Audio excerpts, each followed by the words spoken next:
So I invite you to, get comfy in your seat. I promise it'll be brief, but very powerful.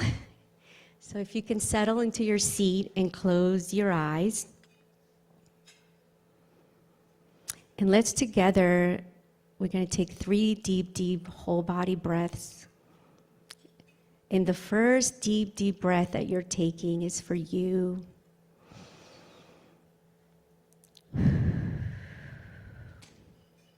And this breath is a breath of gratitude for life itself, for this day, for you, for your health, your well-being, your body, your mind, and spirit, in your heart, all that you bring into everything that you do at work, at home, in your community. May this breath nourish you. The second breath, let's take it together.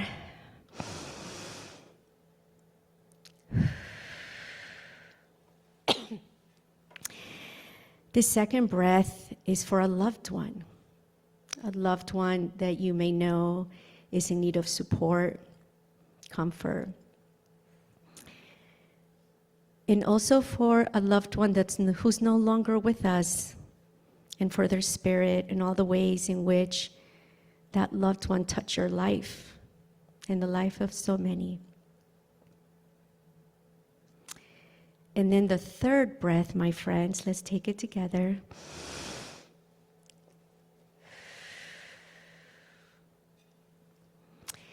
This one is for our collective intention.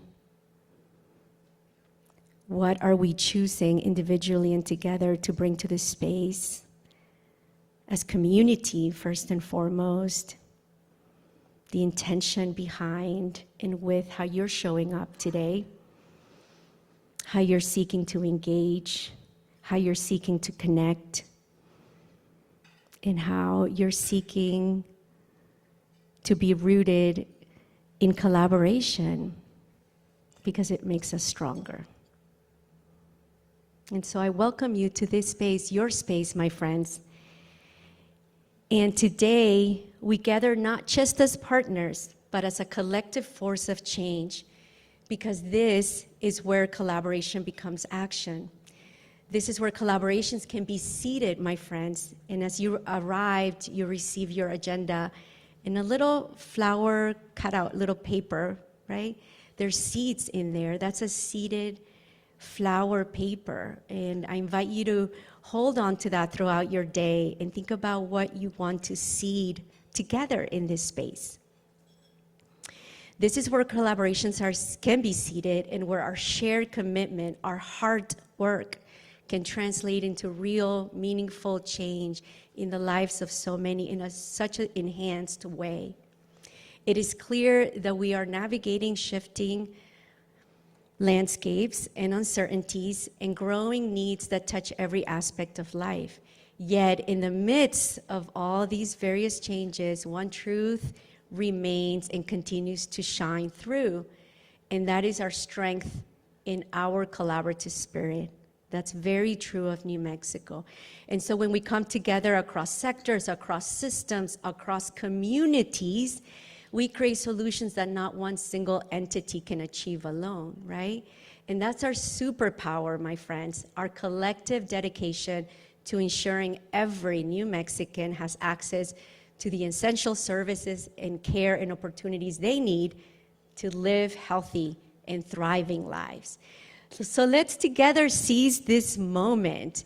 Let's link arms, learn about each other, share about the great work that you're leading, highlight ways that potentially we can align, breaking down silos and leaning into the power of collaboration. Because together we have everything we need to build a healthy and thriving New Mexico. So I thank you all. Thank you for being here, for your dedication, for your leadership, and for the work that you do every single day. And so let's take this moment with us as we move through our day together. Thank you so much.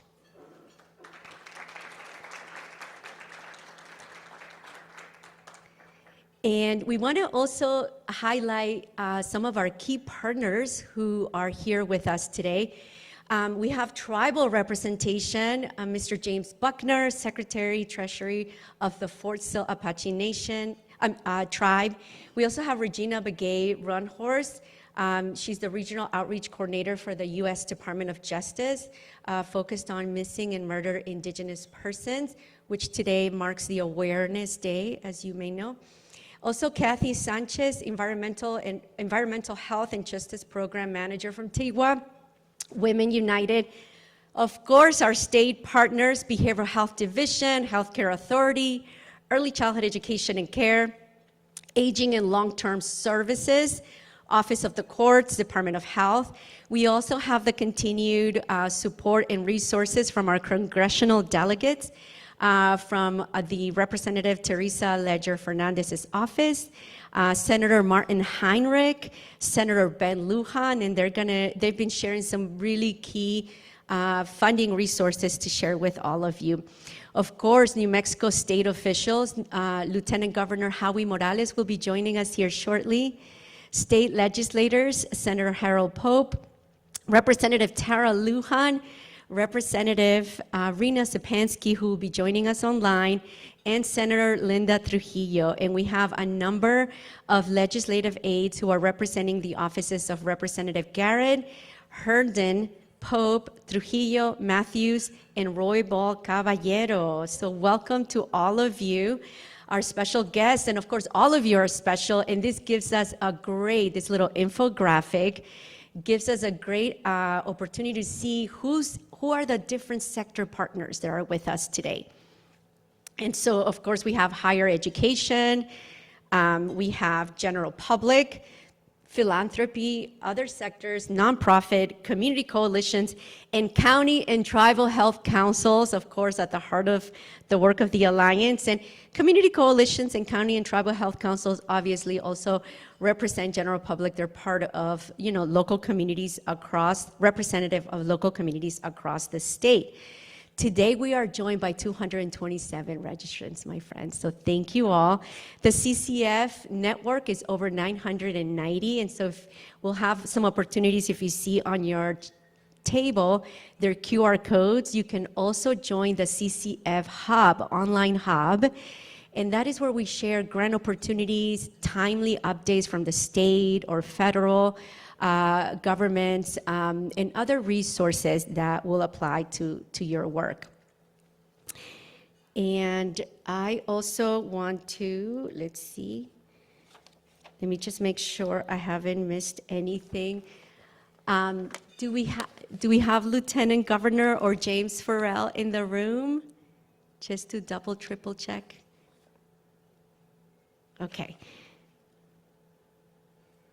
If we can take 5 minutes, and I am going to, Geraldine, if you can step out with me, and we will be right back, my friends, to our friends online and on site. We will be right back.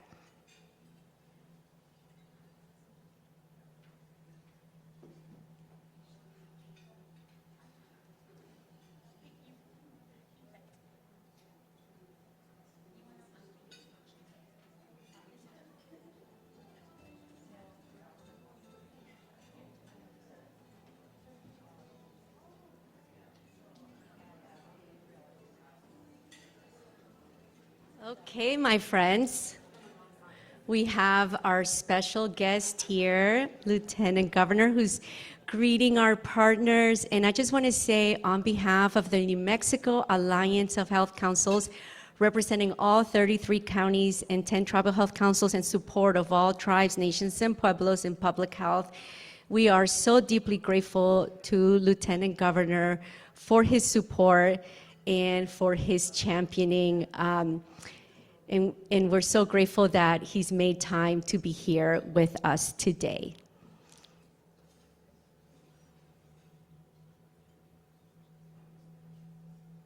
Beautiful. Welcome. Yes. Thank you. So good to have you with us. Wow, good morning. It's always so good to be here in front of so many of my friends. So many of you who I've seen just advocating for so long, and It's great to be here once again. Congratulations on a year of success, and I want to just continually recognize that and the work that's being done there. I think I hit something here, but I think I'm tech savvy enough that I can. Oops, nope, I'm not. All right, there we go. It's wonderful to be here. Yeah, I want to thank each one of you for always making this an opportunity for me to join you, especially with this being my last time as Lieutenant Governor that I'll address the health councils. And for many of you, I think, do we have others who are joining us online as well? Valeria? All right. Our 77 online. Welcome to all of our people online. Karen, I see you down there. I'm waving at you, Karen. Good to see you. So good to have you guys join us as well. Beautiful morning here in New Mexico. We get up and have the rain. Thank goodness we definitely needed that. But again, I just want to just take this moment to say on behalf of Governor Michelle Lujan Grisham, myself, our entire cabinet, just how grateful that we are for the work that each one of you does across the state of New Mexico. Work that hasn't been always easy. It's been challenging in many ways, specifically when we saw where we were when it comes to funding and the impact that has taken place. But regardless of the funding, or the lack of funding that may have not been there, you guys persevered. You guys did all you could to make sure that you made that impact. So we're truly grateful on behalf of the governor and the state of New Mexico to have been partnering with you as well. You know, I also want to see if there's any legislators who are here today, any legislators who are joining us today. I know that interim committee meetings are starting to get going and starting to organize, but I'd like to welcome all of our legislators if you're here today, and I want to say a special thank you to our legislators who have worked so closely.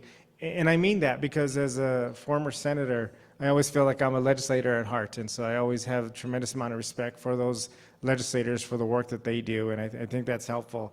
And then I want to just take a moment to sincerely say thank you to Val. Val, thank you for the leadership that you've shown, the passion that you have when it comes to health councils. Everybody, please, big round of applause for Valeria.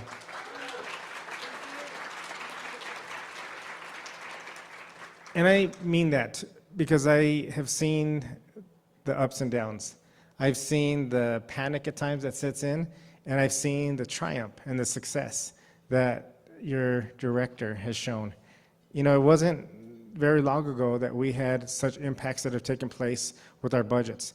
I can remember back in 2010 when we hit the national recession, and it seemed like instead of investing in first approaches, and in many ways first response, which each one of you in many ways are first responders, we actually cut. And the impact that took even till last year of trying to do what we could to have that success. Valeria, you had that success. And I saw that concern when House Bill 2 came out of the House, and there was $0 that were put in for our health councils. After a huge celebration that we had of $4 million that had been put in, a historic $4 million that had put in the year before, and we started seeing the changes to come out of House Bill 2 with $0 was a concern, but your leader was out there advocating on the phones, constantly moving and making sure. And I want to pay special tribute to Senator George Munoz, Chair of Senate Finance Committee out of Gallup. He was extremely instrumental, and I know I had spoken with him, Valeria, I don't know how many meetings that you had with him and Adrian Avila from his office, and when it was all said and done, we were able to at least secure that $4 million again, which is a huge impact to ensure that we continue the momentum that's being built. So I just wanted just to take a moment to say thank you. Valeria, I'm still here for you. I'm still going to work closely with you. I may not have the title of Lieutenant Governor, but I do still have the opportunities to have the connections to make sure that health councils not only are stable, but that we're thriving and they're doing all that we can to make sure that we're impacting those communities, whether it's a tribal community, whether it's a local government. As I had started off with as a council, my first, I think I shared with you last year, my first introduction to public office, and it wasn't an elected office, but it was a seat as a health council member in the community aspect and the community activities, because I was a baseball coach. And I think that tied right in, and it really helped me fall in love back in 2003 of our health councils, and so I have tremendous amount of respect for that. I also want to take some time to recognize a few guests of mine that I have here today. I want to recognize Ardalex. Thank you so much for coming in and the work that you've done and the support of this conference that you've had as well. The work that you do in the area of treatment and making sure that we understand the importance of all of our communities, especially in a minority majority state like New Mexico.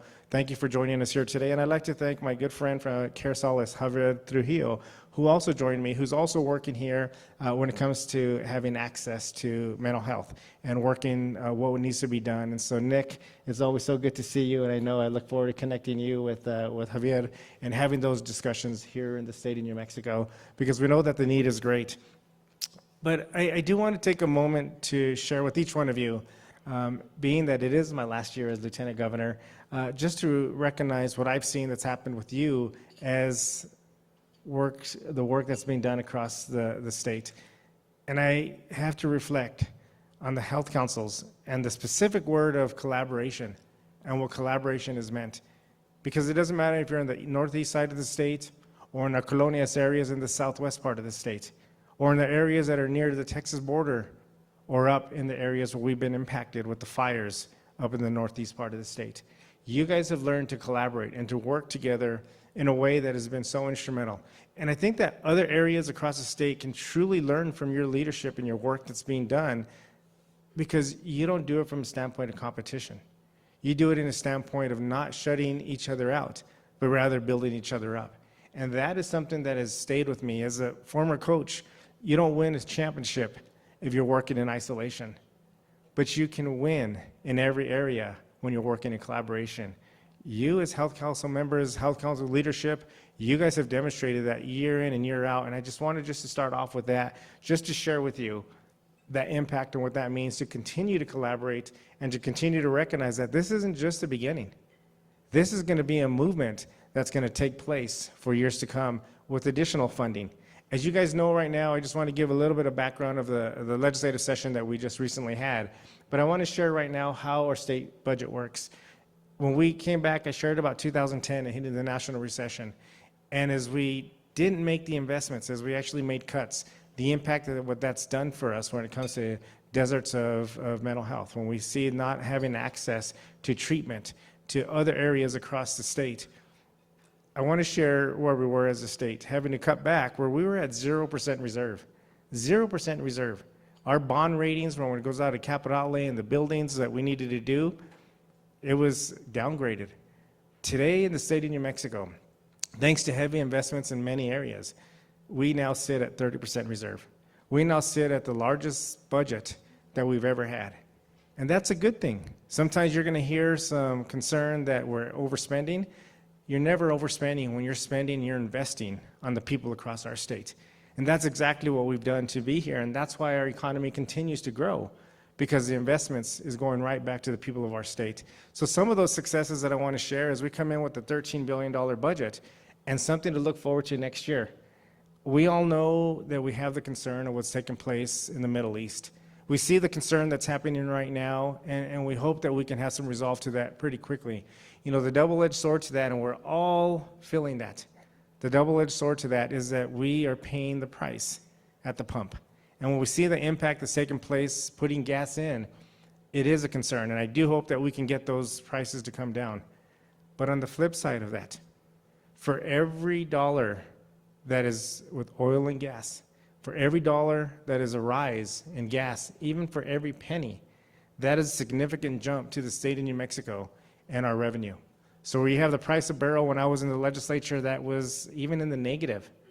$60 to $80 a barrel is pretty healthy. Right now, we're way over that. And what does that mean for the state? That means that we're going to have a higher surplus. We're going to have more money that we're able to utilize and to invest. And I want to say to invest, and go back to that word collaborate, to make sure that you are recognizing that there's an opportunity, and we need to advocate for the $4 million that was given to the health councils, that we even try to double that. We may not get the full $8 million. We may not get $12 million or whatever the request is, but our state budget is going to have more surplus than what was expected. So I just want to share that. And again, just sincerely speaking, that I'm not talking about wanting higher gas prices. I'm not talking about wanting to have these increases to people every single day. What I'm talking about is the reality of how our state budget works, on top of the revenues that we're getting from tourism, the revenues that we're getting from outdoor recreation, the revenues that we're getting from investing in quantum and other type of smart investments that we're doing. this is a wonderful opportunity for you to advocate and to plan and to think big. And I want to stress that. Think big, because now you have the opportunity and the resources to do so. But I want to share a little bit about some of the successes that we had during this last legislative session. I'm grateful for the leadership that the governor has shown, because right from the beginning, the governor said, even though it's our last year, we're not taking a victory lap. We're not going to stop, and we're not going to pat ourselves on the back and say how good of a job that we've done in our administration. There's more work to do, and we did that. With the passage of Senate Bill 2 and 3 last year and the huge investments that were made across the state has been significant. But there was more to do. And I'm proud to say, as recognizing the work that I've done in background of healthcare, I was a healthcare administrator for 10 years. By heart and by trade, I'm a public school teacher. And knowing that what we've done when it comes to healthcare and education, I think has been significant. But it was important to me to make sure that we recognize that it is all in unison, that we're all in collaboration. One agency isn't more important than another agency. All agencies work together, because whether it's economic development, whether it's tourism, whether it's education, whether it's higher ed, it's all for the betterment and the quality of well-being with New Mexicans. So we did something historic in New Mexico this year. We did something historic that you've probably seen the governor on TV, on the national news, where every single state is asking, how did New Mexico do it? We were the first state in the entire nation, but not the last. We're the first state that is invested in universal free childcare. And what does that mean? Well, I want to first of all say that even though that there may be some discussion and some effort to try to stop that, which is really a mistake, because the amount of families that are impacted in a positive way is just continually growing, and we want that. This actually came from an idea from the business community. It was the Chamber of Commerce's, right when we came out of COVID, I would meet with them every single Monday. We were doing it via Zoom, and their concern was we can't get a workforce. Families can't get to work because they have to take care of their children. So the governor said, okay, we're going to start off by 400% poverty level, having them have free access to universal child care up to 400% poverty level.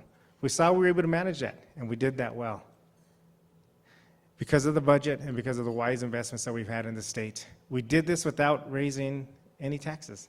And I want to stress that again. We didn't raise a single penny in taxes to pay for this. How do we pay for this? I think it's important to recognize some of those players behind it. Senator John Arthur Smith is no longer with us. He passed away.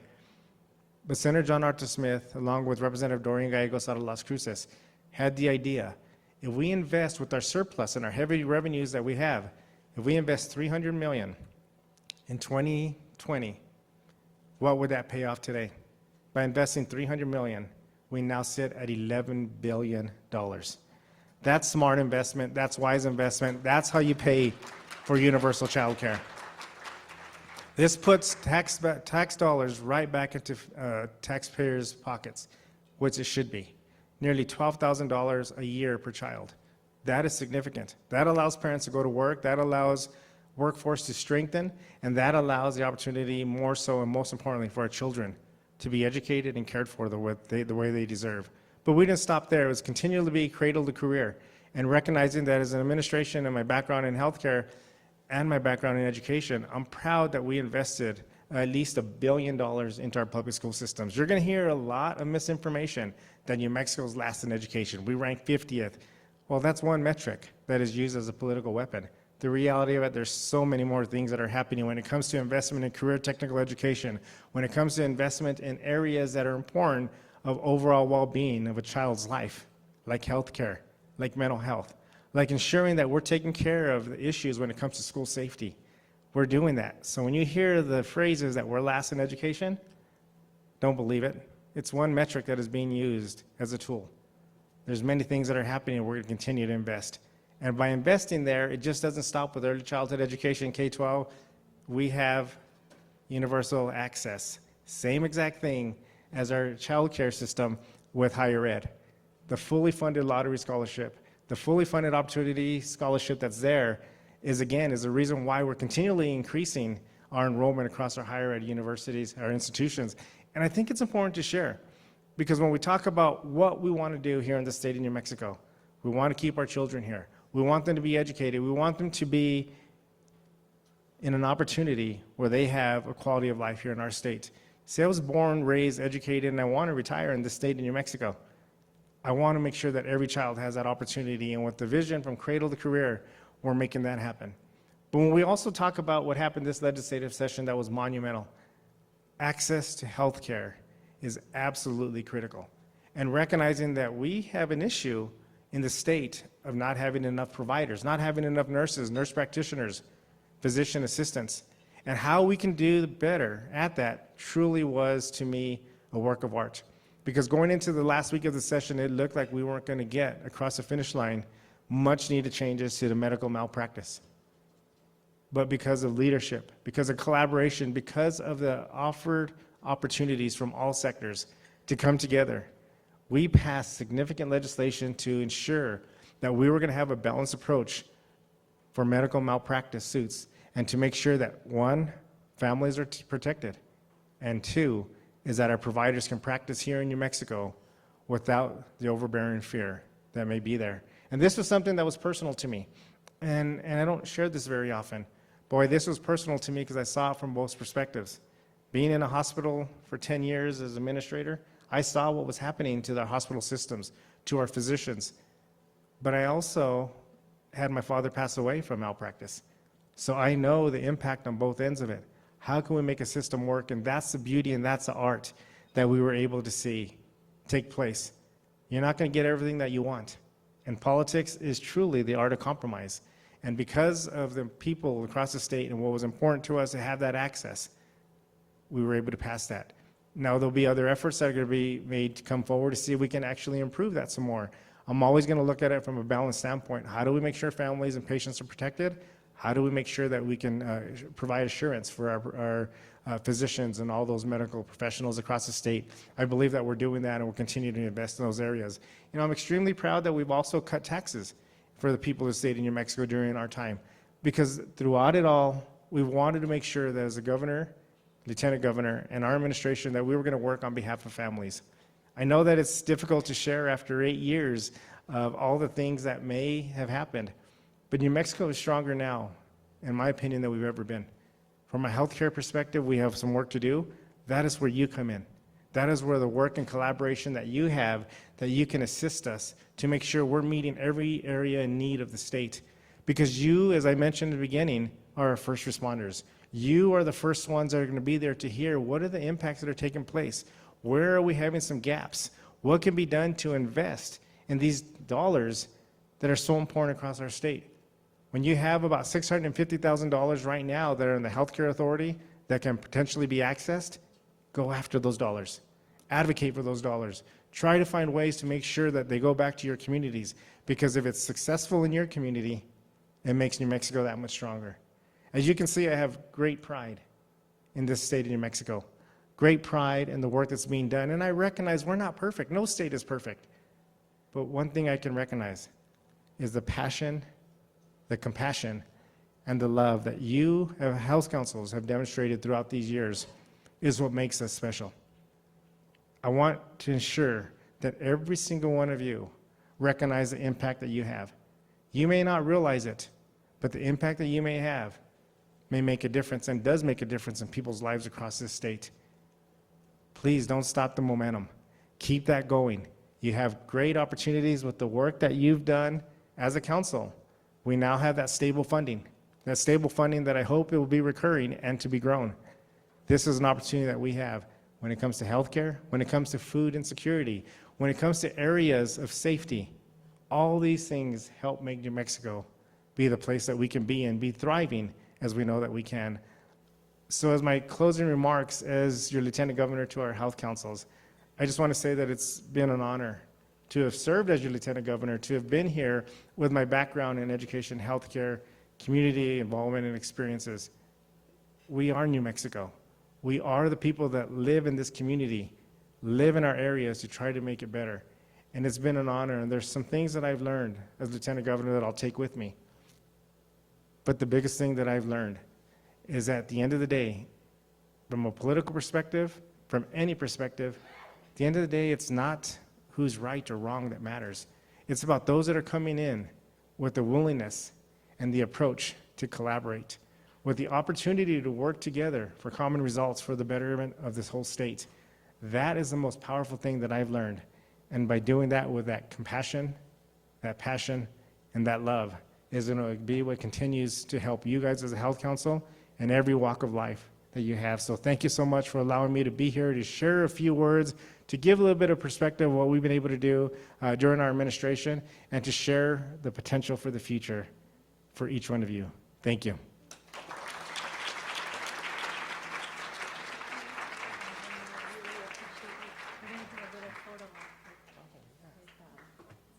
With Erin over there.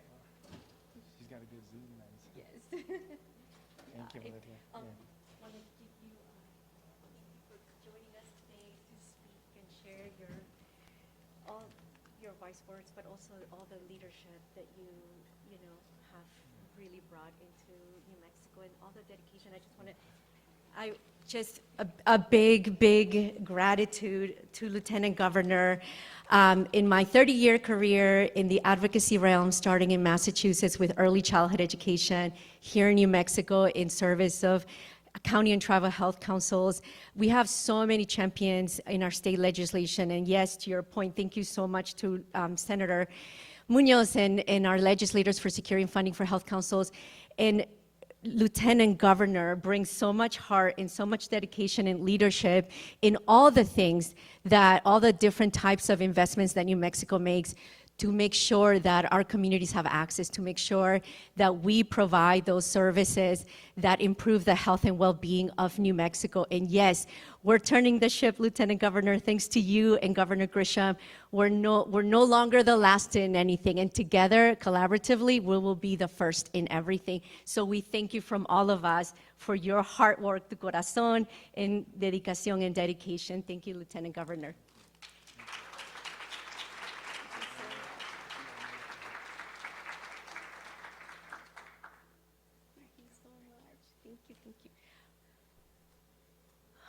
Okay, and we given Lieutenant Governor's highlights on the critical work of county and tribal health councils. Let's pause that here for a second. I want to take a moment. We're here together. I see you, Pamela. I want to take a moment, and I want us to welcome county and tribal health councils who are online first. So Sam, if we can turn to our gallery and to our county and tribal, New Mexico's county and tribal health councils who are online, if you can come on the camera and wave. We have Gina from Doña Ana. We have, I saw many others throughout the state of New Mexico. We're Kayla from Otero County. We have about 107 friends joining us online. Geraldine, I can't see from this side, but, oh, wait a second. This thing comes off, I think. Yes.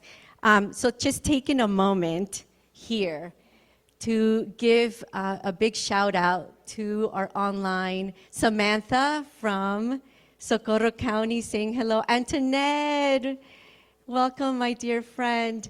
And Joyce and Brenda and so many, and Tony, so many health councils joining us online. Hey, Joyce, joining us online. And then on site, if I know there's many tribal health councils and county health councils, if you all could stand up so our partners can see you. Welcome, Pamela and Jonathan and Tana and Marcy and many others. I need glasses, Tony, Anthony. These are the people who represent our local communities across 33 counties, tribal pueblos, Tohajali, Cañoncito Band of Navajos. And it's important for all of us to recognize, much like county and tribal health councils, there's so many local coalitions and partners who are doing such critical work at the local level in concert with state partners. Health councils are collaborating with the Department of Health, with behavioral health, with 988, and recently they are a key partner in community engagement in support of SB 3, Senate Bill 3, Behavioral Health Reform and Investment Act, another key landmark legislation from our government, our executive branch, and legislators in addressing the behavioral health, mental health needs of our communities.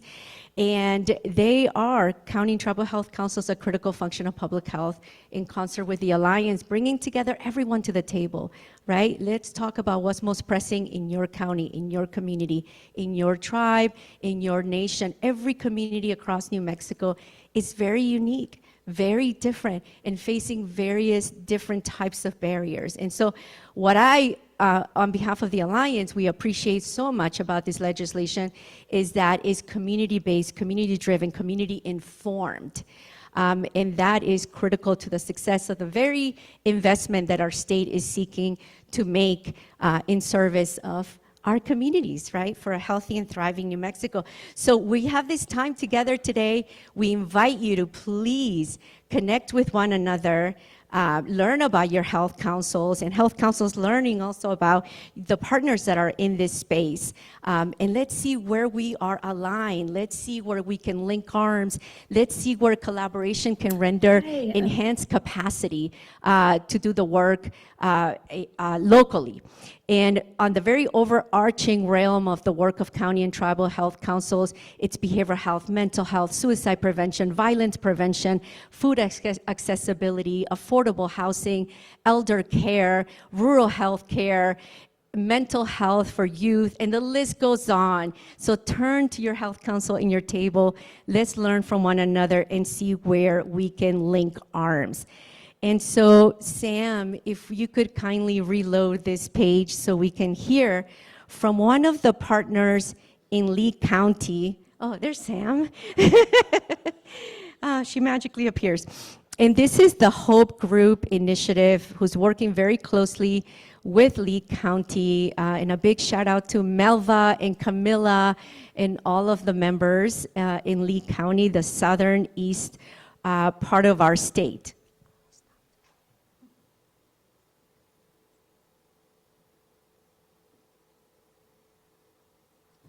Hi, Amanda Dela Cruz. I'm a licensed clinical social worker employed with Levington Schools, and I'm going to talk about the HOPE group. HOPE stands for Helping Our Parents Through Empowerment, and it was implemented, it was around July, August. The school's SPED director, Roger Hine, and assistant director, Mark Mapes, came to me and asked if I'd be interested in leading a parent support group for newly diagnosed autism children. And that was because parents had been reaching out and needing extra support because it's overwhelming and having a hard time managing behaviors and knowing resources and things of that nature. I was asked because I am also a parent of an autistic child who experienced similar things, and I also have experience with leading support groups. And so we worked together to implement a support group program, but of course we realized we needed funding. In order to sustain the group, we would have to have it in the evenings to accommodate those caregivers that are working.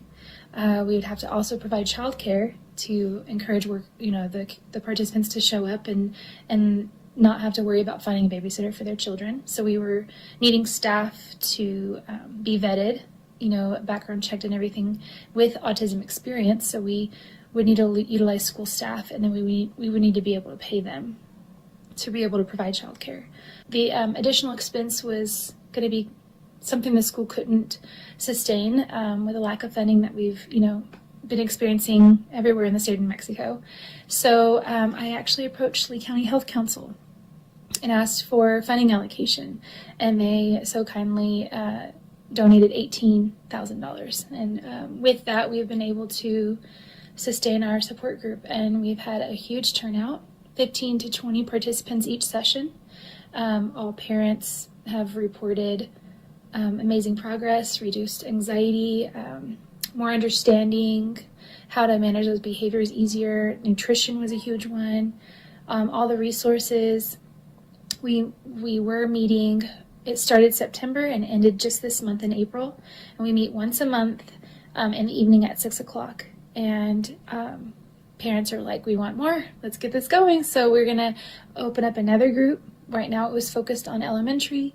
Eventually, we're going to develop a secondary group for older kids and helping those parents. And so that's about the Hope Group. And I look forward to sharing more information. Again, my name is Amanda Dela Cruz.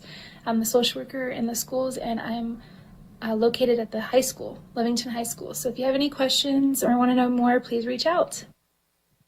Thank you. Thank you to Amanda and Melva and Camilla from the Lee County Health Council. Hey everybody, it's Corina Carrasco with United. This is a great example of how health councils, to Lieutenant Governor's point in sustaining that $4 million for another year, it's a great example of how health councils really stretch every single dollar that's allocated to them and have this ripple effect, as you hear from Amanda, in the lives of so many families and their children. Sorry, Sam. She's going to adjust the video.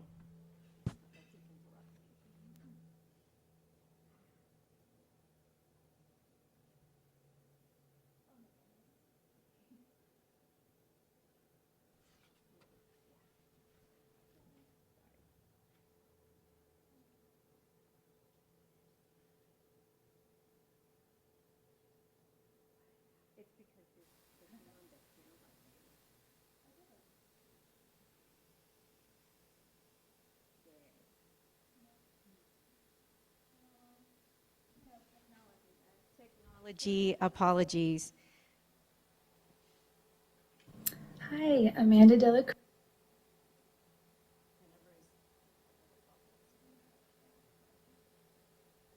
Randall, are you able to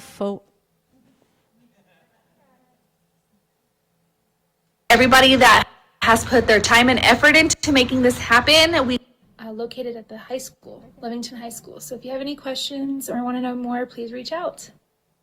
Oh, it went back to the beginning. Okay, here you go, Sam. Let's escape from... For older kids There you and helping those parents. And so that's about the Hope Group. And I look forward to sharing more information. Again, my name is Amanda Dela Cruz. I'm the social worker in the schools, and I'm located Amanda at the Dela high school, Cruz. Levington I'm High a School. licensed So if you have any clinical social questions worker. or want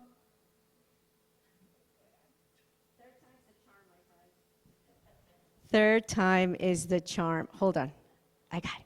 I think I got this. I think I got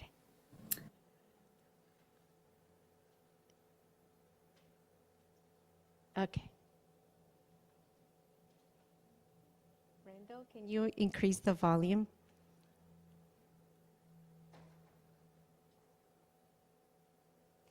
No, no, no, no. Hey everybody, it's Corina Carrasco with United Way of Lee County. We collaborated with the Lee County Health Council to update a directory that's been in our community since 2008.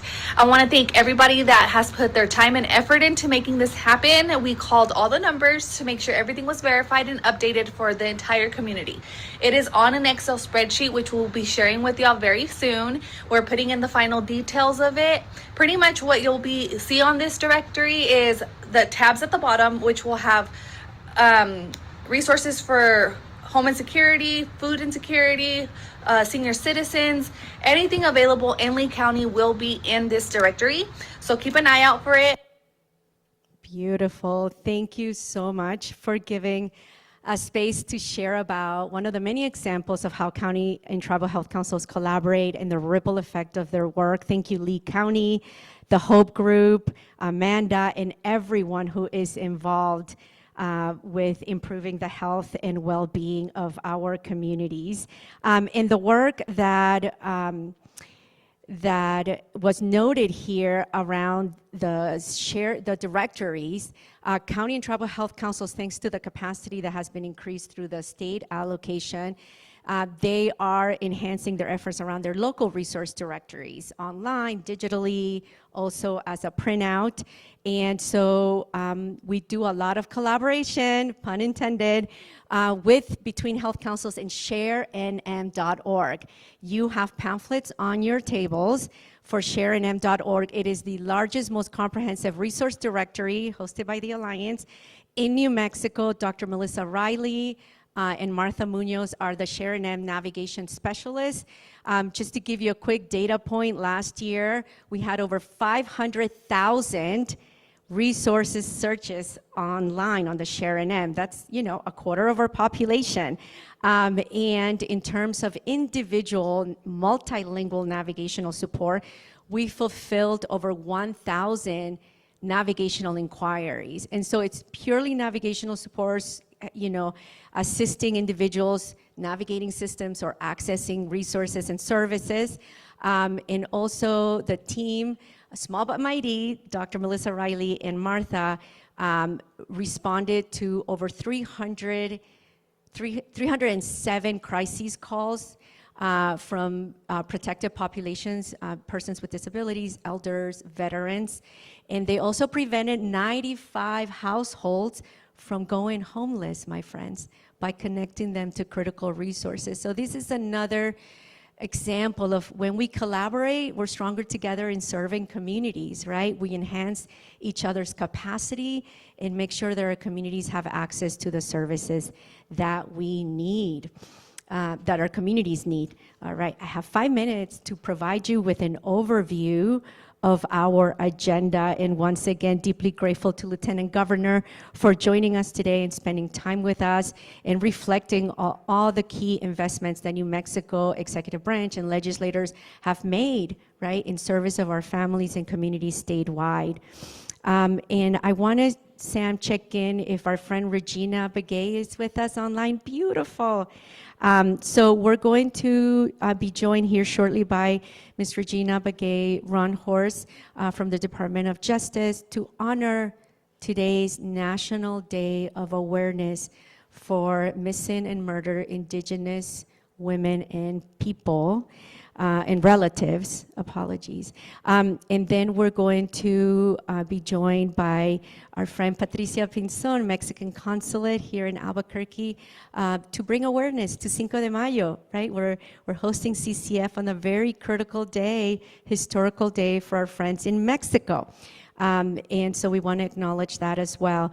We're going to be joined by Representative Rena Stepansky, who's going to give us a run through over about 15 legislation that came through this year at the 2026 legislative session that is going to support public health in a variety of ways. So it's going to intersect with a lot of the work that's being done here by all of you online and on site. So we'll have a resource guide. You'll have the ability to click on those legislation to learn more about them and opportunities to ask questions and have a bit of a dialogue, right?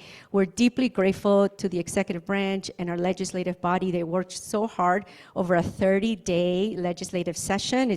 It alternates between 30 and 60. And I tell you, I follow multiple legislation for obvious reasons, given public health work is intersectional.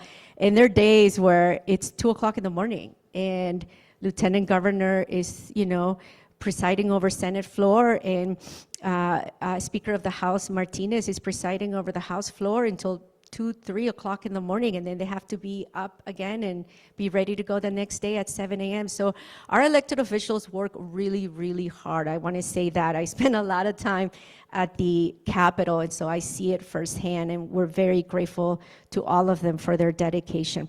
We're also going to have a public health panel, right? This is a election year.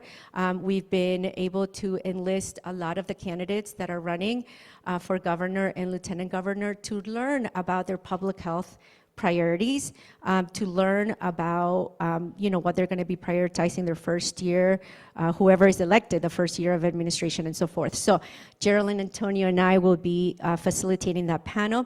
And then we're going to take a nourishing break for lunch, and at 12:30 we'll have the Early Childhood Education and Care Department joined by Deputy Cabinet Secretary Kendall Chavez. As Lieutenant Governor noted, a big success, New Mexico coming in first in universal child care. We invest in our children, we invest in the future, right? in their healthy and thriving lives. So that's really at the heart of the work of New Mexico. So we're going to learn about all that, those key priority areas, and how we can engage and support our families together.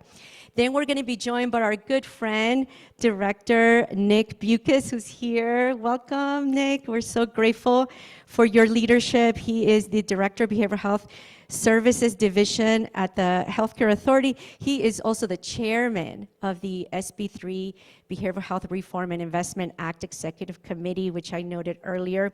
Then we'll have some key highlights of county and tribal health councils. And then this is the piece that I realize it's a long day, but this is at the heart of CCF, staying together for our breakout sessions. Because as you learn about key legislation, as you learn about county and tribal health councils' bodies of work, as you learn about state agency partners and the work that's being rolled out as a result of legislation, this is the opportunity for us to come together, right, in these breakout groups, which we're going to talk about in a minute, and really see where our work aligns and see where that by collaborating we can enhance each other's capacity, right? We're in this together, my friends. We're stronger together, and our communities would benefit so much more if we worked together. And so with that, my friends, I want to welcome Regina Bagay-Runhorst, Southwest MMIP Regional Coordinator from the U.S. Department of Justice Regional Outreach. Gina is involved with the U.S. Department of Justice Southwest Missing and Murdered Indigenous Persons. She's the regional coordinator, presently works with the Federal Prosecutor's Office, MMIP Regional Outreach Program with Elliot Neal, who's the Assistant U.S. Attorney in New Mexico, and to coordinate cases, work with community to increase response to MMIP and provide training resources to tribal communities in New Mexico, Arizona, Colorado, in Utah, and Nevada. Regina, I know the Alliance stands with you, and we're in support of the body of work you're leading and deeply aligned. Let's give Regina a warm welcome.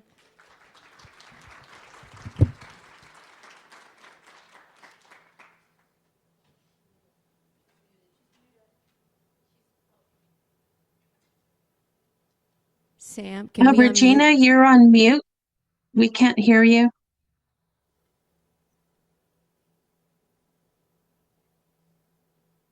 Still not able to hear you. It's unmuted now, I think. Okay. Regina, if you are you on headphones or a head? No. Can you hear me now? Now we can hear Yes. you, my friend. Thank you. Okay, Yad A, good morning to everyone and welcome, and I'm grateful for the opportunity to speak here. I won't go through my credentials. I just want you to know that I do work for the federal government, for the Federal Prosecutor's Office. I started my position in 2024, and I've been working here in Flagstaff, Arizona, but I have a house in New Mexico, and New Mexico is very dear to me.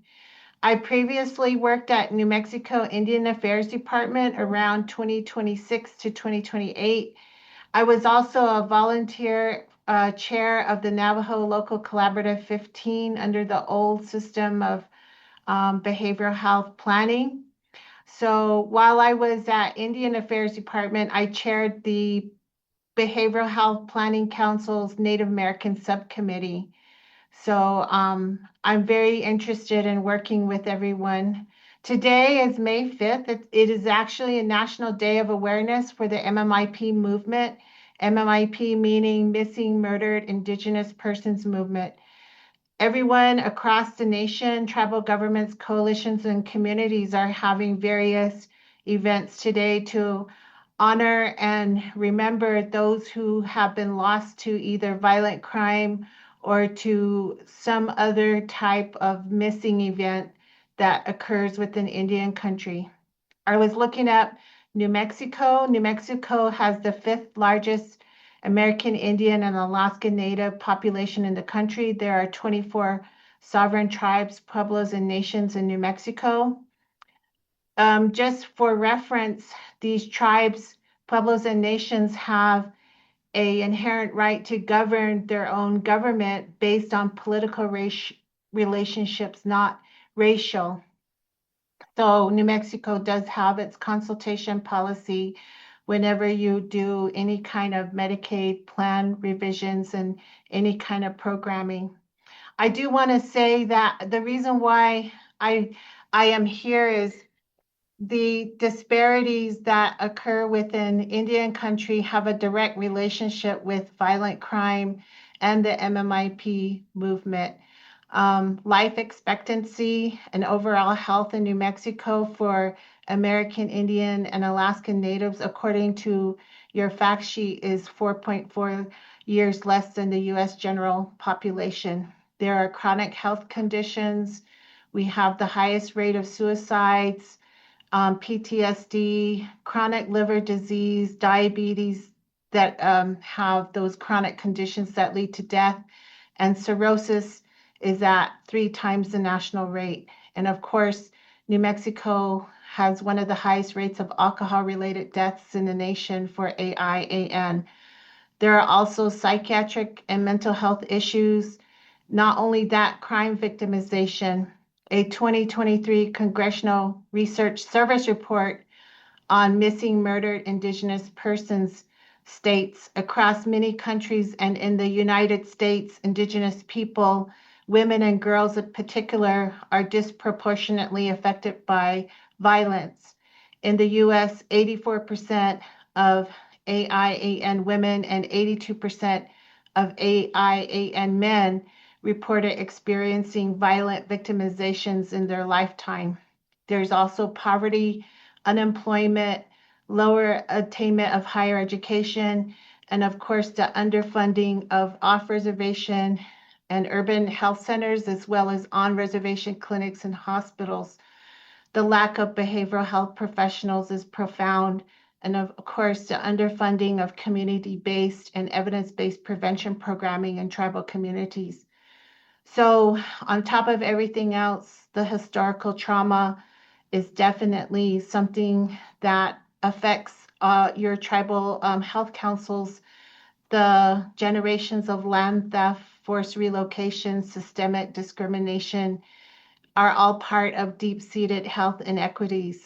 And so when I am doing my work out in the community, it is no wonder that we have an initiative under U.S. Department of Justice for my program, which is called the Regional Outreach Program, to address this. So I work directly not only with law enforcement, police, and other prosecutors at the state and tribal and federal level. I work with community, and the community is very much interested in internet safety, keeping our children safe online, as well as getting toolkits together to address the alcohol and substance abuse issues in their communities, which contribute to the violent victimizations that I'm talking about.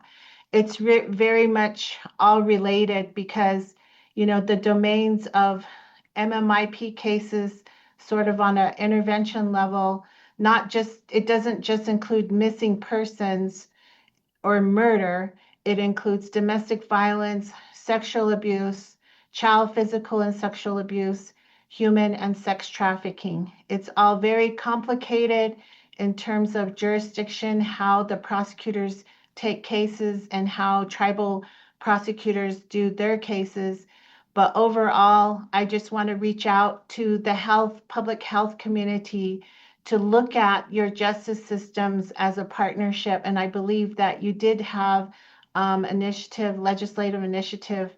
I forgot the number, the Senate bill that sort of tries to do that, to build a bridge between justice and the health community to address many of these issues, which our victims, our family members of missing persons are looking for services for grief, or to look for services for trauma, or look to services for things that they need to find their missing loved one or to address violent crime.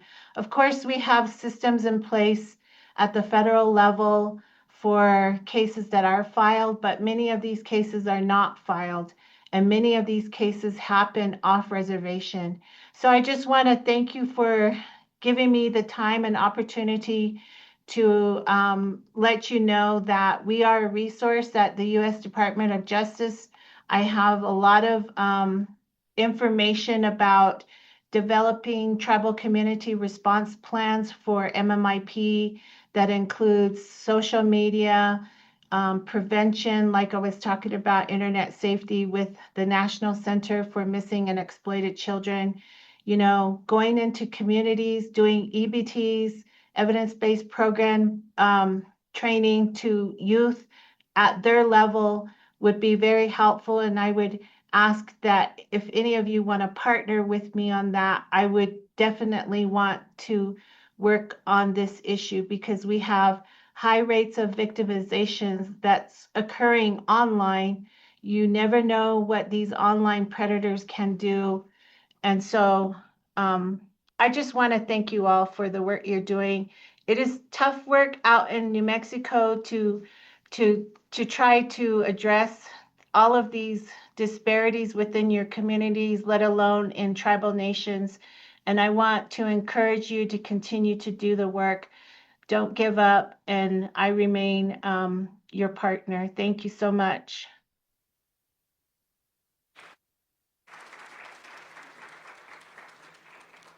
Thank you so much, Regina. And once again, know how grateful we are that you were able to join us today on a very critical awareness day, but moreover, an opportunity for all of us here because there's online and on-site a lot of us who work in service of, in support of tribes, nations, and pueblos. So how can we partner with Regina? How can we partner with each other, right, to keep our tribal communities safe in support of them? So know the Alliance stands with you, Regina. Happy to continue the conversation and see where we can support and collaborate.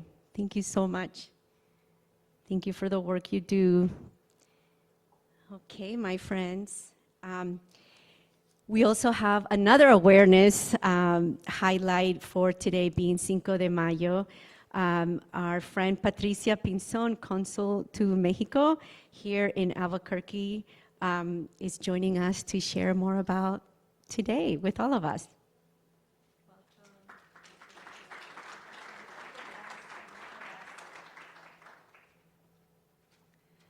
Hi, good morning, everyone. Thank you very much. I'm Patricia Pinzon, and I'm joined today by my colleague, Rodrigo Guerrero from the Mexican Consulate. So it's truly an honor to be here today.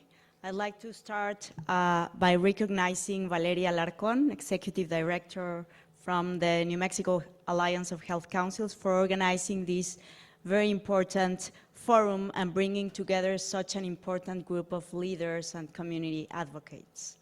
I'd also like to acknowledge the presence of Lieutenant Governor, elected officials, and very distinguished representatives of diverse organizations serving every day our communities. It is a privilege to share this space with you all who represent the power of networks and collaboration. And there is no better day to share this space with you than Cinco de Mayo. Cinco de Mayo is often misunderstood. It is not Mexico's Independence Day. It commemorates the Battle of Puebla of 1862, when a smaller, less equipped Mexican army achieved an unlikely victory against the French army, one of the most powerful military forces in the world at that time. But what defined that moment was not the resources, nor the size, not even the strategy alone. It was conviction, unity, and the will of a country who refused to give up. And that story is not just history. It is something we continue to see every single day in our communities. Today, from the Mexican Consulate, we have the privilege of witnessing that resilience up close. We see it in migrant families navigating complex systems while still building better futures for their children. We see it in workers, entrepreneurs, parents, and young people who contribute every day to the economic, social, and cultural fabric of this country. We also see it in rooms like this one, where leaders come together with a shared purpose, that is to serve. The Mexican Consular Network is the largest one country has within another. We are 53 consular officers of Mexico in the US. This network not only reflects the size and strength of our community, but also a permanent commitment by the Mexican state to the protection, well-being, and empowerment of its national abroad. And that commitment goes far beyond providing documents or administrative services. It means being present. It means offering guidance and protection. It means creating opportunities through health, education, financial empowerment, and community engagement. But we cannot do this work alone. We are only as strong as the partnerships we can build. And we are fortunate to say that we have very strong partners in New Mexico. Speaking of partnerships, it's important to highlight the extensive network that the Consulate of Mexico has built through its community outreach windows. Our health window, Ventanilla de Salud, works with more than 100 partners across different areas of health, allowing us to provide timely referrals to services for our Mexican community. And let me stop here to do a quick reflection on that community, because most of the times we refer it in abstract terms. But we are talking about people, about families, about stories, about a community that represents one of the most important forces in this country. We are referring to nearly 40 million people of Mexican origin in the US. This is not a minority. It is a deeply rooted, diverse, dynamic, and influential community. In the labor market, the Mexican community plays a fundamental role in key sectors such as agriculture, construction, manufacturing, and services. Latino entrepreneurship continues to grow and create opportunities. Its contributions have been essential to the resilience and dynamism of the US economy. But beyond the economy, there's something even deeper: connection. In 2024, Mexico received more than $64 billion in remittances, and in 2025, more than $61 billion. These figures reflect much more than financial flows. They reflect living bonds between families. Recognizing this strength also means acknowledging the challenges. In education, there are still gaps in access and completion. Economically, many people face limitations in social mobility. In terms of migration, millions live with legal uncertainty. In health, access to services, including mental health, remains a challenge. And in terms of inclusion, barriers related to discrimination and identity persist every day. It is precisely here where spaces like the one we are in today become so relevant. They allow us to connect knowledge with reality and needs with resources, improving the lives of millions. From the Mexican Consulate, we recognize the ongoing need to reinvent our role in the face of changing circumstances, to strengthen partnerships, leverage our comparative advantages, and join efforts to provide our community with the resources they need to navigate different societies and achieve optimal conditions for health and comprehensive development. We have a very important responsibility as institutions, and an even more important one as human beings. As the only official consulate in New Mexico, we are proud to serve as a bridge for our nationals and as a valuable resource for the broader immigrant community. Our greatest strength is not in what we do individually, but in what we are able to build together. The story of Cinco de Mayo reminds us that even when the odds seem against us, when resources are limited or challenges feel overwhelming, collective action can change outcomes. Cinco de Mayo is not just about a battle that was won. It is about what becomes possible when people believe, organize, and stand together. And that is exactly what I see in this room, in this community, and in this wonderful state called New Mexico. On behalf of the Mexican government, I take this opportunity to thank you for the work you do in our community and for your partnership that only makes us stronger. Muchísimas gracias.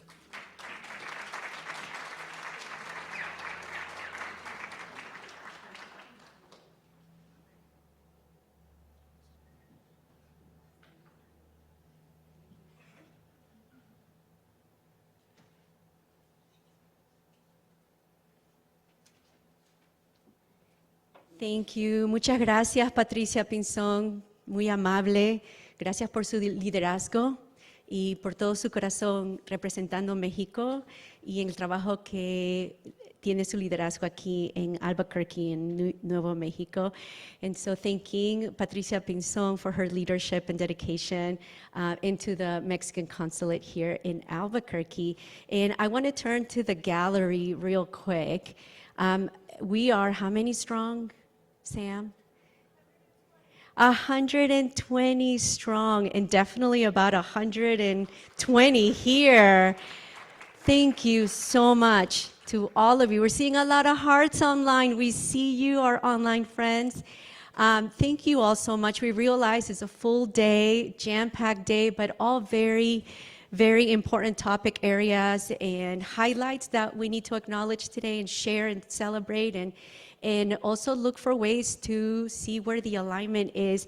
As Ms. Pinzon mentioned, right? Sometimes challenges feel very overwhelming, but the belief, the self-organizing, the unified effort, and standing together is what gets us through those challenging moments. And I think, and of course, I'm the biggest advocate of county and tribal health councils, but that is a testament to tribal and county health councils over the last decade, and especially in recent years, seeing the unified advocacy efforts that we have led together have rendered the support of our elected officials, our executive branch, our legislators in prioritizing funding for this very critical function of public health throughout our state.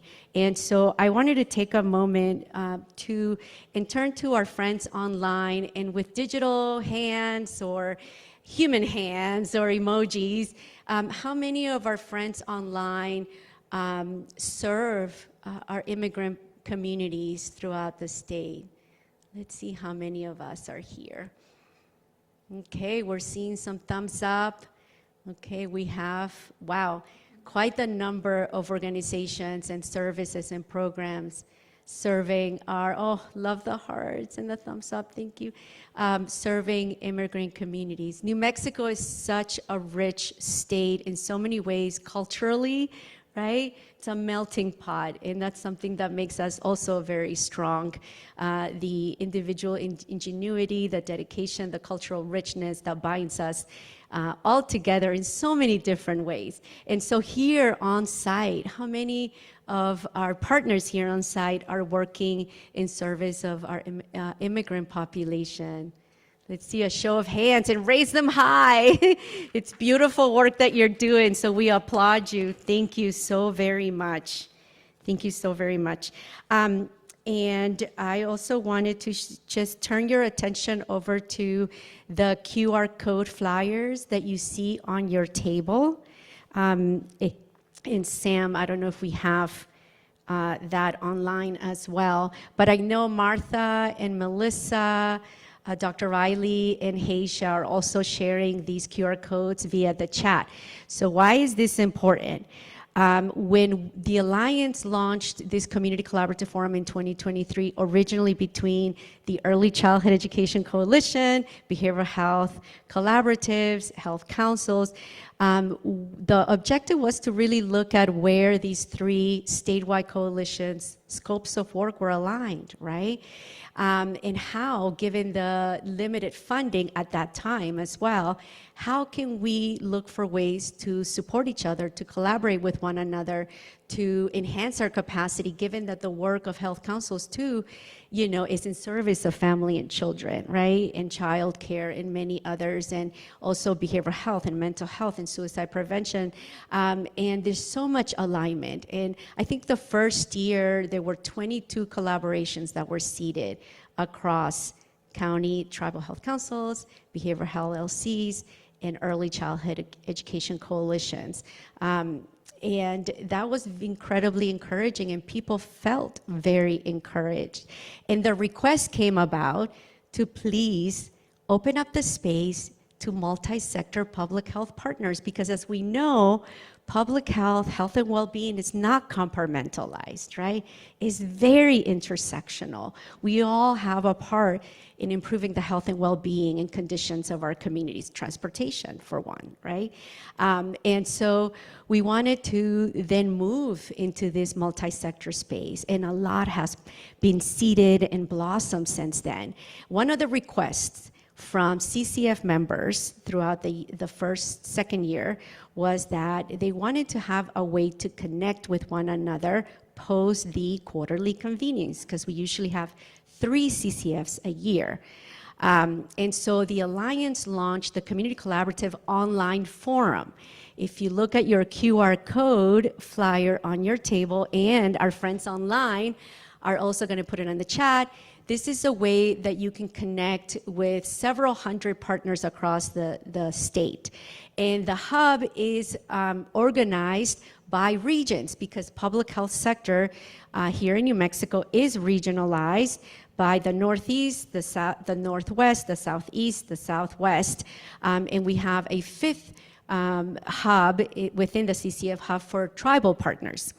And so this is where folks connect with one another, share resources. You can also just sort the membership by who's closest to you, and you suddenly will have 150 people, you know, in little bubbles showing up in your CCF hub. You can chat with individual members. You can connect and circle back and say, I heard you were working on food accessibility, right? Or transportation for the elderly to their medical appointments, or on youth mental health, or violence prevention, and the list goes on. And so at the heart of the community collaborative, right, is to create that space in response to the needs of CCFs, so that you can have the opportunity to connect with one another and continue to explore those alignments, right? Breaking down silos and seeing where we can link arms, right? And now this iteration of an online hub that the Alliance is working, because I think this tool will be incredibly helpful, critical to all of us, is an interactive, in real time, public health sector asset mapping.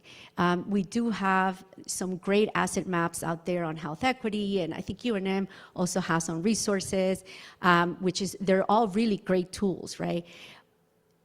And at the heart of collaboration, finding a way to see where our collaborations are actually moving the needle, right, in a specific community or in a specific county or tribal area, given those critical needs that communities have said we need, right? Transportation, rural health care, access to elder services. And we have all these amazing state partners who are providing so many great services. So connecting sort of the community-rooted organizations with our key state partners, right? So that we can work in concert with each other, much like county and tribal health councils work in concert with DOH, for example.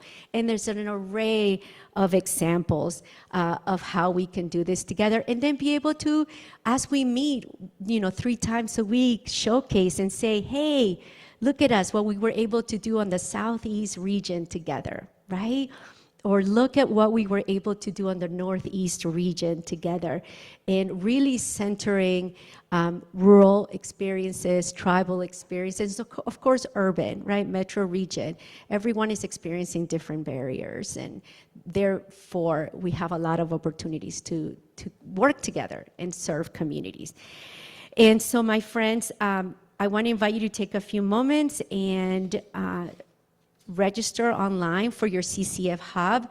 And you also have pamphlets for sharenm.org. It is the largest resource directory in New Mexico, providing access to over 14,000 services statewide. And our small but mighty team of, Dr. Melissa Riley, and if we can see you online, Dr. Riley and Martha, who are the ShareNM navigator specialists, and they're waving. Do you want to talk a little bit about ShareNM, Dr. Melissa and Martha, and the navigational support you provide? We have about 3 minutes. All right. Well, thank you so much, Valeria, and all of the speakers who have come before us. It's been very inspirational. So with Share New Mexico, my colleague Martha and I do receive, as you mentioned earlier, a number of inquiries through the online portal, including telephone calls and emails directly to us for a variety of needs that they need to help sustain themselves and their families here in New Mexico. Along with those responses, we also gather resources and put them into our directory, along with calendar events and all of that good stuff to help inform community members when something special is happening in their community that they would like to be involved in. So just a number of ways that we connect with New Mexico communities. So if you are interested and like to learn a little bit more about what we do and what Share New Mexico is about, we're happy to take your calls or emails. And I believe you'll see our contact information later on today. But thank you, Val.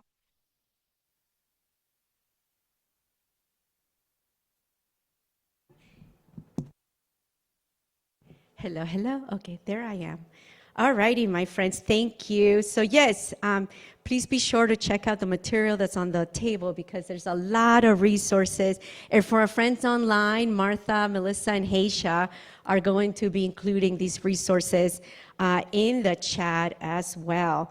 A little time check, Sam. Do we have our Representative Sapansky here? Okay. Do we have Nick Bukis? We're going to do a little pivot. Our Director of Behavioral Health was just here. Okay, let me, Marianne, or let's see. Geraldine, do you mind looking for Director? Thank you. Yes, beautiful, Amy, thank you. So we're gonna take about 2 minutes here, and Director Nick Bukis, who is joining us from the Behavioral Health Division, is going to join us to provide the SB3 behavioral health updates. How many of us have heard about SB3, Senate Bill 3 on site? Okay, we have about half of us here. How about online? How many of us have heard or been involved in Senate Bill 3? Okay, there's quite a bit. Yes, so Senate Bill 3 was enacted in 2025. It was a monumental legislation bringing together several state agency partners, local government, tribal partners, together to reform behavioral health. And so the state is investing, I think, about $120 million for the first year, year 1, year 2. And we have been also, SB3 has partnered with local key partners like the county and tribal health councils to bring community together, to bring different types of partners together to the table as they undergo community listening sessions, which the New Mexico Alliance of Health Council has been very honored to support all 13 regions, which you're going to learn about here in a little bit.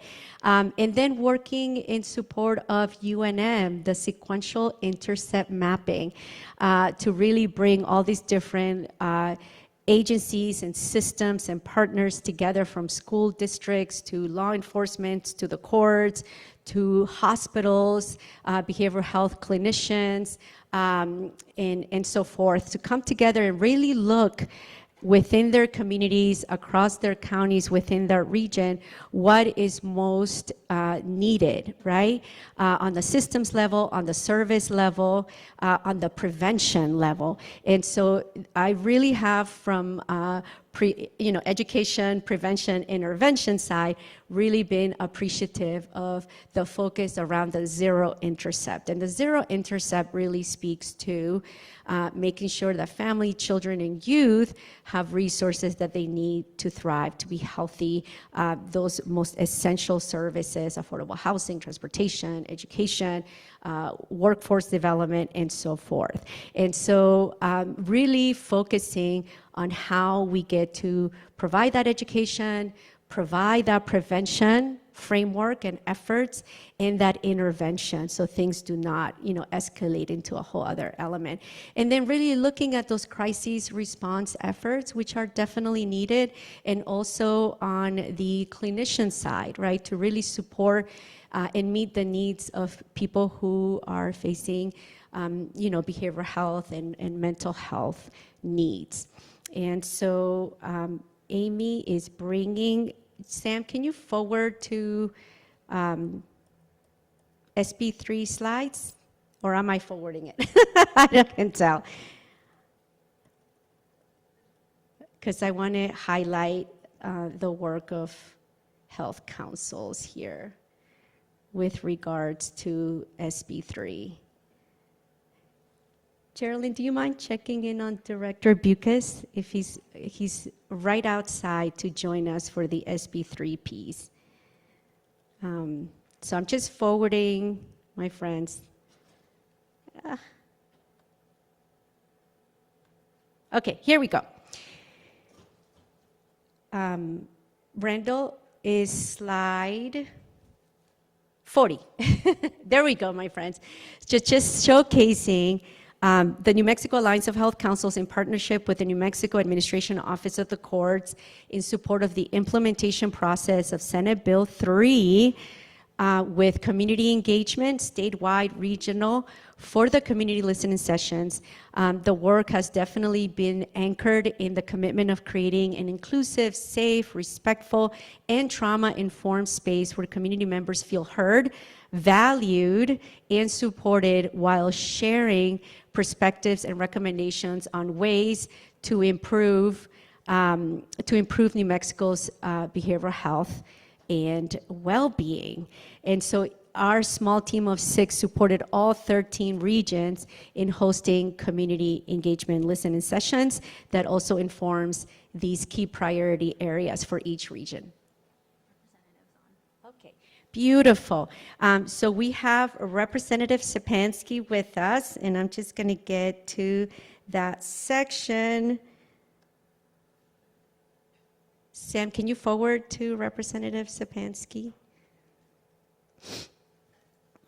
And we welcome you, Representative Sapansky. Happy that you're here with us. Or Randall. Sam. Little IT. Sam, Hello. can you... Welcome, welcome. I was just about to introduce you. We're so grateful that you're here, Representative Sapansky. She's the House Majority Leader. Thank you for your leadership in improving public health in your district, which is my district, Santa Fe, and in support of all of New Mexico. And so we turn it over to you. I think you have your slides ready to go. We're so grateful that you're here with us today to share key legislation that supports public health. Wonderful. Thank you so much, Valeria. So good to be here with you all to talk a little bit about what we accomplished during the 30-day session. It was very short, and yet it felt like 90 days packed into 30 days. I'm so sorry I couldn't be there with you in person.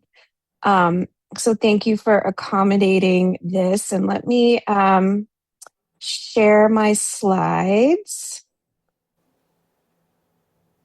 And are you able to see those slides? Would somebody just give me a thumbs up or? We're able to see it now, Representative. Let me know. Thank you. Okay, great. And okay. Okay, great. So looking back at the 2026 session, just a short couple of months ago, and looking at it through a public health lens, we really come to 3 basic questions. Were you able to see the slide? Yes, you've seen the slide that moved. Okay, great. Did we make healthcare more affordable? Did we make healthcare more accessible? And did we do right by children and families? It was a short 30-day session, but I think we made progress on all 3. I have just a little background about me. I have my very first job in New Mexico was at the Department of Health in the Public Health Division. I care a lot about public health, and that's been a through line really in my career in working in health policy and working in the legislature in terms of the bills that I work on and choose to champion. So we had a really big victory this session. House Bill 4 strengthening the Healthcare Affordability Fund. And it's really the next chapter in a larger story. Back in 2021, New Mexico made a really big call. There was a federal premium surtax that was being repealed. And we decided, let's replace that premium surtax with a tax at the state level. And this was a big move. And then that revenue, a portion of it was committed to the Healthcare Affordability Fund. The Healthcare Affordability Fund is the major fund that we use to make healthcare affordable through the Be Well Affordable Care Act exchange. So that's really targeting families and small businesses. But for years, we have been trying to get more of that premium surtax dedicated to healthcare. And every year there's been a battle to adjust the Healthcare Affordability Fund and get more of those funds. And so this year, we finally made progress on that.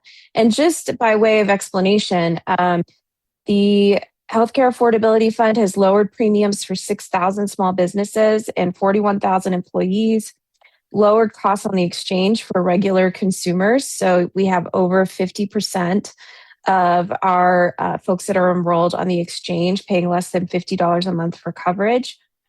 And we have over 34% that pay $0 a month for healthcare coverage. $0 premiums for Native Americans that make under 3 times the federal poverty level. That's all thanks to the Healthcare Affordability Fund. Now we have hit peak enrollment this year on the exchange. I just heard that we are up to 81,000 individuals enrolled on the exchange. And some rural counties saw enrollment rise by over 30%. Actually, about 15 counties saw enrollment rise. Now, other states saw enrollment drop over the last year, and that is because the federal government repealed the enhanced premium subsidies that were being offered on the exchange. And we were in hopes that this would be restored. And we hope for several months after H.R. 1 passed that somehow Congress would see the light and go in and restore that. And then we decided we couldn't wait any longer. So last special session, we used the Healthcare Affordability Fund to provide help to New Mexicans who are over 400% of the federal poverty level. So really trying to make sure that every family that was accessing the exchange, 97% of those families would be able to get this enhanced assistance. We did that with state funds. Now, that happened at the same time that the federal government was in a shutdown over this issue. So this prevented those massive premium spikes in New Mexico that we are seeing all over the country. And that is one reason why our exchange enrollment has gotten to a dramatic all-time high, while other states are seeing dropping enrollment. So I sponsored and we passed House Bill 4. So now 95% of those funds, the premium surtax funds, are going to the Healthcare Affordability Fund. And the remaining 5% is going to behavioral health. So this is a huge win for both healthcare affordability and for behavioral health. Now, in the budget, we dedicated $294 million to lowering those out-of-pocket healthcare costs. And again, it just shows the ongoing commitment of the state not to sit back and wait for the federal government to take action. We are monitoring everything that's happening at the federal level with Medicaid, with the Affordable Care Act, with all of the healthcare programs. And we are doing our best as a state to meet the moment and backfill when necessary, create new programs when necessary, and really create some resilience. And we're very lucky that we're in a budget position to be able to do that. A lot of other states are not. Now, we also passed House Bill 306, which prohibits certain healthcare facility fees. What this bill addresses is facility fees on appointments that are for preventive care, vaccine visits, or telehealth visits. And it mandates reporting. There's a lot that we don't know about facility fees. particularly as hospitals, who are traditionally the only entities that have been permitted to charge facility fees, as they are purchasing clinics, doctors' offices, group practices, we are seeing those facility fees being added on to those visits, whether that's specialty care or et cetera. And so this is a start. One of the most important parts of this bill is the reporting that is required so that we can understand where facility fees are being charged for what kinds of visits on what type of care, and really look at who's being impacted by that and take further action if necessary. House Bill 128 was a really critical bill. This was a bill that I sponsored along with Senator Nava, and it's really to address the fact that firefighters were working under workers' compensation guidelines that were from almost 20 years ago. And this basically allows for firefighters to, if they develop one of a certain list of cancers or conditions, those conditions are presumptively caused by their work. One of the reasons why we needed to update that list was because it didn't include any cancers that are specific to women's bodies. Because at the time that legislation initially passed, there was no research about women firefighters and the types of exposures and what kinds of illnesses those could cause. So that was a big win for our firefighters in terms of making sure that they are not battling workers' comp and battling for coverage of their medical care at the same time that they are fighting an illness like cancer. Senate Bill 21 creates an annual Medicare open enrollment period. This was really critical for seniors. So currently, if you had a supplement, you were locked in to that plan. This allows for open enrollment so seniors can have some choice. This was not an easy bill. There was a lot of concern that this would contribute to rising healthcare premium costs. And so we were really striking a balance between giving seniors a choice, not letting them be locked into one plan for the rest of their lives, but also trying to balance those concerns about making sure everything is kept as affordable as possible. And then House Bill 47 lowers costs for school employees. So that's a number of folks have heard of this referred to as the 80-20 bill, but it does allow for school districts to pay for 80% of those premiums that school employees face. And Senate Bill 20, so Senate Bill 20 addressed prior authorization, which, as we know, can present a lot of delays in people accessing care. And what this legislation does is, if you are on a long-term medication for a mental health condition or for a chronic illness, so that's something like diabetes, heart disease, something that is a long-term condition, and you are on a long-term treatment, you can only be required to complete prior authorization once every 3 years. This was another big battle. I was very proud to sponsor that bill along with Senator Stefanik and Chair Liz Thompson. And we were fighting off amendments up until the last minute to try and get this prior authorization to be applied annually, which we were successful in keeping off. So it is every 3 years. So for those of you that work with community members that may be sharing with you that they're struggling with this prior authorization process, if it is a chronic condition, it can only be requested every 3 years. Okay. Now, we also spent a lot of time this session working on healthcare workforce. As you know, and as all of you see firsthand in your communities, New Mexico is really challenged in terms of having adequate healthcare workforce, like many other places in this country. But we know wait times for appointments are far too long. It's very difficult to find providers when you need them, particularly if you need a specialist. And New Mexicans are traveling too far within state and sometimes out of state for care. And this is hitting our rural communities especially, but also underserved areas that are that could fall within some of our urban areas.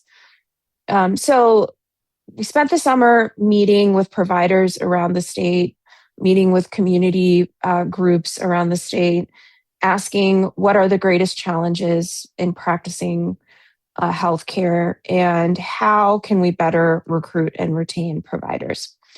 So we had a very ambitious agenda and we got a lot of it done. The budget included support to double the size of UNM Medical School, $25 million for healthcare provider loan repayment, and also some much needed changes to that program, $24 million for rural residencies and rotations, and $4 million for rural and tribal health councils. We also passed House Bill 66, which expands eligibility so a broader range of healthcare providers can qualify for student loan repayment, and increases the repayment amount for physicians who practice for 4 years in New Mexico. So if you are a physician and participate in this program, the amount of funds that we have allocated can pay off your entire student loan debt if you work the required number of years in New Mexico. We also enacted some common sense reforms to our medical malpractice laws with House Bill 99 what we are trying to do is stem the high cost of malpractice insurance. And we will have to evaluate that effort and see how those reforms are impacting those malpractice premiums. We got 2 compacts done, the interstate medical, the physician compact, as well as the social work compact. There are a number of other compacts that we need to address. The House has been working really hard on that and passed all of the compacts over to the Senate, and we will continue to work to get more of those compacts enacted, which basically make it easier for individuals to practice across state lines. So if someone moves here from a compact state, if we are also a compact state for that profession, they get their license more quickly. And, I really want you all to know that we are taking the healthcare workforce shortage very, very seriously. And we want our healthcare providers to know how valued they are, how seen they are, and that we are welcoming them into the state. We also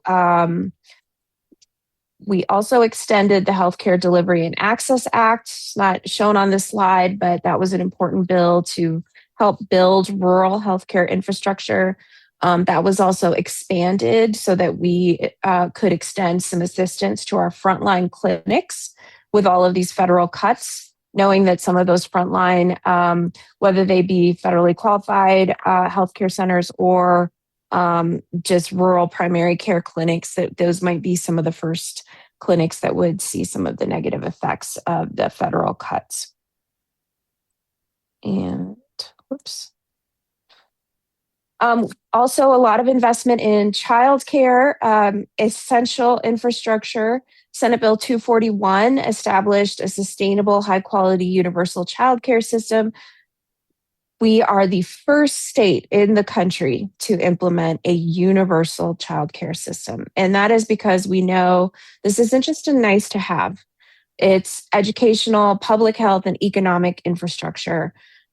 We know that families rely on childcare to be able to be in the workforce. We also know that children rely on it to get access to those development supports that they need, and that communities rely on it for their essential functions. The implementation of the universal childcare also includes investment in the early childhood workforce through the wage and career ladder, which was funded with $60 million. So that's to ensure that those early childhood educators are being paid a living wage and have real pathways for advancement. And that is just essential. We have to support not just the families that are participating in the childcare and getting the benefit of the service, but all of the workers that are making that service possible. Senate Bill 96, licensed in-home childcare, protects licensed in-home childcare providers from unnecessary regulation, particularly at the local level, so that we can have some statewide uniformity in how those childcare facilities are treated. And so that they are not playing by different rules depending on what community they're located in. And recurring funding for the Office of the Child Advocate, which is a really critical part of how we can address the absolute crisis that is unfolding at CYFD and has been for a number of years. There's no question that we have serious problems at CYFD right now. The DOJ report that many of you may have seen documents many of those problems. One reason why I'm so excited about the Office of the Child Advocate is we have an independent voice now that has access to CYFD rules, policies, procedures, records that can really provide that independent insight into what's happening and recommendations. I'm going to speed up a little bit because I want to make sure we have time for a couple of questions. So investing in our students and in our educational system was also a major priority. That included investments into special education and legislation to create a new office, $4.7 billion in recurring funding for public education, Senate Bill 37, which is related to literacy instruction and math instruction and licensure, Senate Bill 29. These are sort of the core building blocks of education. And these bills, I think, represent an important step forward in trying to impact those the scores that we see for, particularly when we look at our reading levels in third and fourth grade, math comprehension levels in third and fourth grade. I think these both of these bills lay out a great infrastructure and a set of requirements to improve the way that those subjects are taught. And also defibrillators at school athletic events. So just an important effort to ensure that people are safe no matter whether they're at a school athletic event.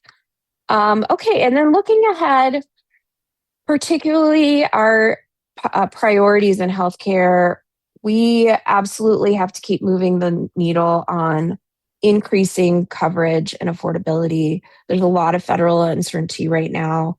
We must start really taking a hard look at what's driving the incredible healthcare cost increases over the last year and do all we can to start bringing those costs down.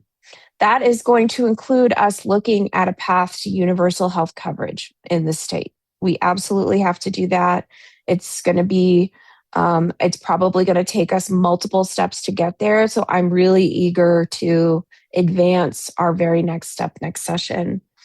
We're going to keep working on workforce shortages. We had our healthcare agenda, provider agenda this last session. We are going to do our healthcare provider 2.0 for next session.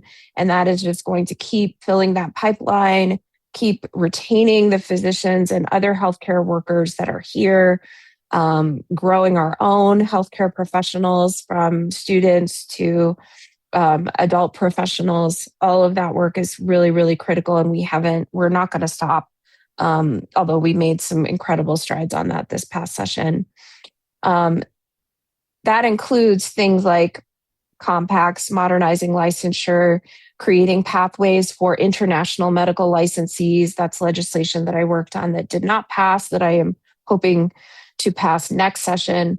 And then, of course, all the building blocks of health. And as we know, public health sits at the intersection of many, many other policy areas. And that includes childcare, education, housing, environmental protection, transportation, behavioral health. So we will continue to work on all of those to build thriving communities across the state.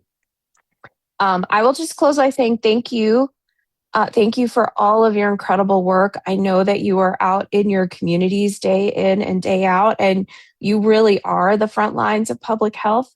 You are often the way that people understand how to access the healthcare system. You are often the way that people understand and can access some of the preventive care and public health programming that exists around the state. You're often inventing that programming based on the need that you see and creating that and standing it up. And I have so much appreciation for all that you do. Thinking back to my roots working in community health clinics and all the ways that I know that all of the folks at health councils and within all of our community healthcare settings are really delivering healthcare and making sure that our communities are healthy I have a lot of fond memories of that frontline work, and I know how stressful and hard it is. So I really appreciate all of you. And I don't know if there's time for questions, but I am open to questions if there is. Yes, Representative Sapansky, from all of us, thank you. Thank you to our elected officials, legislators. I would just like to comment that the issue of the compacts is a very critical issue in healthcare, and appreciate the efforts to be. Now we have nurses, physicians, and social workers, behavioral health resources. Our licensed counselors from other states could be very helpful, and also other areas that are important in terms of expanding our healthcare workforce. Great progress this last legislative session. Very impressed with your leadership and support, and peace be with you. Thank you. I echo that. Thank you very much. We just have to keep sharing that point of view, all of you, with your legislators. Okay, All thank right. you, Representative. And just want to open it again to Zoom before we go to in-room. Any other questions? I think we can take one more online. Yes, Riley? actually, can you hear me? Yes. Yes. Okay, wonderful, wonderful. Thank you so much, Representative Shapansky. We do have some questions here from the online audience.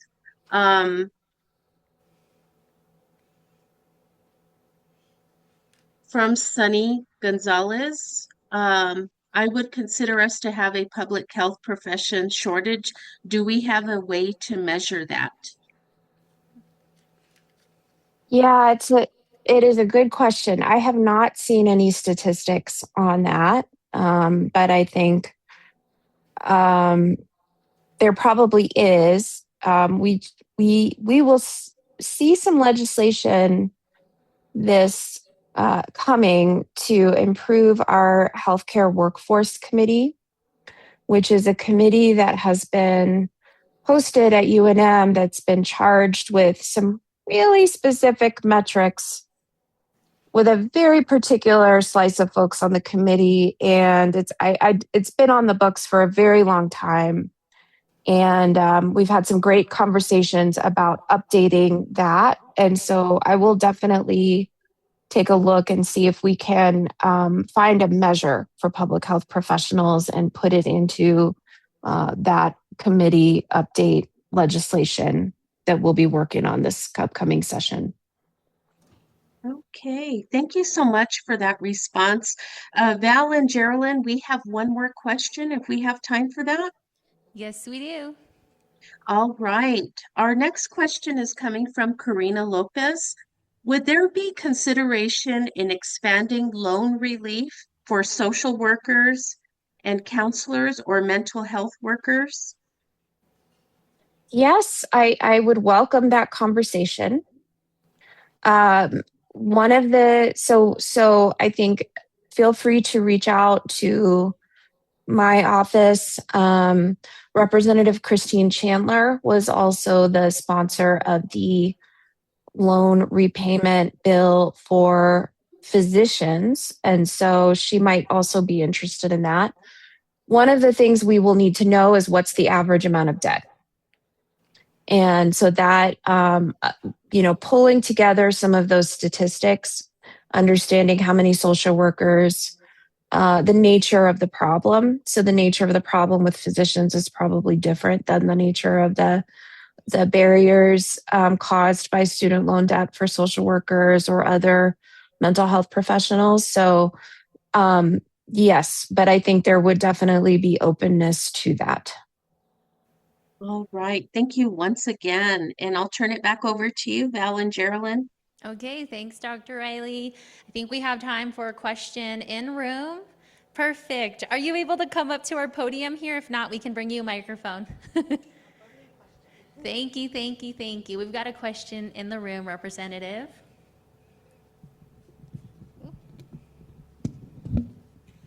Sorry. Or should Thanks, I Lisa. face Yeah, the- you're fine right here. Thank you, Representative. We appreciate all of your hard work. I probably could have asked this question to Lieutenant Governor Morales, but we didn't have an opportunity. I'm Lisa Hampton. I'm chair of the Los Alamos Health Council and District 47, Christine Chandler's district. Yay, Bill 99. My question is there any talk about having a special session to get the rest of those healthcare worker compacts through and approved before the next session? There's certainly a conversation about that. A lot of it would depend on whether the members of various Senate committees are open to that. And I think the one thing I do want to remind everyone with the compacts is that each of them is set up in a slightly different way. And so that adds to the complexity because there are a couple of them where if you have a license, for example, the EMT compact, if you have license in Texas, and if we were an EMT compact state, you could just automatically practice in New Mexico as an EMT. However, our EMTs in New Mexico are able to do a couple of procedures that EMTs in Texas are not. So that's an example of the complexity around each and every compact that has to be addressed. And the other thing I just want to say, and one of the reasons why all of this other recruitment and retention work is so important, is because the compacts are it's a two-way street. The door swings both ways. So we become a compact, it makes it easier for us to invite practitioners from other states to become licensed here. It also makes it easier for our practitioners who are licensed here to go and practice in other states. And so that is one reason why this tracking of all of our healthcare professional data is so important so that we can really understand after these compacts have passed, is this a net positive for New Mexico? We think it will be. We really think it will be, which is why the House has been so strong in passing them.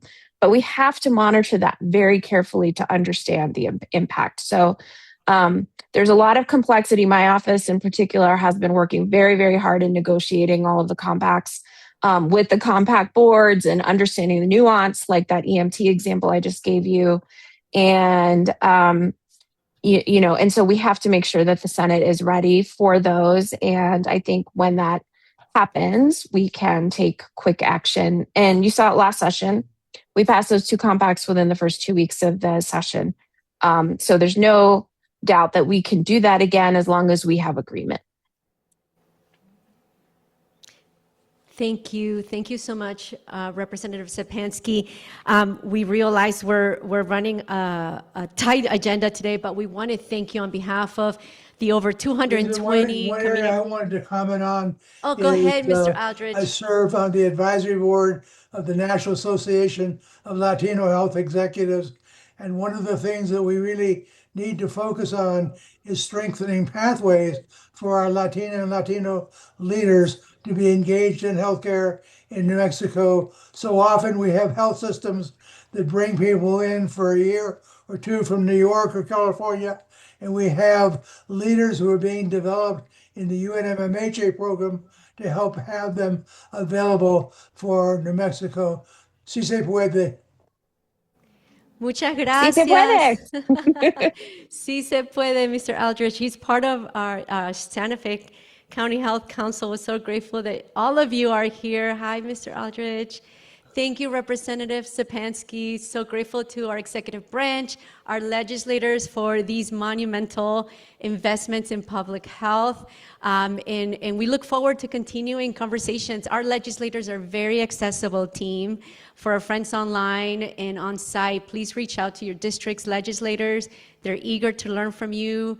They're eager to partner with you. They're eager to see how we can, inform legislation that can really serve communities across our state. Thank you, Representative Sapansky. We appreciate you.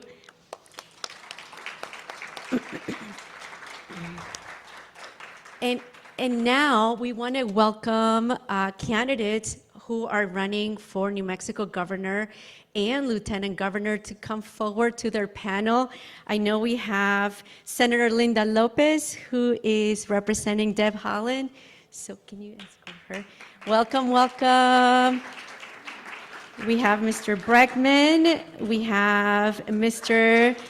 Miyagishima, who's joining us online. We have Senator Pope. Welcome, welcome, Senator Pope. Mayor Hall, Mr. Rodriguez, and Mr. Lardizarbal, and Mr. Lopez. Welcome to each and every one of you. We're so happy you're here. We're going to give them a second to get settled. And Geraldine and I will be moderating this 45-minute conversation. We see you, Mr. Migashima. So great to have you with us. All right. So we'll give folks a minute. Thanks, Val. I really had intended to be there, had a little situation come up last night, and Yeah. I apologize for not being there. You're here. Thank God for digital avenues. We're grateful that you're here. So because we have, let's see, 1, 2, 3, 7, I can count. I think there's one more. We have about 45 minutes with 8 candidates. We have 2 questions, my friends, that have been informed by tribal partners, rural communities, urban health, county and tribal health councils, different from our CCF planning committee. So these 2 questions were identified as the most pressing from a community perspective in seeking to see where candidates, priorities should they be selected, elected for governor, lieutenant governor. Geraldine, are you here? And you have the mic? Okay. So we're going to moderate this, and we're going to begin. Let's start online. That's been our commitment throughout CCF and all of our hybrid convenings, starting with our friends online. So, Mr. Migashima, we have 2 questions for you in about 5 minutes. What specific health outcomes would you commit to improving in the first year of the term should you be elected? Okay, well, thank you. And again, my apologies for not being there in person. So the 2 outcomes that I'd like to see, first off, is we need to build a new IHS hospital there in Gallup. That'll help our Native Americans with their healthcare, because right now it's really lacking. I mean, the place needs to be redone. And so what I would like to see us do is commit anywhere from $20 to $30 million a year so that we can actually use that money and bond. So I'm going to say on a 25-to-1 ratio. So if we give 10 million, they may be able to do 250 million. If we do 20 million, they may be able to do 500 million to be able to build a new hospital. And that'll help serve a lot of our residents. The second thing is, I have to give a lot of credit to the Alliance on Health Councils. I want to actually increase the funding considerably, because you all are in all 33 counties and 10 pueblos.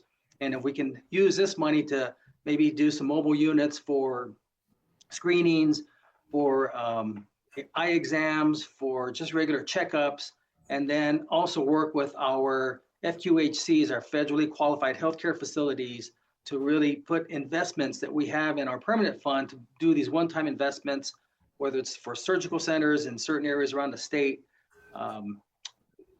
machines such as X-ray machines or what do you call it? I don't know, when you that thing that you go into, I'm sorry, the name slips my mind. But nonetheless, that's really important. Those are things that I'd like to see. Earlier we heard Majority Leader Stefanski talk about eventually like to see universal health care. Right now I'm trying to figure out a business plan to deal with this administration's cuts of $2 billion.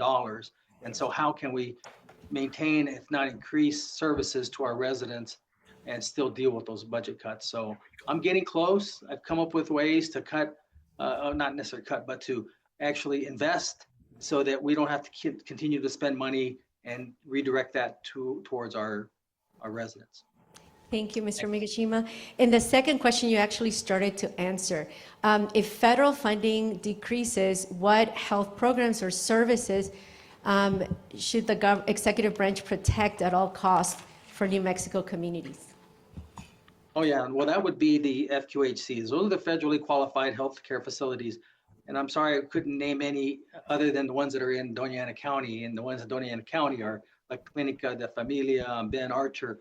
And I want to see us actually increase funding for them because they're going to play a crucial role for our residents who don't have access to healthcare and be able to have a place to see a doctor, a dentist, get x-rays, get imaging done, CAT scans, whatever may be the case. So that's really going to be the impetus.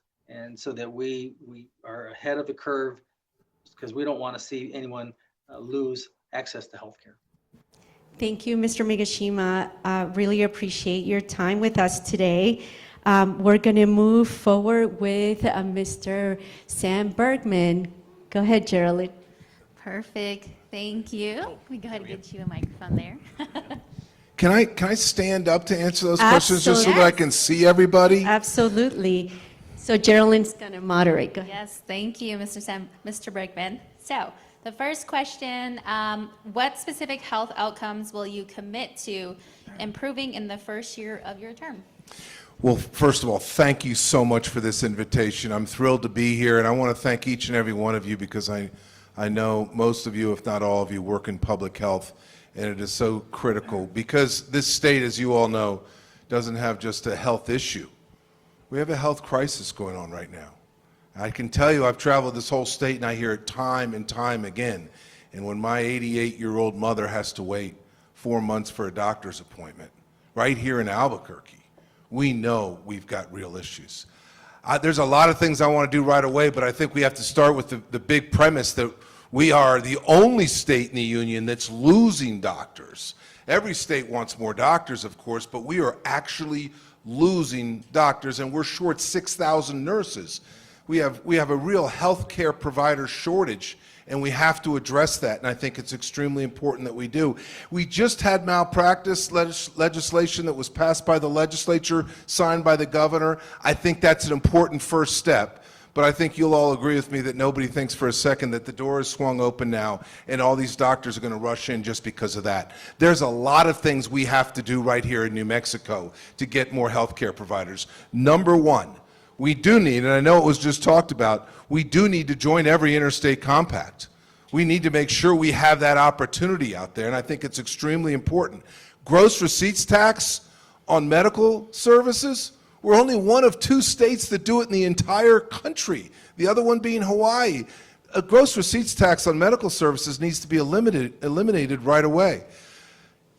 For every year a doctor, for example, practices medicine in New Mexico, we need to reduce a year of their medical school tuition, or their reimburse them or forgive it or whatever you want to call it. We need to do a year for year. I think that's really important. We need to make this the most attractive place in the country for doctors and healthcare providers. We've got to turn things around. If you practice medicine in rural health, you need to be getting a tax credit. Medical malpractice premiums, a tax credit, dollar for dollar. But also, and I think you all know this intuitively, that do doctors who want to put down roots perhaps in a new state and grow their family want to go to a state that's ranked as the #1 place when it comes to crime and education, and has that reputation. We can do better. We have to work on all these things at the same time. Are you giving me a time limit thing like I'm done? I just got rolling. All right, well, do you want to ask me the second one, and I'll do that now? Yes, Mr. Bregman. So if federal funding decreases, what health programs would you protect at all costs for New Mexico communities? Listen, I've been very vocal about this when it comes to what was claimed out of Washington and the chaos and Donald Trump and that administration, the chaos. They called it a big, beautiful bill. That big, beautiful bill, what it did single-handedly to New Mexico and cut millions of dollars from Medicaid. And I think you all know how important Medicaid is to our state. 40% of our state is on Medicaid, and they cut out hundreds of millions. So I compliment the legislature. I compliment the governor for backfilling that and doing what they needed to do. But at the end of the day, that's the short term. And we're going to have long-term effects from that. And listen, don't let anybody tell you we're a poor state. We have $75 billion in wealth fund. We're the second richest state in the entire country, only behind Alaska. I'm not saying we make a run on the Treasury, but we also at the same time should never for 1 second allow New Mexicans to fall through the cracks. Whether or not it's health care or anything else, whether or not it's SNAP benefits, we have to take care of folks. We're going to take care of New Mexicans. And that's exactly what I plan on doing. So I would suggest to you, Medicaid's an example of something I would absolutely, at all costs, make sure we're taking care of people when they need affordable, accessible health care. I'm going to do that at every instance. I want to also, of course, grow your health councils to make sure I know how much you help navigate for so many people what we do here in rural and all over this whole state. I get it, and I want to support that in a big, important way as well. So thank you all for this opportunity. Appreciate you all. Thank you. Thank you, Mr. Bregman. Beautiful. Over to you, Mr. Hall. Welcome. Thank you. Same question. What specific health outcomes will you commit to improving in the first year of the term? Well, thank you. Once again, thank you all for allowing me to be here and inviting us to be a part of this discussion. It is an incredibly important discussion as we think about healthcare in New Mexico and we think about the challenges that we face each and every day. And it's not just in rural communities, it's being able to get a primary care physician and getting a referral to a specialist, seeing so many families leave our states for critical services like cancer treatment and other things as such. So first priority, just right out the gate, is let's get these compacts finished up. I think we put a good foot forward with HB 99, which put some limits on the medical malpractice. But now we have to work on rebuilding the trust with our doctors. We have to start rebuilding the trust in the medical community. So getting those doctors that left the state to bring them back is going to be a #1 priority for me, is to work on how we can incentivize bringing them back into the state. But we're going to have to also assure them that what we did once in 2021, we're not going to do to them again going forward. So that really impacted not just metro, but really impacted rural health care throughout the state of New Mexico. And as I've traveled around the state, that's the one thing I hear is I have to go to another state to get service. If you're on the east side of the state, they're all heading to Lubbock. They're to get their services. If you're down in Las Cruces, they're running off to El Paso. And I know a lot of my friends that have had to go for special services up to Denver. We need to really work on, and it will be, part of the results that I will be looking for are remarkable progress in actually adding healthcare professionals back in the state of New Mexico. That's through recruitment, #1. Retention has to be a top priority. But pipeline, and basically one thing that I'm very focused on, we've worked very hard on in Rio Rancho, is developing a pipeline of talent coming out of our high schools and coming out of the colleges, making sure that we're working directly with our high schools to identify kids that want to be in the healthcare professions. So we have some great programs up there that we've aligned out with CNM and UNM Health Sciences to take kids right out of our high schools and get them interested in these different healthcare professions. get them trained up, and then what I believe that we really need to start doing is looking at a program not dissimilar from the GI Bill that my uncle went to college on and got his medical degree through. He got his medical degree and served 4 years in the Air Force, and they paid his medical bills, his college bills there. I think that we can do the same thing for rural communities in New Mexico, where we recruit kids right out of these communities that are interested in becoming medical professionals, and get them trained, get them back into their communities, and if they serve in those communities, we forgive those college debts for them so that they aren't carrying all that college burden. Because the one thing that really, really hurts is when you look at the income levels in New Mexico as compared to other states, there is a deficiency there. So one thing that I would really want to look at is how we balance that deficiency, keep those kids right here and incentivize them to go back into their home communities. But it's hard to live there and pay the school bills at the same time. Thank you, Mayor Hall. The next question is, if federal funding decreases, what health programs or core services, state services would you protect at all costs for New Mexico? Yes, so first off, you have to go right after the course, the extremely important services, trauma services, behavioral health services, drug prevention, all of the ones that are very critical that you have to attend to those, you have to attend to those needs right off the bat. So making sure that rural hospitals are not impacted by this and the services are not being diminished, but first looking at whether that's prenatal care, mother care, infant care, all of the different critical services that we see that are needed throughout the state. We can't allow those to be diminished where, once again, you're creating the opportunity for, you're creating the necessity, I should say, for people to travel long distances to get emergency care services. So those have to be protected right off the bat. And then secondarily, we have to look at making sure that the most vulnerable in our state continue to have quality health care. We want to make sure that nobody is left out of the healthcare system and make sure that their family, their children can all access health care in the state of New Mexico. So this is going to be very important to make sure that we protect families in New Mexico, protect the resources that we have so we're not diminishing those even further. And so I think that would be the big ones that I would jump right in to make sure that we protect those right off the bat. Thank you, Mayor Hall. All right, Geraldine, you're next. Yes, then we got next Mr. Duke Rodriguez. I'm going to get out from behind here. Yes, please do. All right, we've got the same two questions, so I'll go ahead and start with the first one. Please. What specific health outcomes will you commit to improving in the first year of your term? Sam and I agree upon one thing, and I've said this everywhere I've gone, no matter how small or large the group, and I appreciate this many people showing up. Let's all agree on one fact. New Mexico is not a poor state. We are absolutely a poorly run state. And when it comes to health care, I can say that more clearly and more honestly than anyone, because if you understand my background, for those of you who don't know me, I used to be the cabinet secretary under Governor Gary Johnson under what was called then HSD, Human Services Department, which is now called HCA. I ran Medicaid. I ran food stamps, child support enforcement. I know what it is. But more importantly, many of you know me as me being the loveless guy. I built hospitals. I built group practices, clinics across this state. At one time, 1 in 4 customers, 1 in 4 patients were my patients.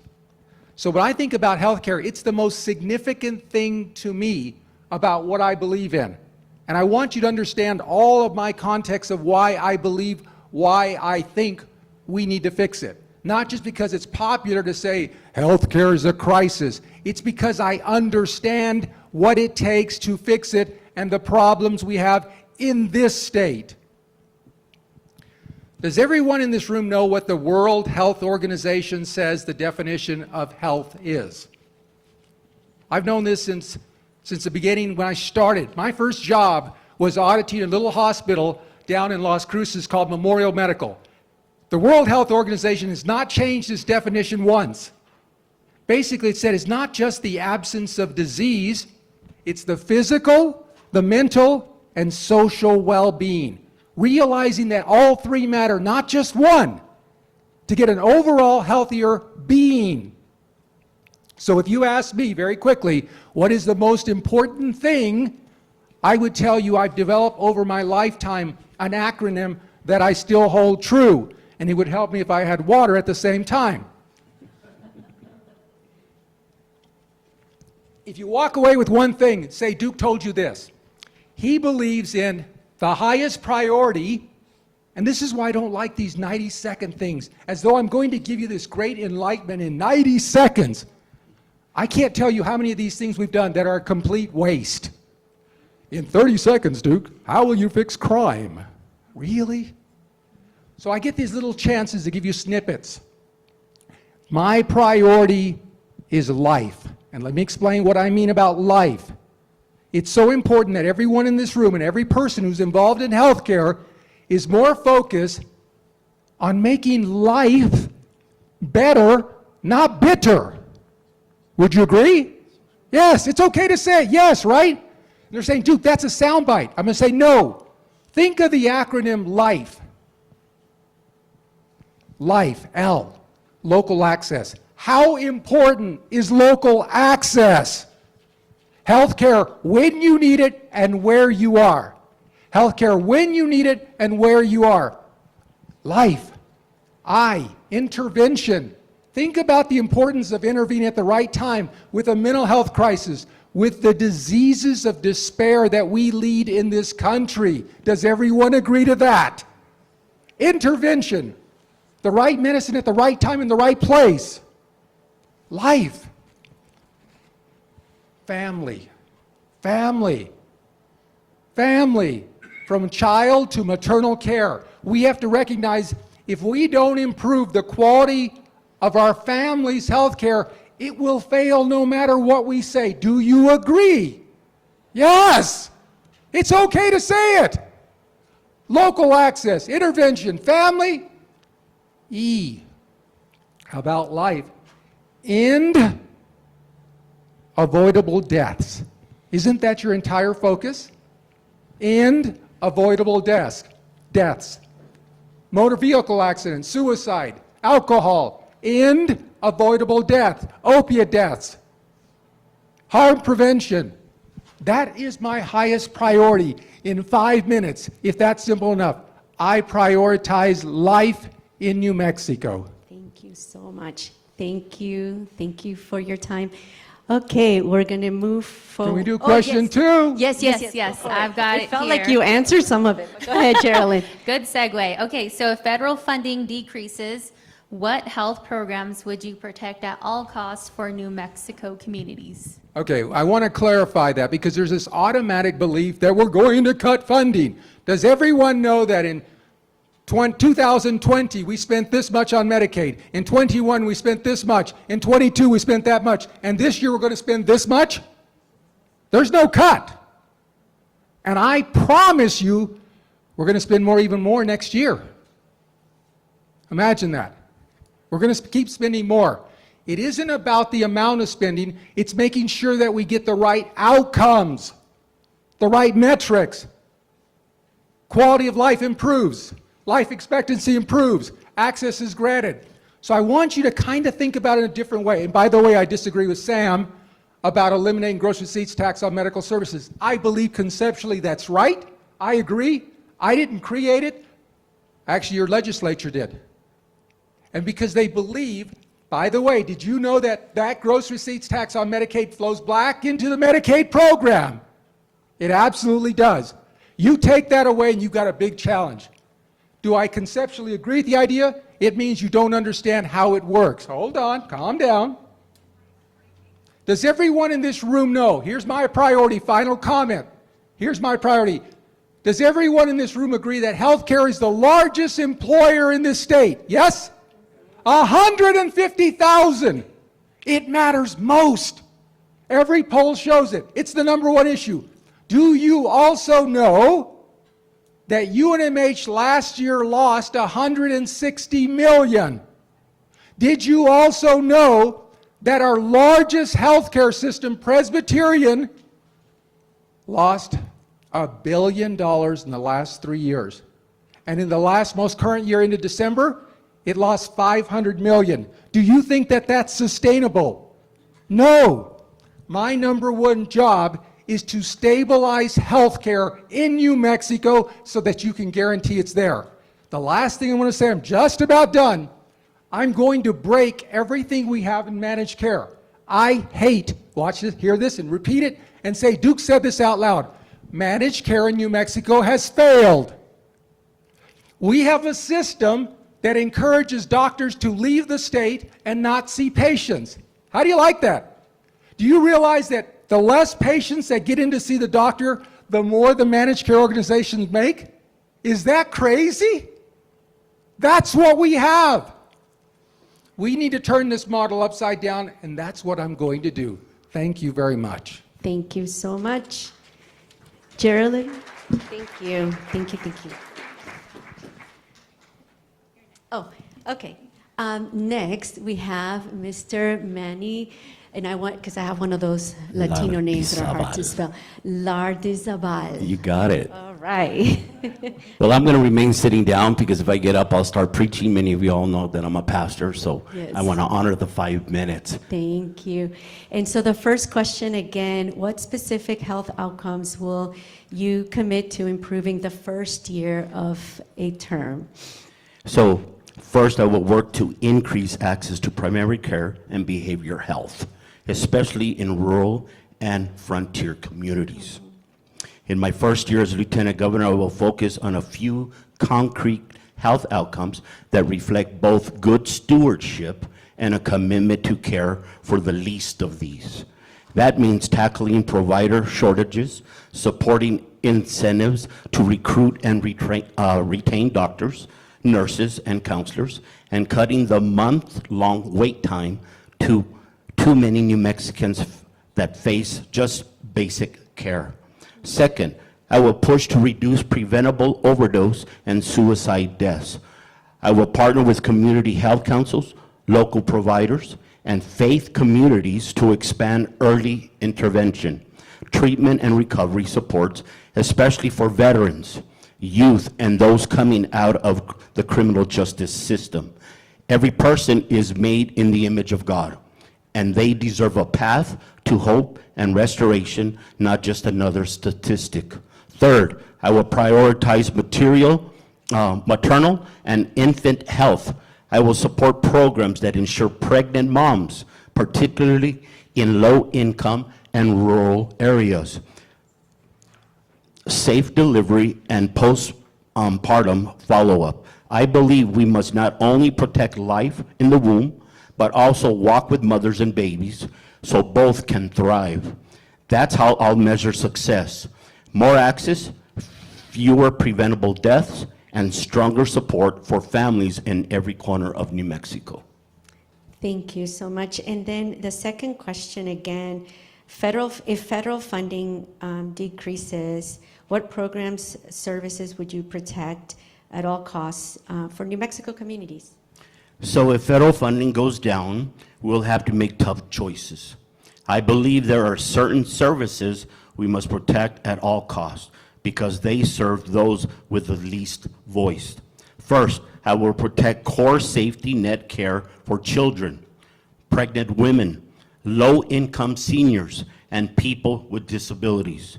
We can and should demand accountability and efficiency in Medicaid, but I will not support balancing the budget on the backs of our most vulnerable neighbors.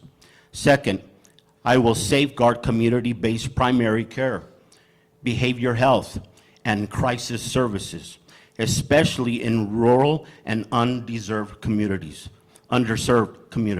Addiction, suicide, and untreated mental illness are tearing families apart. Protecting those frontline services is also a matter of public safety and family stability. And third, I will defend maternal and infant health programs and life-affirming support services for moms and babies. I will also favor directing resources to clinics and community partners that help both mother and child. And finally, I will protect veteran health and mental health supports and maintain basic local public health capacity. Our veterans and our local communities must not be abandoned when Washington falls short. My commitment is simple: protect essential, life-preserving services, cut waste and duplication elsewhere, and invite churches, nonprofits, and the private sector to partner with the state to build a healthier New Mexico. Thank you so much, Mr. Lardizabal. And go ahead, Geraldine. All right, thank you. And Senator Pope, you are next. What specific health outcomes will you commit to improving in the first year of your term? Thank you, and I don't know if I'll use all the time, and I think I heard the question enough. I think this is really based on what I believe, and I think many of what you believe in. We have to be centered on people and what's best for our communities and what's best for our outcomes. I think we also need to look at those outcomes to where they're based on the specific community. There's not a one-size-fits-all, and that's where you all come in with the councils. I'm not going to sit here and pretend to know all the solutions and all the answers, and we need to continue to work to have solutions that are based in those communities because you know best. When it comes to the question about outcomes, I think there's so many that we still need to focus on in our state, but I chose three. I would want to commit to behavioral health care. How do we deal with food insecurity? And how do we increase providers in our rural and underserved communities in our state? And so for me, I want to see how do we shorten those wait times and have access? How do we increase that workforce? But how do we actually take care of the workforce, right? We have folks that want to be case managers, social workers, work in behavioral health, but they get burned out. Or they don't even want to go in the field when there are scholarships and ways to go into that field.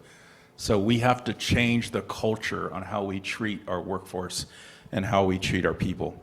It also means that we need to have culturally competent care in these communities as well. I'm all about recruiting workers from out of state and doing things, but they have to understand what our communities are and the people that they serve. We cannot forget about that. We also have to continue to look at community-based healthcare, how we can really do that, and really look at addressing substance abuse and suicide prevention in those areas.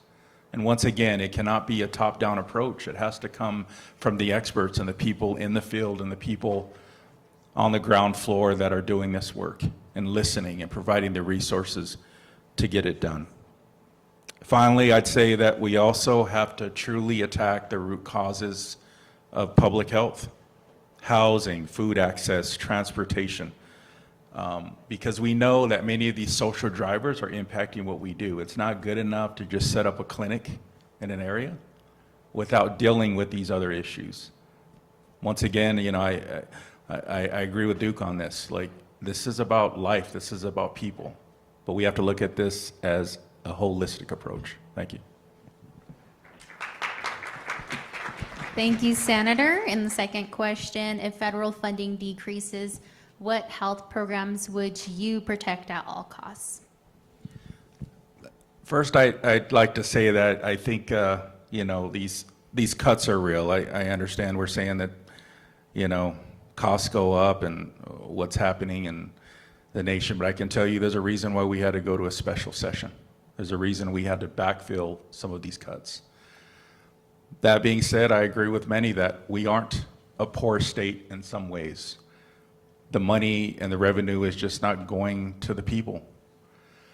That being said, we need to look as a state, what do we do to make sure that we are providing what our people need to survive?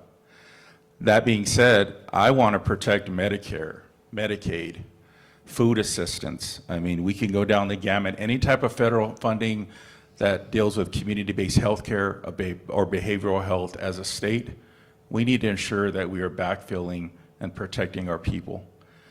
Look, we are already not doing enough, and we have to be honest about that. I'm in the legislature. Look, I have to be just as accountable as anyone else. But we have to push a model that is preventive, looking at people holistically, and forget trying to take care of people on the back end. when they're dealing with trauma, when they're dealing with a healthcare crisis? Why aren't we making these investments now?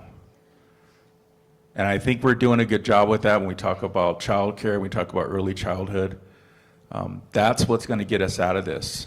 It's going to take a while. We have to be honest about it. It's just like behavioral health. We can't sit here and say we passed SB3 and tomorrow everything's going to be great. It's not.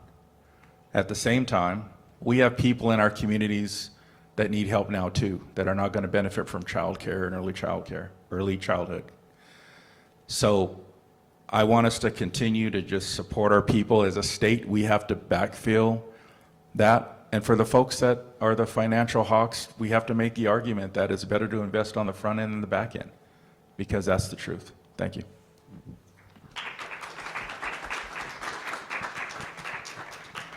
Thank you. And we now have Senator Linda Lopez representing Ms. Deb Holland. And so we're going to ask the same set of questions.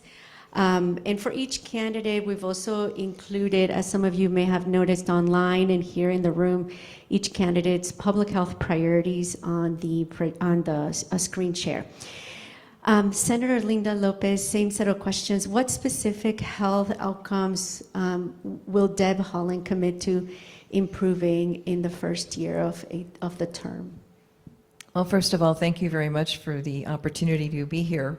I'm proud to stand with Deb Holland because she understands that healthcare is not a luxury, it's a right for all of us in the state of New Mexico and across our country. Deb Holland understands that protecting Medicaid is of most importance for us to do.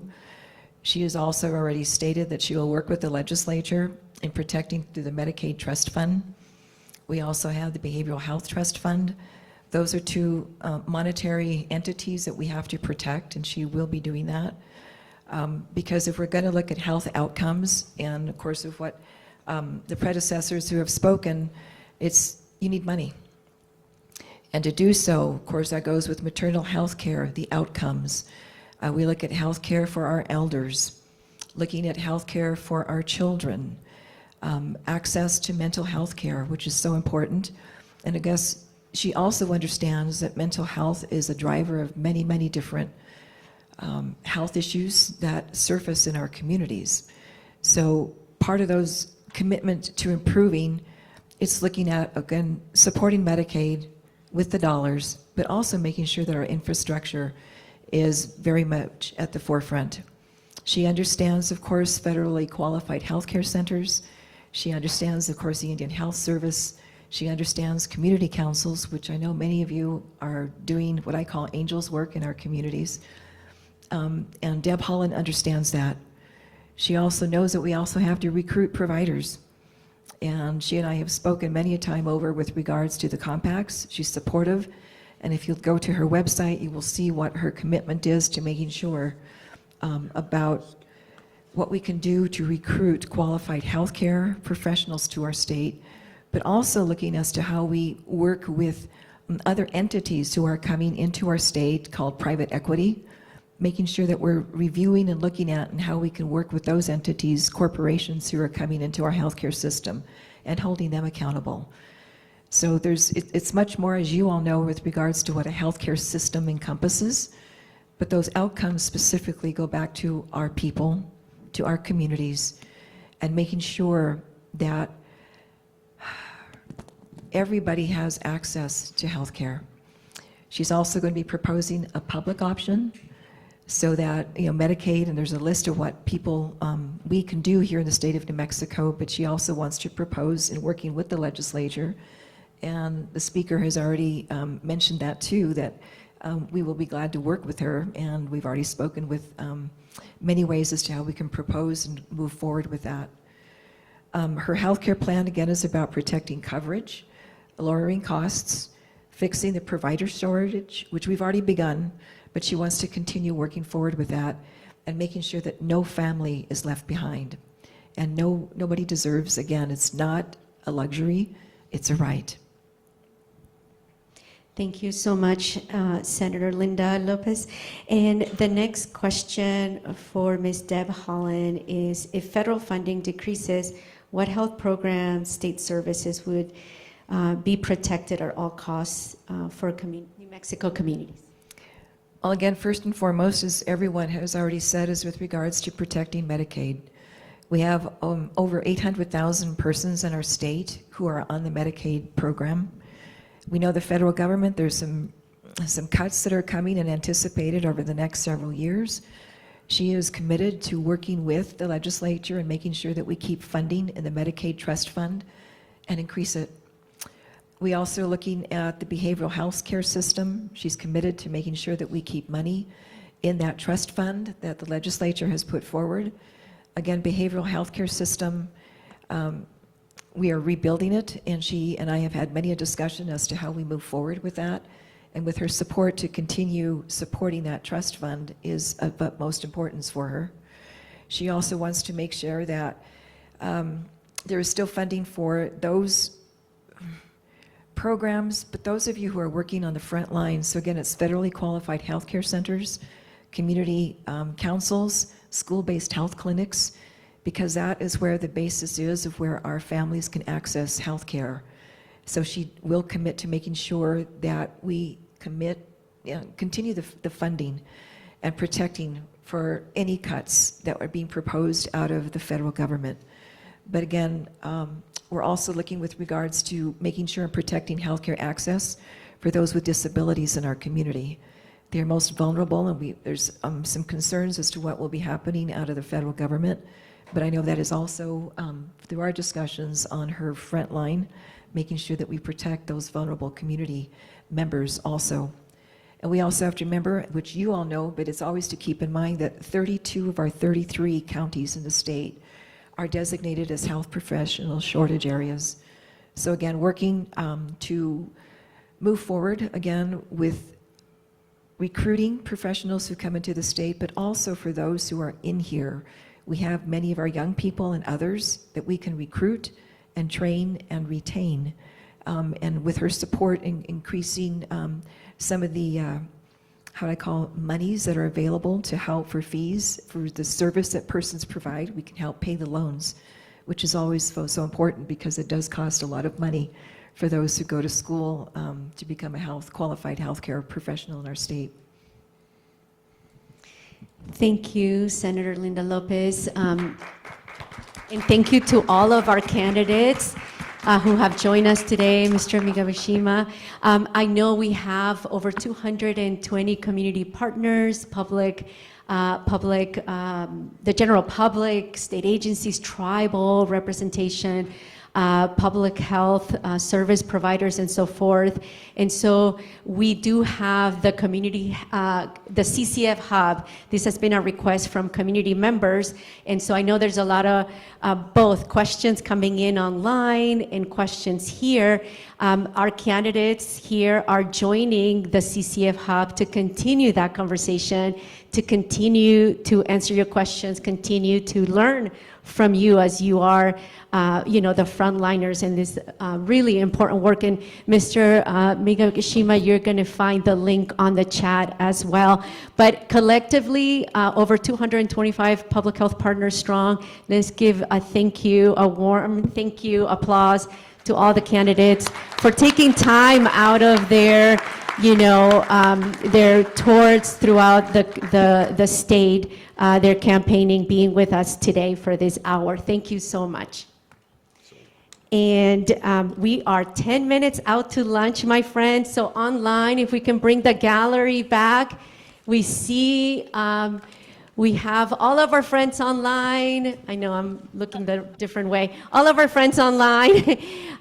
So we're going to take we're going into lunch. The lunch is going to be served in that little alleyway.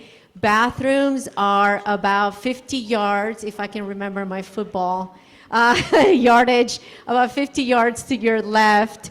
Lunch it's probably already served 12 to 1. For our friends online, we invite you to please come back online at 12:30, as we're going to have Deputy Secretary Ms. Chavez from the New Mexico Early Childhood Education and Care Department to talk about monumental legislation that's come through, universal childcare, and so much more, of my friends. So we so thank you all for being with us today. Let's take this moment to nourish ourselves, take a little break, stretch, go outside, breathe some fresh air. And to our friends online, we'll see you soon for the 12:30 presentation, and then we'll have our friend Nick Bucas, Director of Behavioral Health, also provide some timely updates on SB3. Thank you, everyone. We'll see you soon. Thank you. Everyone. Important note there. And I think I'm waiting for slides. Forward. That is obvious. Okay. Hi, all. Again, thank you for the introduction, Valeria. My name is Kendall Chavez. I serve as the Deputy Cabinet Secretary at the Early Childhood Education and Care Department. I was asked to give an update to the Alliance on universal childcare specifically. We're going to step back, though, and do a few slides around the trajectory of ECECD, the acronym that we use for the department, and how we got to universal childcare and additional legislative achievements from the 2026 session. All right, so has ECECD ever presented to the Alliance before? Okay, great. So this is just a refresh for folks in the room. In 2019, our dear Governor Lujan Grisham, and our Lieutenant Governor, Howie Morales, made it clear that early childhood was a priority of this incoming administration, and the department was created in 2019. The department officially launched July 1st, 2020, and at that time we were the fourth state with an early childhood focused department. Now there, I believe is more than 10 other states who have really followed in our pathway. And to date, 12 states, I can't see my notes, so I'm gonna move this, have established early childhood agencies to date. So a key sort of underlying priority for creating the department was not to create more government, it was to bring these various fragmented, very important programs, early intervention, pre-K, childcare, et cetera, into under one roof. That meant that we could govern, we could manage, and we could really prioritize our prenatal to 5 system and one agency with one vision and a whole staff working towards that on that trajectory. So really, really critical. We pulled programs from the Public Education Department, Children, Youth, and Families Department, and Department of Health.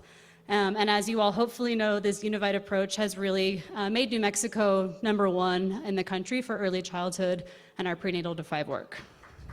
Yeah, thanks. And just a reminder here about vision and mission. These statements just again solidify that our department is laser focused on anything that touches prenatal to 5, and we also serve children, of course, 5 through age 12 in our child care program. And anything that touches children and families in that kind of ecosystem lives under our department. So the Early Childhood Trust Fund is a major component and is a major lever that was pulled back in 2020. At the time, this was the vision of our governor, Governor Lujan Grisham, our Lieutenant Governor, the late John Arthur Smith, and Representative Doreen Gallegos. The Early Childhood Trust Fund is not taxpayer funded. The inflows come from oil and gas, and it is a fund that has accrued major interest over the years, now sitting at $11.4 billion. That fund really speaks to the vision the New Mexico legislature and our governor had at that time, and is what really has set early ECECD up for success as we entered into the universal child care phase of our arc here. And as I stated, the fund has grown to $11 billion. I want to also flag for folks in the room, if you don't already know it, the Behavioral Health Trust Fund and the Medicaid Trust Fund are also funded from outflows from the Early Childhood Trust Fund. So this corpus, this fund has been so productive. I think in the beginning I've heard stories that the legislature and the executive thought that this would maybe hit $1 billion, in 2030, and here we are at 11.4 billion and growing every day. And so this fund is also supporting really critical priorities that this alliance cares about in the realm of behavioral health and Medicaid. Yes, and that is Senator Munoz's vision too, and that was passed in the 2025 legislative session. So as a reminder, our Early Childhood Trust Fund supports all these programs that are up on the screen. Universal Child Care, New Mexico Pre-K, we are universal for 4-year-olds and darn close to universal for 3-year-olds. Universal home visiting in every county. We are leading the nation in early intervention, meaning we serve more children than any other place in the country in terms of the percentage or the rate. Infant early childhood mental health, workforce development, farm to preschool, and food, nutrition, quality programs, and our tribal investment strategy. To date, in this moment, 65% of our children 0 to 4 in the state of New Mexico are engaging and participating and benefiting from these services. So we are very happy about that number and hope that that will continue to move on that positive trajectory in the next administration. So universal child care. So there is a misconception that this switch flipped overnight when it was announced in September of this last year, of 2025. So just as a reminder for people, this is the arc or the roadmap we've been on since 2019. When Governor Lujan Grisham came into office in 2019, she immediately raised the eligibility to up to 200% FPL, which for context, a family of 4, this was $51,000 for that household. In 2022, eligibility expanded to 400%, and ECECD began waiving copays, making childcare free for most families. And when we say most, we mean 85% of families in New Mexico. 400% FPL is $128,000 for a family of 4, hardly luxuriously wealthy.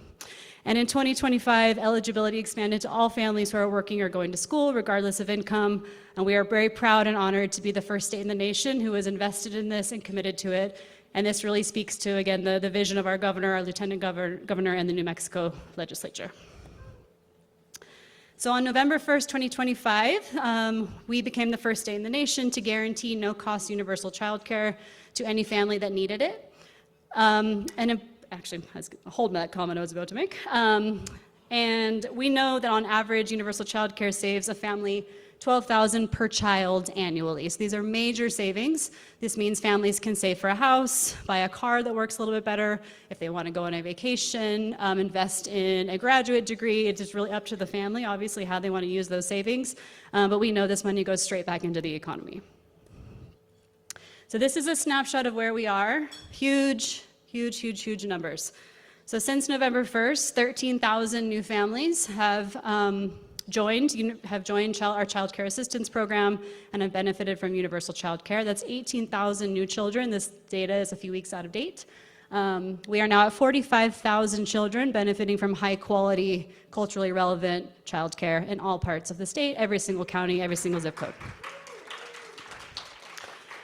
So we're thrilled that if you see the data on the far left column, there was also this misconception that universal child care serves rich or wealthy families, and we are seeing the actual opposite. So as many of us hopefully, well, whether you agree with it or not, there is a kind of a theory that universal programs open the doors for every family, every child. There's no stigma, it's for everybody. We've seen the same application in universal school meals, free college, and so we now have applied it to childcare. And you'll see that the majority of the families were already eligible pre-universal childcare. That means that this program is serving everybody who truly needs it and has removed the stigma and that it has made it clear that this program is for everybody. We also know that infants and toddlers, anybody in here have an infant or a toddler? Me too. They're very hard to serve in childcare for obvious reasons. They need a lot of attention. There's a very low teacher to child ratio. They're expensive, air quotes. And we're seeing 40% of the children coming through the door since November 1st have also been infants and toddlers because of this shared priority from the department, our governor, our lieutenant governor, and the New Mexico legislature. We were very clear, the governor was very clear on the front end that just removing eligibility caps would do nothing without investing in workforce and building more supply. So this is the other thing that has made New Mexico very special in our approach, and we've had dozens of states. We have met with dozens of states for them to try and glean some wisdom from us on how we did this.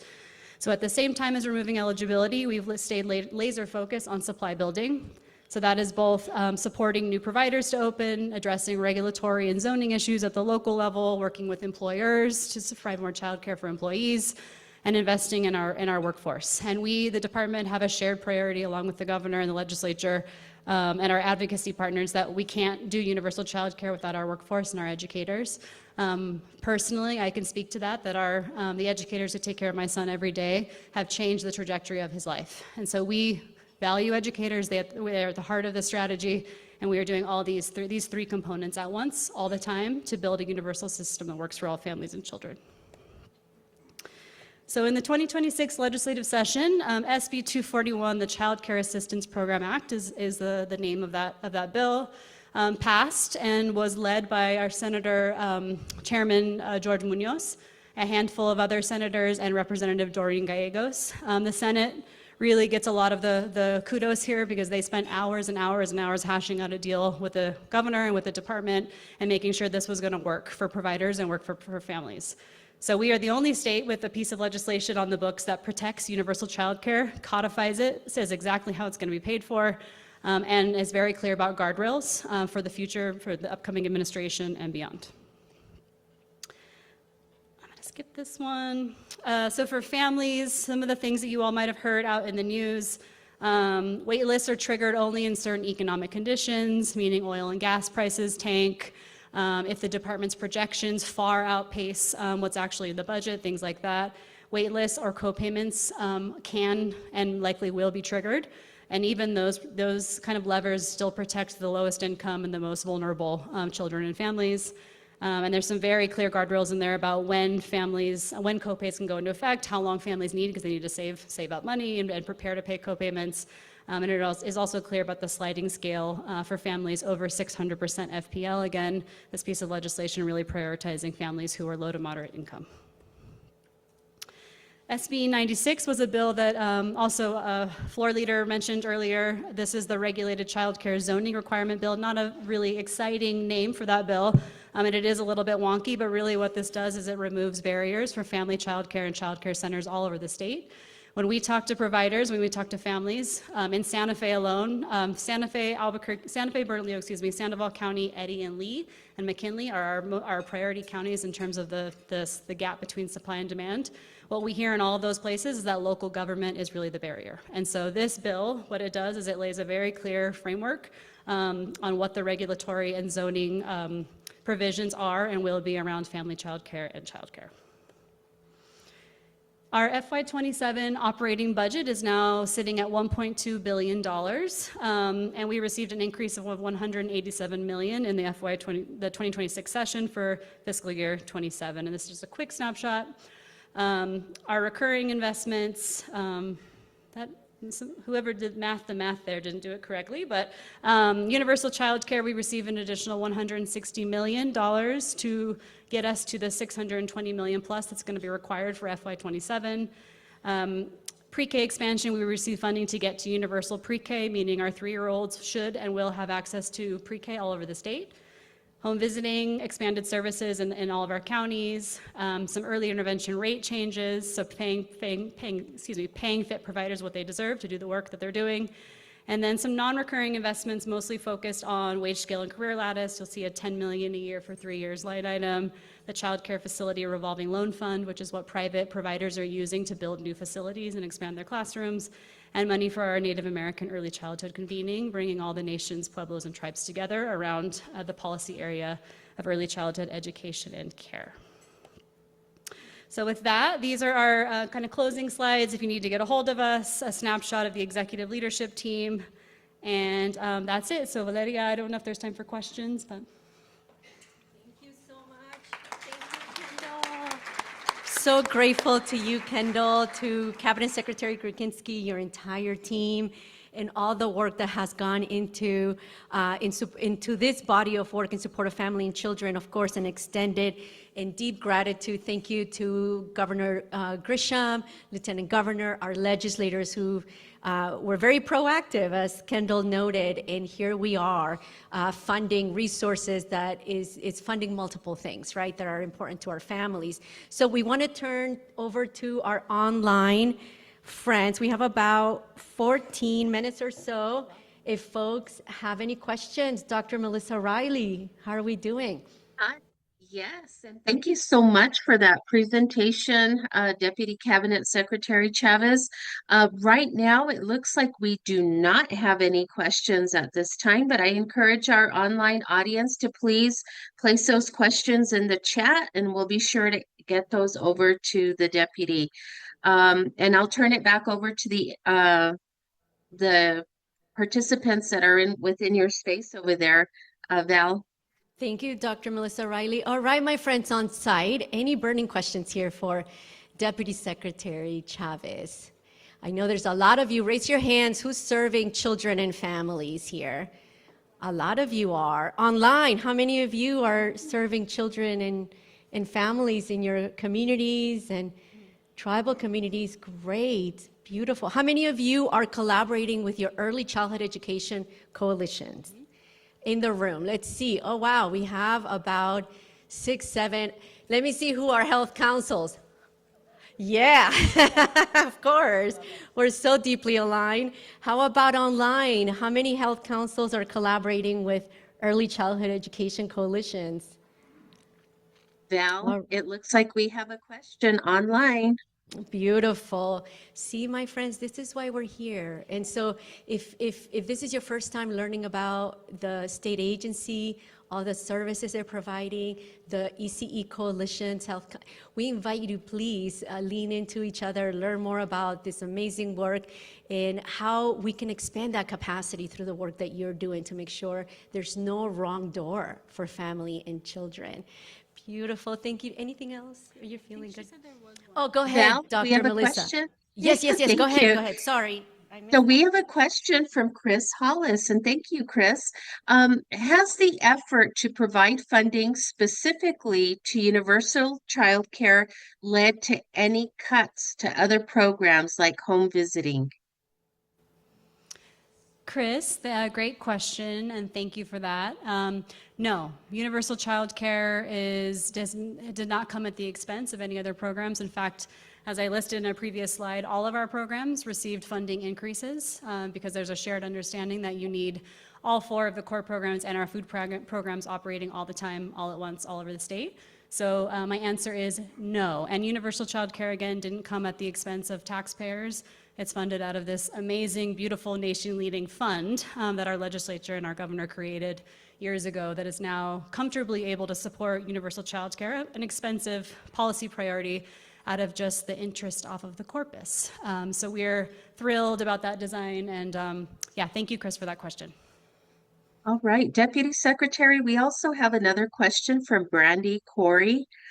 Are there any more efforts to support the work of coalitions that ensure the success of all other ECECD programs? And this comes from her earlier statement of coalition funds are being severely cut this year. Mm-hmm.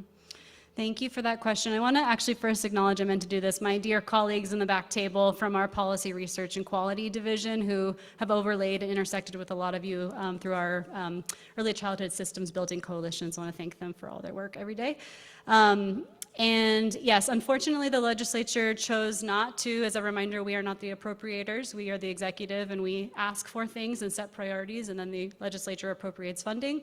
And the legislature chose not to fund that priority. We are actively working with private foundations and philanthropy to backfill those expenses because we agree that our systems building coalitions are a very critical, essential part of the work we do at the department. So thank you for that. And thank you. That's about it right now. Thank you.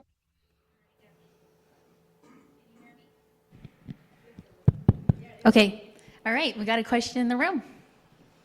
It's not really a question, it's a comment. As some of you may know, Deputy Secretary Chavez wears multiple hats. And as our administration starts to transition, I just wanted on behalf of everybody who's involved in food policy in this state to have Kendall take a bow for all the work she did before taking this position. She really was the reason we have, a huge part of the reason we have healthy universal school meals in our state. She successfully led that effort, and it makes me know for sure that we're going to have a great program of universal childcare as well. Sweet.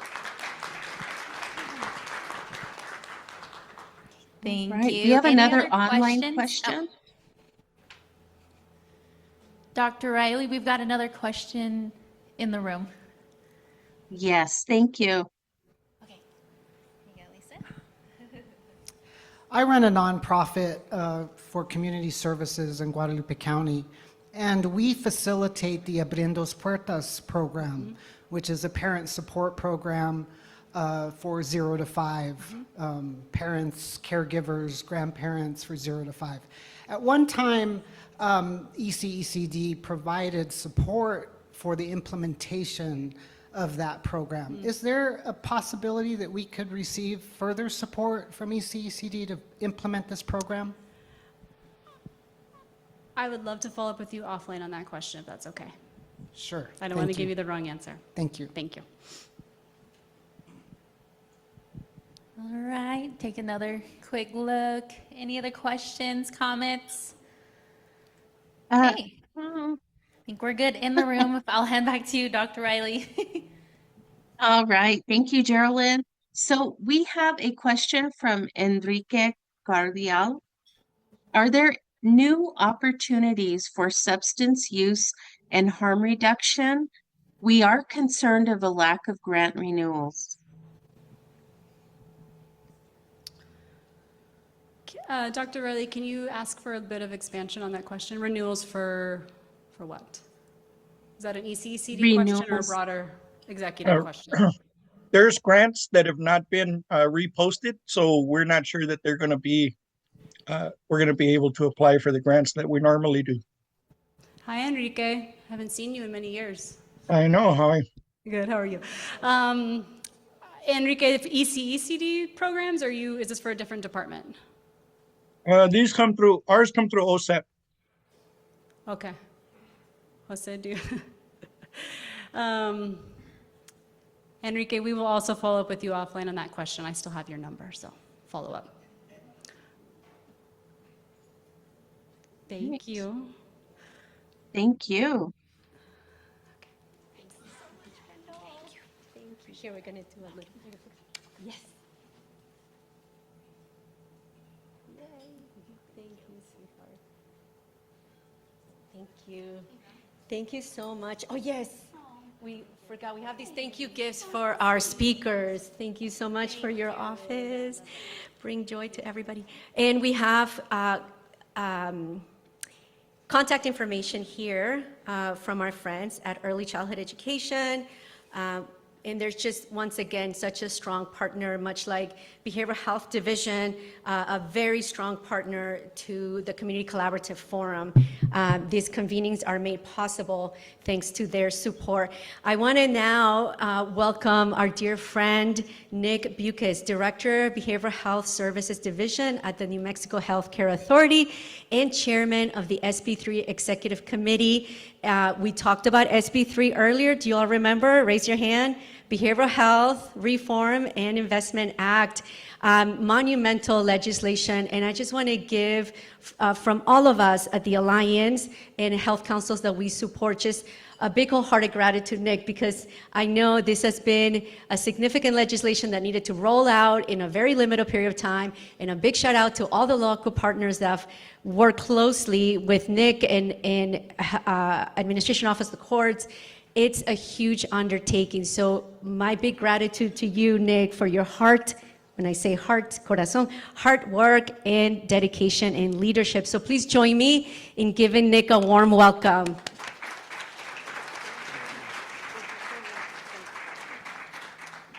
Good afternoon, everybody. It's really nice to be with you again. I want to just start off by saying I know that we're going to be talking about SB3, but I also want to just have a little shout out that this month, May, is Mental Health Awareness Month, and that's why we're wearing the green ribbons, because it is important for us to recognize that our mental health, our behavioral health tie into our physical health and vice versa. And it is an all systems approach rather than just one little silo. The other thanks I want to give is also to Valeria and her team for putting on a wonderful event. Thank you for having us. And also to our ASL interpreters that are online and translators. So I just wanted to say, I don't know much more than that, so I don't want to, and hopefully my accent doesn't like throw you off when you're interpreting me. that being said, let's move through.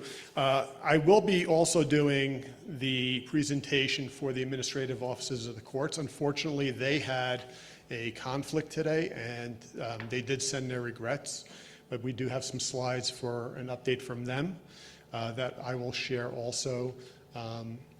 Please forgive me, I will just be reading those off because I might not have all of the answers for that, but if we do have questions, by all means, you can always reach out to me, to the AOC, to the support email boxes, and we're committed to improving communications out to all the partners.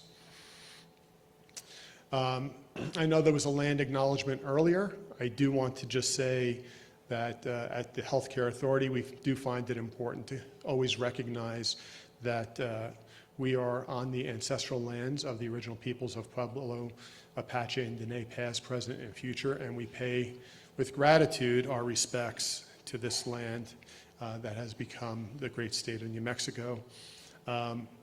We also at the Healthcare Authority, every year we have a contest, and this is a picture over Taos Pueblo. It changes every year, but I might be a little biased, but I just really love this picture. I think it's just beautiful and really gives us some grounding as to what a beautiful state we live in. I'll skip over our mission, vision, and values. They are important, but that's more importantly, we wanted to kind of talk a little bit about why we're here in SB3. So as you know, that last year, this bill passed. It's abbreviated as BRIA, so we kind of go between SB3 and BRIA. It's not my favorite acronym. It's a little tough to kind of roll off the tongue, but it is nonetheless the acronym. And what it basically does is establishes regions throughout the state. There are 13 regions that align with the judicial districts. And as a result of that, the regions are doing prioritization meetings, which are known as sequential intercept mapping. There is an enhanced part in that, which has a focus on how do we kind of integrate youth into this mapping, and then come up with 5 priorities that the region wants us to fund, how they're going to do that, what the problem is that they're addressing, how they're going to measure it, and what's it going to cost. As a result of that, this joint effort recognizes that a lot of resources need to be shared. If you happen to be, and since we mentioned Taos before, but if you happen to be in Region 8, that's Taos, Colfax, and Union County, we recognize that people might have to travel for some resources. Resources are shared. And that's really what it comes down to when we talk about having a regional approach. The Healthcare Authority, the administrative offices of the courts, the Legislative Finance Committee are really charged with implementing BRIA. And I will say that we are now in month 10. And it's really been quite a little bit of a challenge, but a lot of things have happened. And as you know, in state government, when you can get 3 slides of accomplishments done in 10 months, I'll just say, I had hair before this. It was dark, long, beautiful hair. Now the ones that are hanging on are turning white on me, little bastards. You don't have to translate that. Anywho, so what did we do in these last 10 months? Well, we've established the Behavioral Health Executive Committee and have established some meeting procedures around that. The committee is made up of not only myself, but the Cabinet Secretary of the Healthcare Authority, the Medicaid Director, the Director of the Administrative Offices of the Courts, and 3 behavioral health experts that are appointed by AOC. We have moved to quarterly meetings, but we recognize also that there might need to be meetings in between. So I will just say, if you're not on the mail list, you certainly can always go to the website to see a slate of proposed calendar dates, because we want the input we value that input. The other thing that we've done is we've published behavioral health standards and evaluation guidelines that was called out in SB3 specifically. This was done in collaboration with the Legislative Finance Committee. And it basically outlines what services are approved within the state of New Mexico. I always use this as it's kind of an exaggeration, but if people are telling us that they want to give mushrooms to 2-year-olds, we don't find that to be a good thing. We can't find any evidence that says it's a good thing, and therefore that's not something that we want to move forward with, and that's not something that we would accept. But expansion of things like intensive outpatient treatments, we know is recognized and is within the standards and evaluation guidelines. The other thing that we've done is release early access regional funding. And for those of you that have been wondering where that money is, I know that Secretary Armijo had brought up that there was some administrative hurdles with the Department of Finance and Administration. Those have been cleared up. If you're part of an accountable entity, in the next day or so, you're going to be getting an email that is asking you to send us the invoice so that we can release the funds to you. If you know who your contact is at the accountable entity and they're not in a room, please let them know that that's coming. And if they don't get it, check their spam folder. And if they don't have it in their spam folder, then please reach out to us so that we can work with you to make sure that those monies do get distributed. In beginning of December, we engaged in tribal consultation to make sure that we're kind of addressing some of the concerns that we were hearing and how we could best work through that. I think, though, the legislation didn't give us as much wiggle room as we would have liked, but we are committed to making sure that tribal voices are heard and to try and figure out what some of those solutions are. I know that it can be difficult always when we talk about government-to-government relations. However, we want to make sure that what we're doing is not only consistent with the behavioral health standards, but that we have a good system in making sure that partnerships can be fostered as well. And we also have the regional plan template, because these plans will be for 4-year periods. And as a result of these eSIM projects that are going on, we want to make sure that we're capturing the priorities and that there's minimizing going back and forth to say, how much is this going to cost, or this got left out, and make sure that those are included so that these plans can move forward in a timely fashion. One thing I do want to just mention is people have been asking, well, how do these align with the strategic plans of the state? And at BHSD, we do have a strategic plan.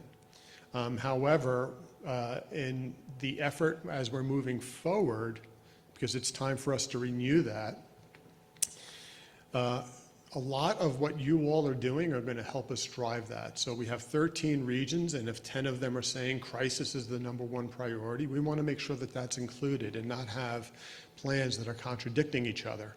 It's important for us to make sure that we're working together and collaborating, as opposed to having plans that are contradicting each other or have a different set of priority on that.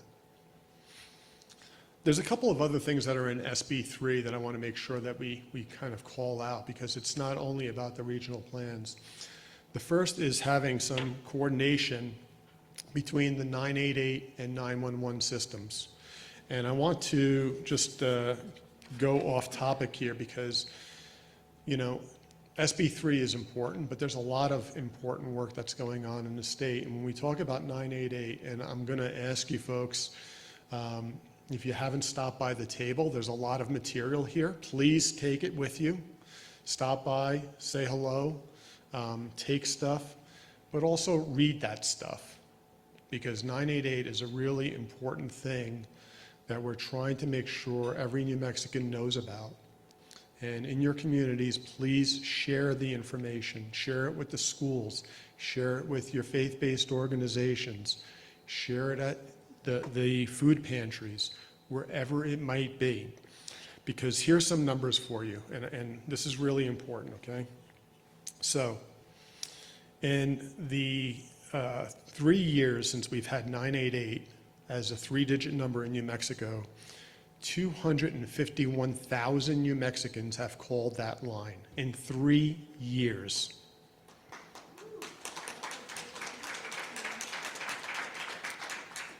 Here's something else that's important, okay?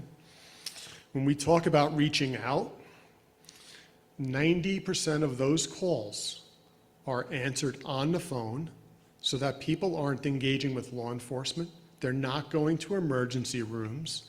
They're getting the resources that they need in their home, in their school, wherever they happen to be calling, texting, or chatting from.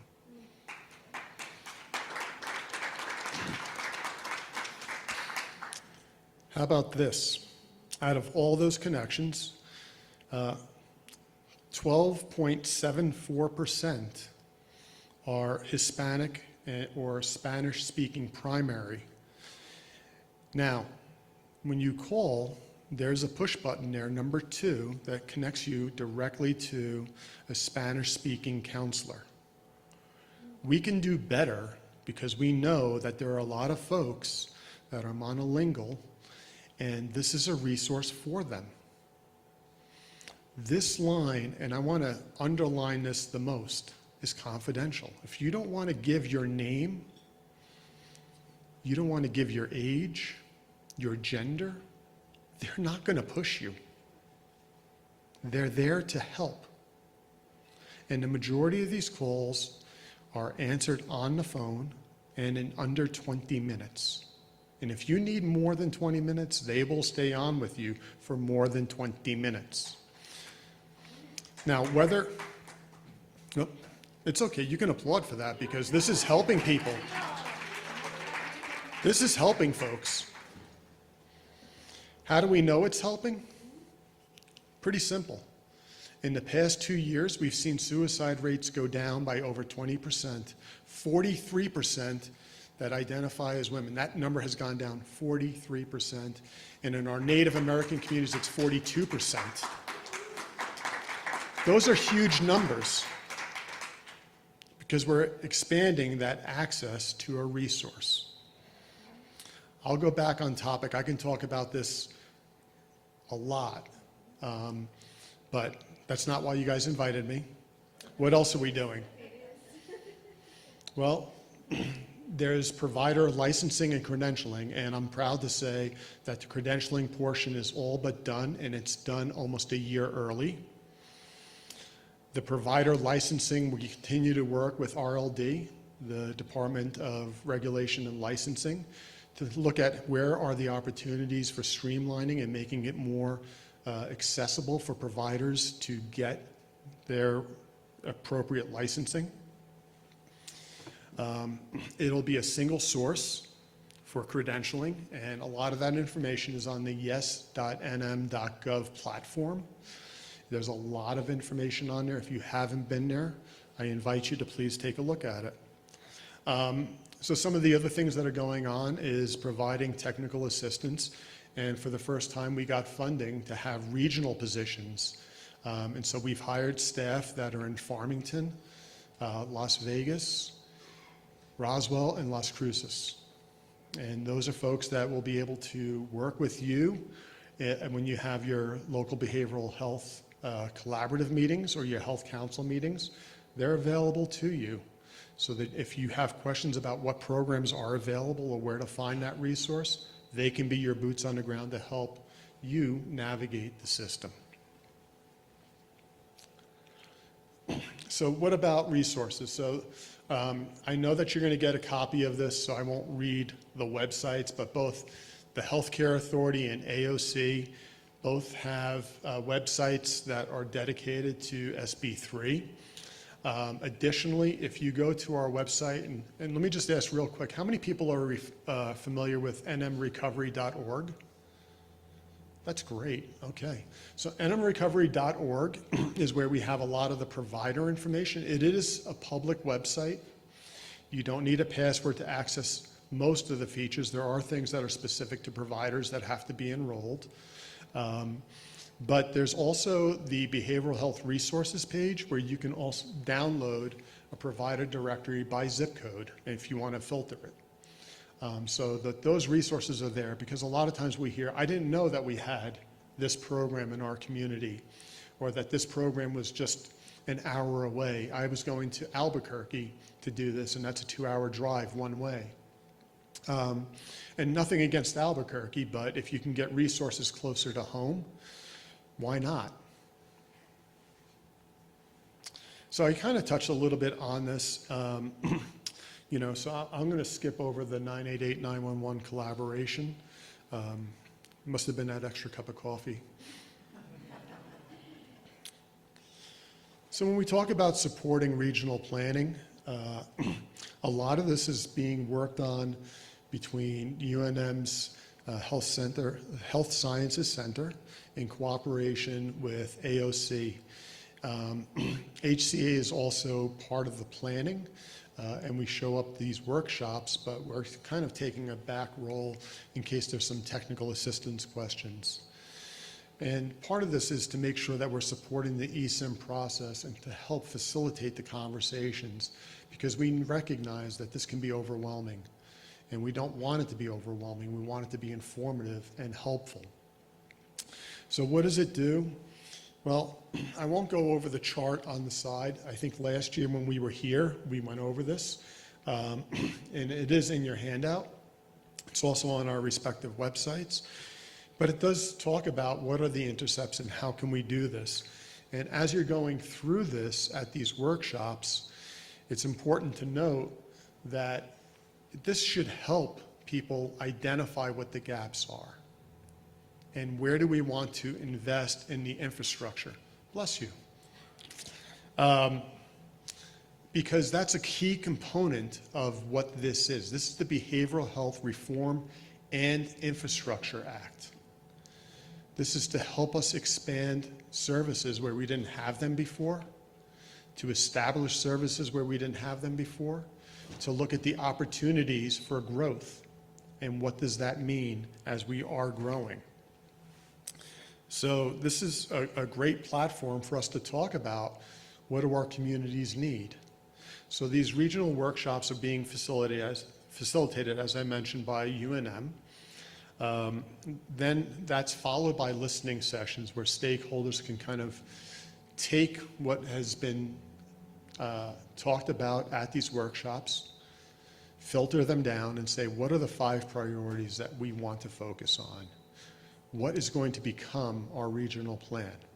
And as we move forward with that, what does it look like so that we can measure success and report back to the legislature, which is required, by the way, to say that we've moved the needle. And what do we define by moving the needle? Those are the standards that we're going to be looking for as we say, does this make sense? Is this working? Because that's also going to be how they figure out for reappropriation, what does that look like? As I mentioned before, the Behavioral Health Services Standards and Guidelines, this again is on our website. There's a lot of stuff in here, but I will say also that if you have specific questions about a program, that nmrecovery.org website has all of the staff contact emails, and you could reach out to them directly if you just have one question that you want to focus in on and talk to the program managers.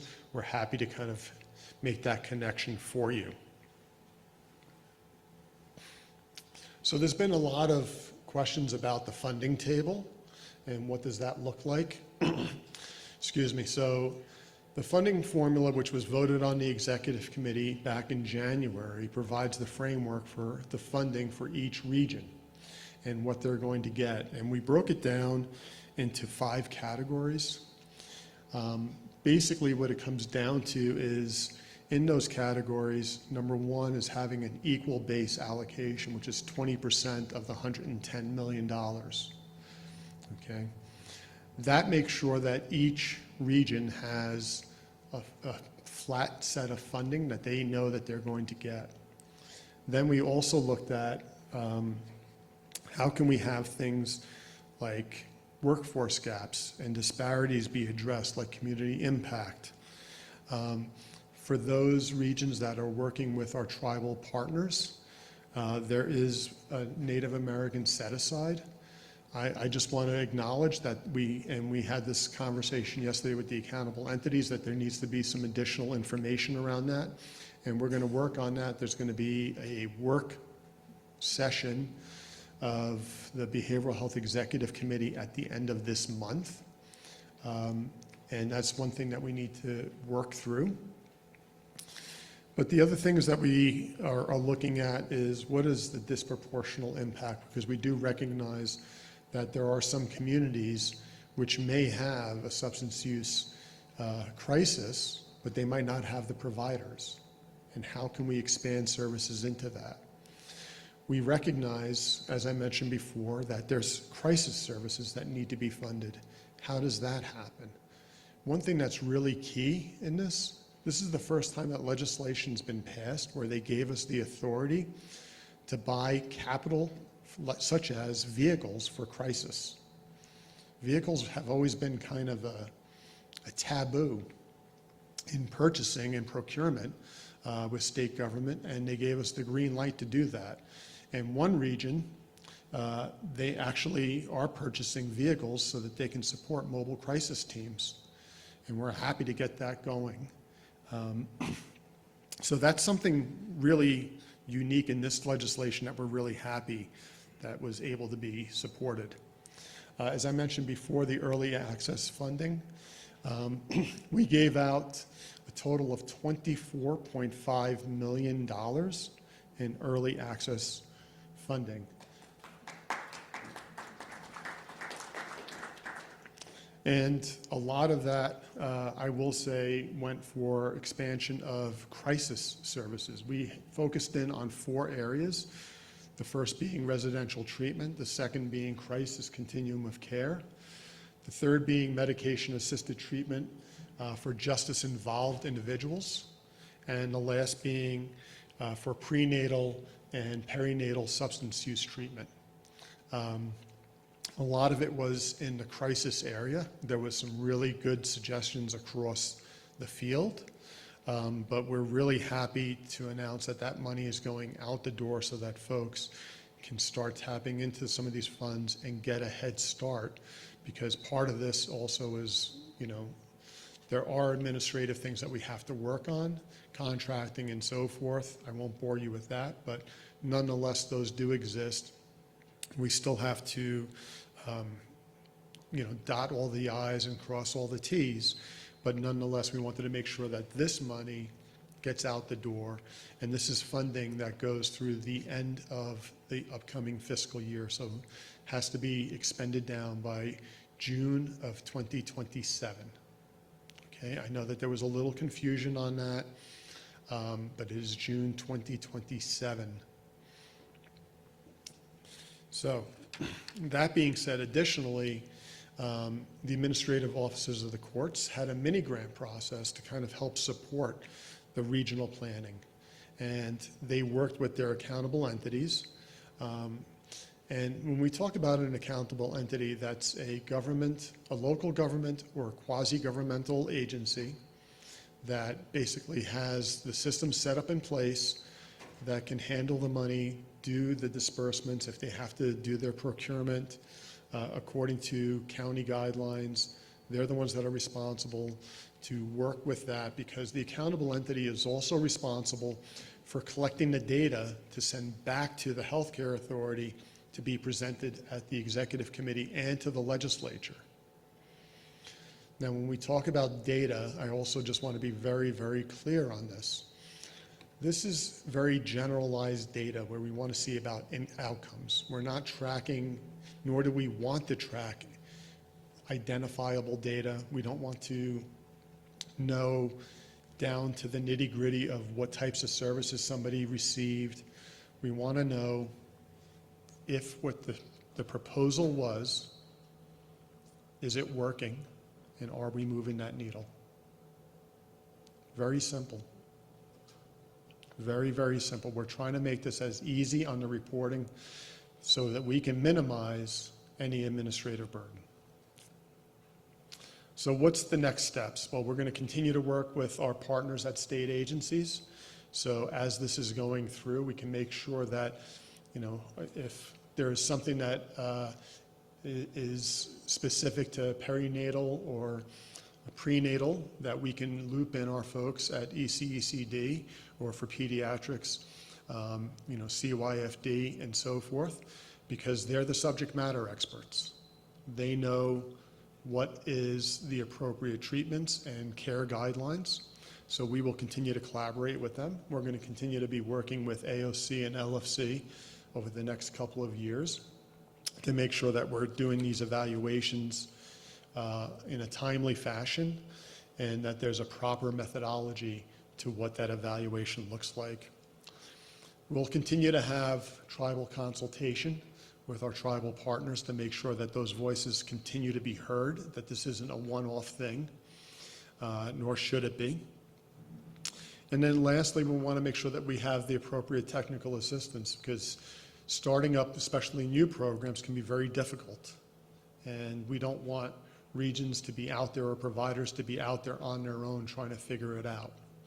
So this is some of the things that we're going to continue to work on. So that being said, you know, AOC has provided some of these milestones. I'm going to go through them. I know that we want to have some time for questions. However, some of these timelines are a little bit redundant, but I will invite you to kind of just look at what's in the slide deck. But I think the big thing here is that, number one, on AOC side, you know, they have a person who's dedicated to this program. Her name is Esperanza Lucero. Again, apologies that she couldn't be here. There was a conflict on her part that she couldn't get out of.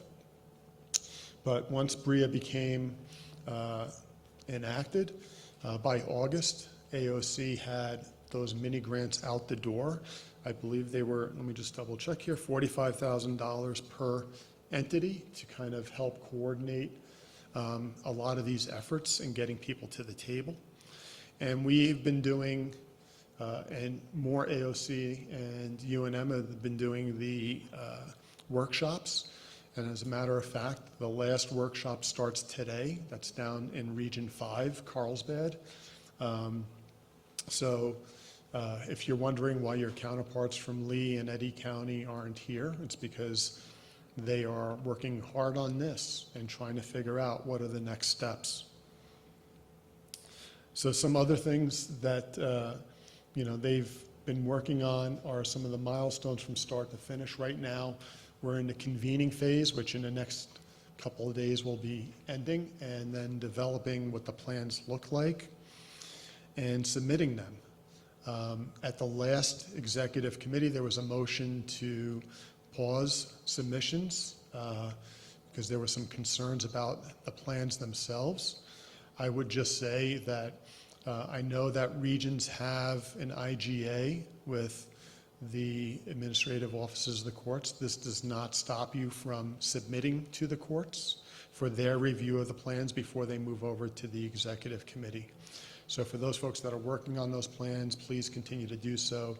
Please be in touch with the AOC so that you can meet those deadlines.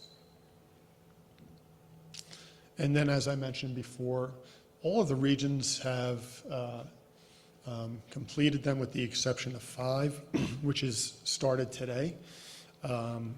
So we're pretty excited about that. But when we look at the status, I think that second column is really the important part, which is each region, with the exception of 5, and that one's going to move to complete literally in a couple of days, has done their workshop. And then that listening session, those are being completed as well. So they are starting to work on this, and we want to make sure that folks have the opportunity to tap into this money and to improve behavioral health care in their community. So what are some of the priorities?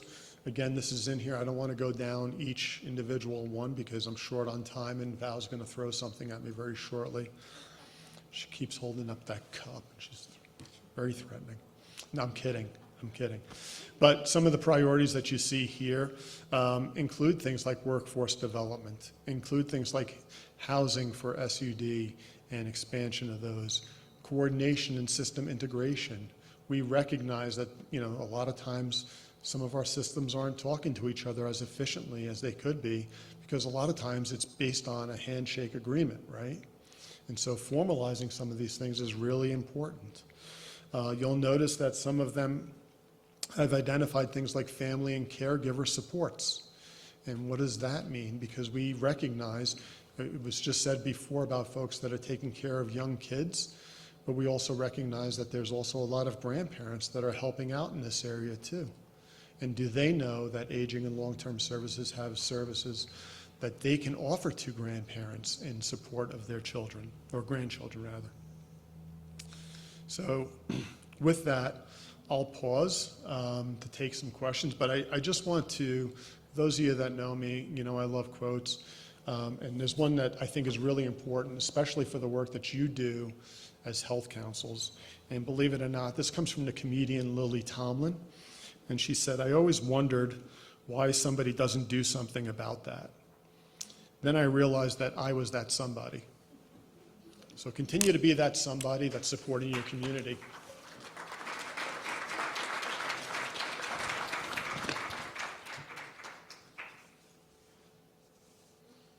Turning this on. Welcome, welcome. Thank you so much, Nick. I have to commend everyone again from its leadership across the entire state, all that has taken, all the effort, all the tireless hours dedicated to this rollout from our executive committee, SB3, which Director Bucas is also the chairman, the members of the executive committee, all the accountable leads, county and tribal health councils, UNM, everyone that has self-organized and prioritized this legislation so that we can, right, Nick, deliver in a timely manner. I mean, I just wanted all of us to please applaud our executive committee and yourselves for all the work that you've contributed to this legislation.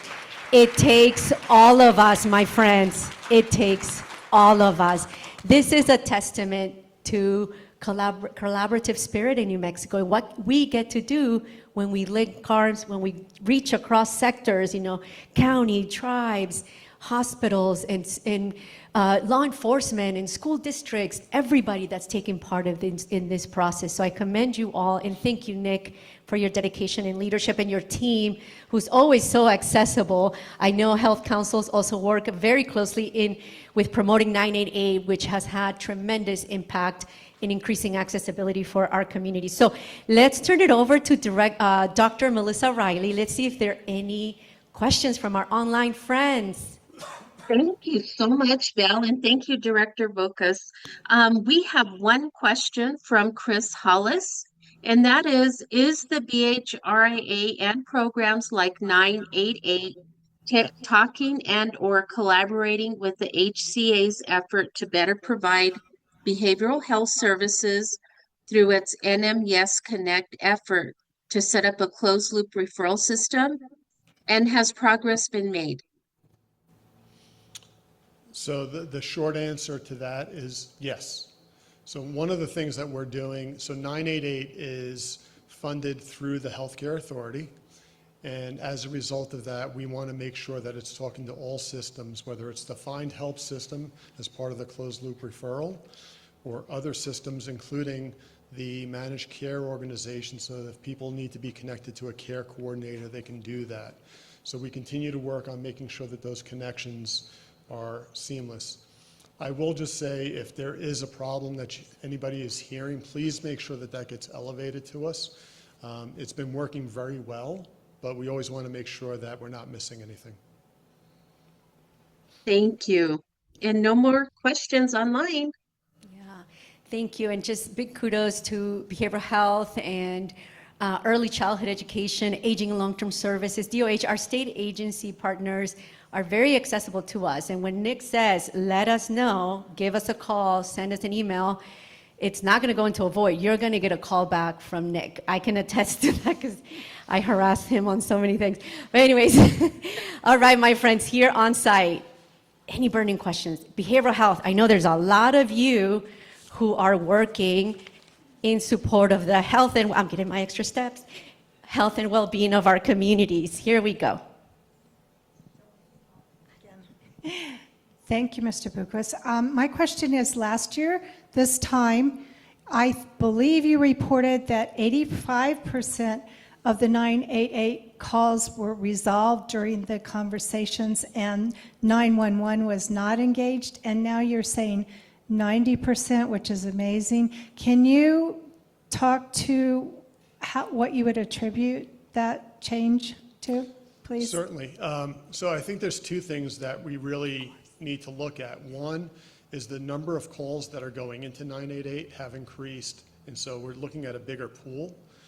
But I think the other part of that is we're identifying what the resources are that people are asking for so that they're not getting referred over. So this is a continual conversation that happens with our quality team, with the folks over at the 988 centers, and to say, well, what are we hearing? What are we looking at? What are we missing? And I think that that's the most important part, is it's helping us identify where that gap is and addressing that gap. So I think, number one, better education in the community that it's available, and that's increasing the number of calls, and people are calling earlier. And number two, it's the feedback that we're getting that says, here's where we can improve. So we're going to continue to work on that number. It is one of the higher, our state is in the higher percentile of resolving stuff. So that's really helpful as well. Thank you, Director Bucas. Any other questions? We have someone who can answer a lot of questions in regards to SB3. Any other burning questions? Here we go. Oh, Pamela, my boss, has a question. I'm sorry, this is on the 988, 911 handoff. What is the status of that effort throughout the state? So it's ongoing right now, and where it stands is this. Right now, what we're trying to figure out is the disconnect. And what I mean by that is simply that each 911 center is run by a county, and 988 is run by the state. Now, each county has a different dispatch software. So we have to figure out how can we make the softwares work together when there are different vendors across, and that's one of the things that we're working on. The second thing that we're working on is there are national standards that we're going to be using as our protocol, and that will be the agreement between the 988 folks and the 911 folks as to when a call gets transferred or needs to be transferred back. So if it turns out that the more appropriate thing when somebody calls 911 and it goes to 988 and it needs to go back, how do we do that and make sure that that call doesn't get dropped somewhere in between, or that somebody's missing some language that was said that might have been a trigger for them to say, wait a minute, we need to elevate this in a different way. So we hope to have that moving. I would like to see it by the end of the year. But we are continuing to work on that. Thank you, Director, because we have one more question. Actually, two of them. Number one, what are the existing efforts with raising the rails in Taos County to avoid the prevention of suicides? We just had a suicide last month. What are the existing efforts? That's question one. Number two is, the planning, the regional planning, what are we doing to include early childhood? Last week, we just had a 6-year-old girl in Peñasco that died of an overdose. What are we doing? So I'll answer the second question first, which is that AOC has been trying to work with the agencies to make sure that they're aware, and the agencies are certainly welcome to come to the workshops to make sure that they're involved. I can't speak for who they have been communicating with, but I can find that out for you and circle back if you like. We can touch base after this. To the first point in Taos, so the Department of Transportation did commit monies to raise the rails. That process is underway. What we have done at BHSD is a couple of things. One, and I would have loved to have presented for half an hour on this because I'm really proud of the work that the team is doing. But number one is we made sure that all the call boxes have been updated and they have wraps on them to make them stand out. As you know, that the bridge was closed to pedestrian traffic, and we have trained everybody that responds to the bridge, as well as the security guards that DOT is contracted with, that they have training in mental health first aid.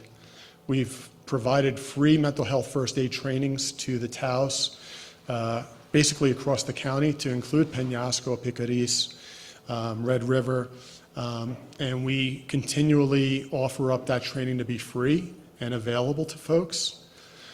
We also have a contract with Rio Grande ATP to provide mobile crisis services to the bridge so that we can kind of intercept there. And now this is the other thing that I want to really, and I again could be talking about this for the full time, but we just contracted with a company called Navi, which has a behavioral health app which is geared towards teenagers and young adults, where they can go into this app, and for example, if they say that they're being bullied at school, they have these TikTok-sized videos, 1 minute in length, to kind of talk, and then give them resources that they can utilize, including 988. We know that this is a good program. We're the third state in the nation that has signed a contract with them, and we're rolling that out in Taos right now, but this is all going to be driven by youth advisory councils.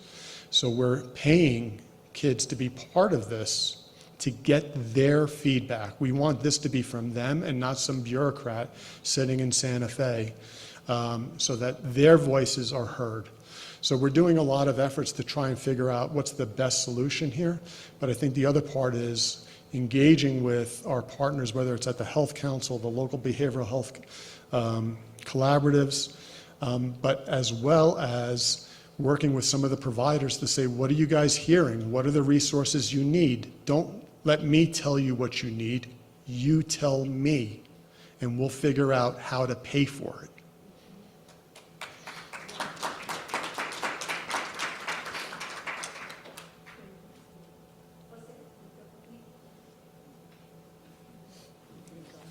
Hold on one second, don't leave us yet. All right. We want to thank Director Nick Bukes for this. Oh, we have one more question. Anna, go for it. This is an important topic. Diego, do you mind, my friend, and just click on the little microphone thing? Hi, good afternoon, everyone. Anna Horner with the Health Equity Council here in Bernalillo. Thank you so much. 2 questions. One is, what is the executive committee's role in evaluating the implementation of SB3? If you could speak to the evaluation plan.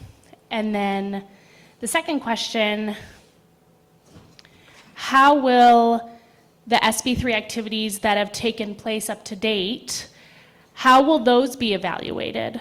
The process of identifying the accountable entities, setting up stakeholder committees, doing the eSIMs, doing the listening sessions, developing those plans. How will those activities be evaluated? And then how will that learning be incorporated into implementation going forward? Certainly. So basically in the legislation, it does call out that the Behavioral Health Executive Committee is responsible for not only approving the proposals that are put in, but to evaluate them. And it specifically says that AOC, LFC, and HCA will convene and work with not only LFC, but LHHS, the Legislative Health and Human Services Committee. And we will have to report out to them. So part of the plan submission is for a logic model to be submitted and evaluated as part of the plan review when it comes to the committee. So we are looking at, are the goals achievable, number one, and are we actually looking at how do we improve the status of behavioral health within a particular region? And by that, I mean, is this moving the needle, or are we just counting widgets? Now, in some programs, we might just be counting widgets, right? But where we can, we should be evaluating, did this really make a difference? Because when it comes back up time for appropriation, they're going to want to see that that needle has moved so that we can keep this funding going beyond the 4-year period that they gave us. So that's the first part to your question. The second part, I believe, was how are we measuring success of the planning committees or the planning workshops? So I don't know that we really have discussed the efficacy of the workshops. To my knowledge, and I haven't been to all of them, they have been successful. A lot of people have felt like there's been good dialogue, that there's been, a very constructive conversation back and forth in identifying what those buckets are. AOC is in the legislation charged with bringing together the stakeholders and working with the regions to identify them and make sure that if somebody wants to go to one of these meetings, that they should be included. Now, I can't speak for what process they're using to do that, but I do know that Esperanza and the team over at AOC have been very active with the accountable entities to make sure that they are being thoughtful in how they're moving that forward. And I believe there was a third question, forgive me. That's, okay. Sure. Okay. We're doing good, Dr. Melissa Riley? We are doing great. We have no more Beautiful. questions. Okay, well, once again, thank you to our director, Nick Bukes, for that highly informative update on SB3 and all the great work that Healthcare Authority, 988, Behavioral Health Division is bringing forth with our communities. And so now you know where to go, my friends. I know a lot of you are serving the youth and families and children, so know that all this information will be available via the CCF resource guide, which you have online in the chat, and you'll also receive digitally. I want to now welcome County and Tribal Health Council, starting with John Tafoya, who is the Tribal Health Council Coordinator at Pueblo of Santa Clara. He is graduated from Eastern New Mexico University, currently a community health planner in Santa Clara Pueblo Tribal Administration. And he's a girl dad, and it's so beautiful to see. And his hobbies include triathlons, swimming, biking, running, and so forth. And so we want to give a warm welcome to Jonathan to talk about the good work he's leading.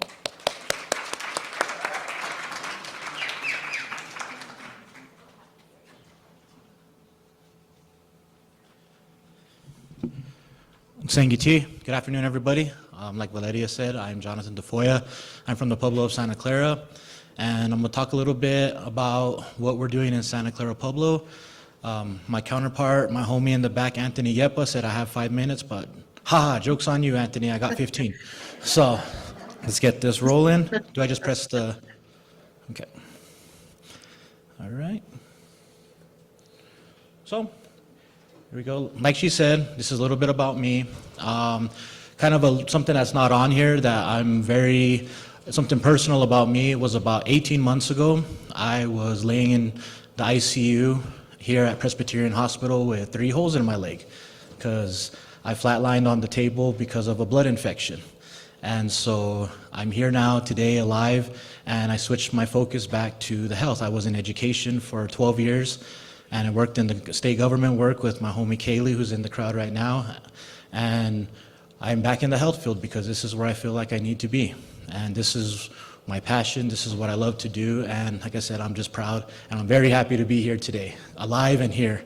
So like I said, it's last year at this time when they had this, it was like, oh, I was hurting to get up. But I'm hurting to get up on a different note because my daughter made me work out with her yesterday. So I'm very sore.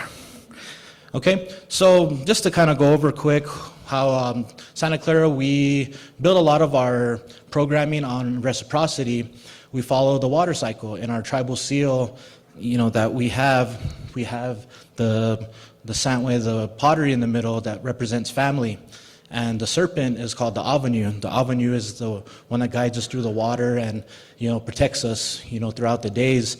So we build a lot of our programs on reciprocity with the seasons. So with Tetnuri, Ta'andi, Panchogeri, and Fogeri, and it just comes in full circle. And that's how we kind of build like our program. So with me, when I came back to Santa Clara after my surgery and, being able to work again in March of last year, I was able to come back to the health programs in Santa Clara and do this work.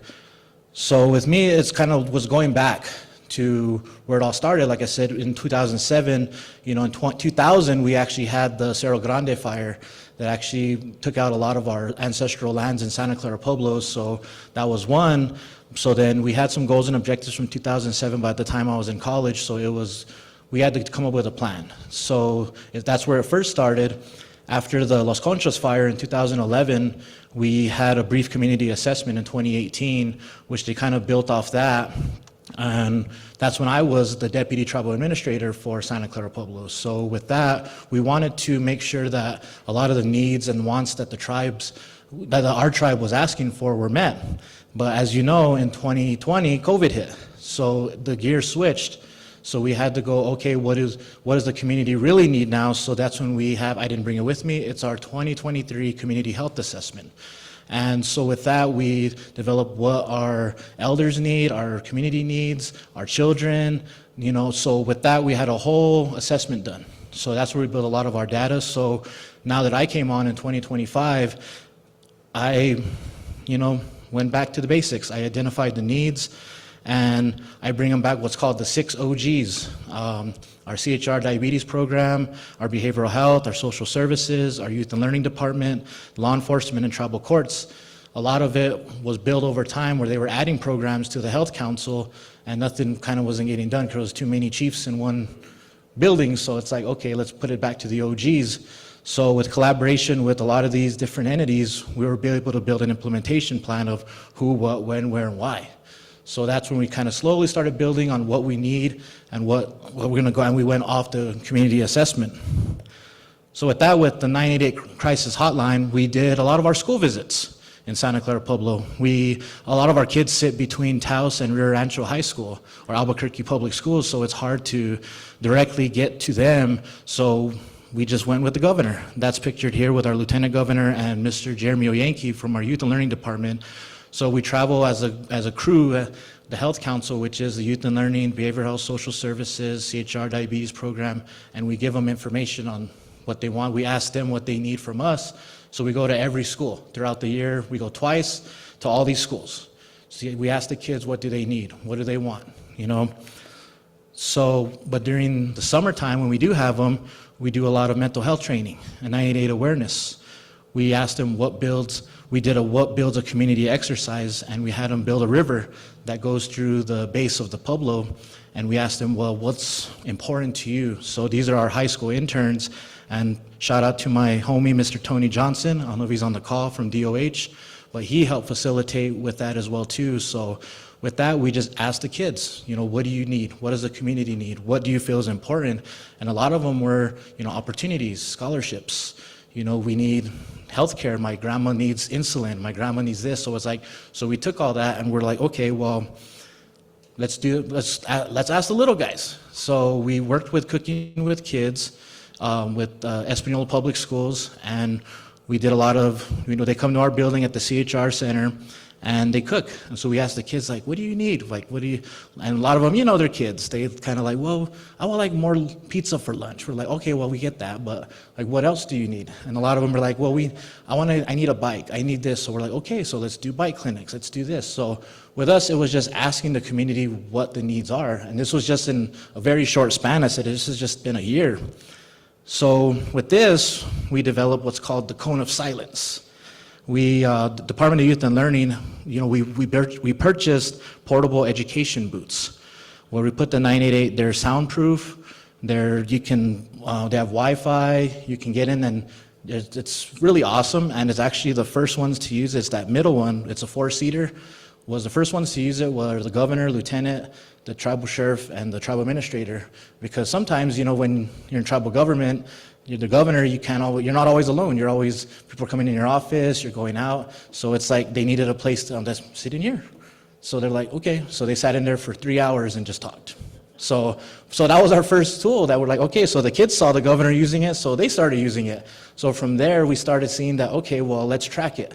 So then we put up 988 and we started getting the data, it kept anonymous. We're just like, okay, let's see. So it went from 0 to about now, I think from the last time we checked, it was about 215 people that are using these portable units. So which is great because the recreation center and the rec center are in the center of the Pueblo and it's open 8 to 8. So a lot of them, they don't want to go to the behavioral health building or the social services building or to the clinic or anywhere else. They want to just come to the youth center and just have some peace and quiet and get on their phone calls, get on, their online classes, whatever they need. So we provided that. And last but not least, our last one is going to happen this month, in 2 weeks actually. I don't know if you guys saw the Food Network's show Chopped. We're going to have Mr. Ray Naranjo from Monco. He'll be doing a presentation/demo, and we're going to have a men's health fair.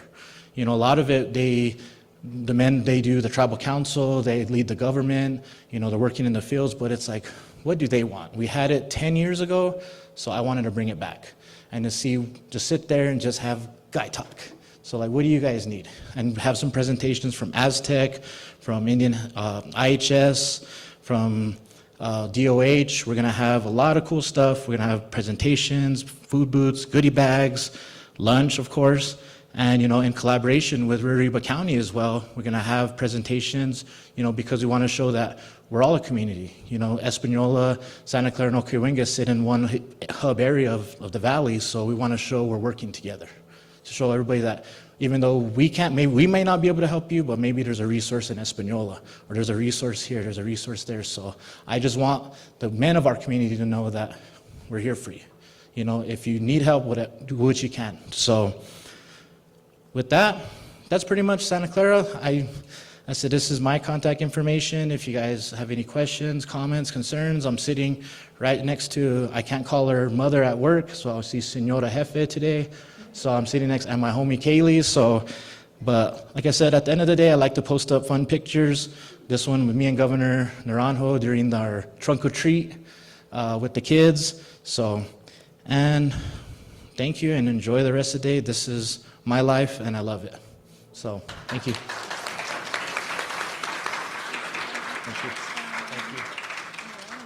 Do you want to take questions? Are you sure. Good? Okay, thank you so much, John. And I also want to acknowledge Governor James Naranjo from Santa Clara Pueblo for his leadership and support of the Health Council as well. I think we might be able to take a question. If anyone has any questions or comments, we'll just pause here briefly. Dr. Riley, we'll go to Zoom. All right. We have a question from Samantha Winter. Where did you get those booths and how much did they cost? That's an awesome idea. Which boots? Booth? Boots. Oh, they were, I have to get with the DYL on that. I was all boots. I'm like, I'm wearing boots. But I'll get with you on that. I have your contact, Santana, so I'll get with you on that. It's Samantha Winter. Samantha, I'm sorry, yes. There's my contact. Yeah. There we go. All right, it's in the chat. Thank you. And Thank the you. rest are congratulatory messages. Thank you. Thank you, everybody. Perfect. Another round of applause for John. Thanks, John. And so next we're going to welcome Rio Riba Community Health Council with Tana and her team. Excuse me. Sorry about that. Excuse me. Sorry. We're just turning the corner here in Española. Turning the corner here in Española. Oh, I'm sorry. Con permiso. My bad. We're just turning a corner here in Española.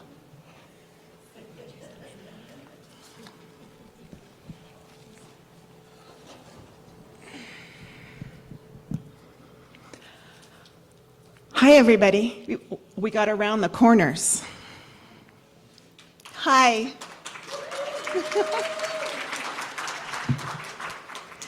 My name is Tana Beverwick-Abuda.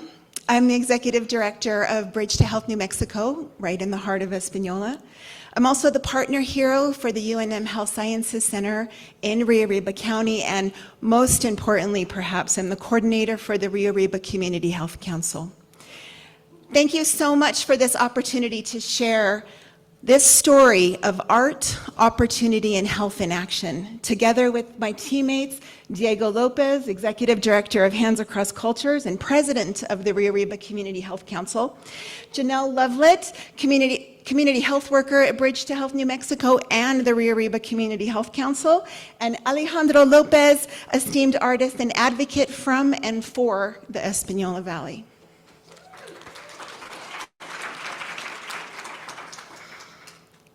Today I want to talk about what can happen when art, workforce opportunity, and community health come together to transform not just space, but how a community sees itself. In Espanola, there's a stretch of Riverside Drive that many people may recognize. Who recognizes this? My Espanola people, shout out. All right. For a long time, what people saw there reinforced a difficult narrative. One shaped by disinvestment, homelessness, and a sense of disconnection. On that corner sits a building owned by the Espanola Pathways Shelter, with a portion rented by Bridge to Health New Mexico. Thousands of cars pass by on Riverside Drive every day, which led us to ask a simple question. What if this corner told a different story? That question came to life through the vision of local muralist Alejandro Lopez. After receiving a Taproot Fellowship with the $10,000 community gift attached, Alejandro chose to invest that opportunity back into his beloved Espanola. He approached us with an idea to create a mural on that highly visible corner and to turn the process into paid internships for community members, especially individuals who were unhoused. Not just to paint a wall, but to demonstrate that, number one, artistic skills are valuable and can provide a pathway to income. Number two, that living on the streets does not mean that you have nothing to contribute. And three, when given opportunity and trust, people can rise to create something meaningful for themselves as well as for their community.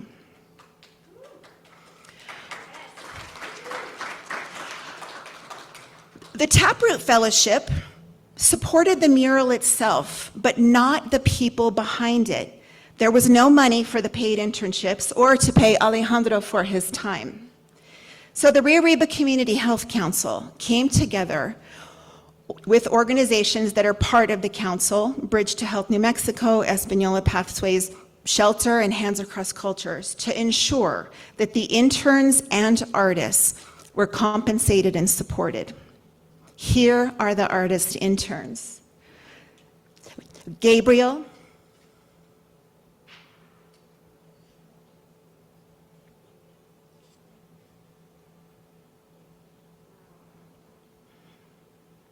Chad,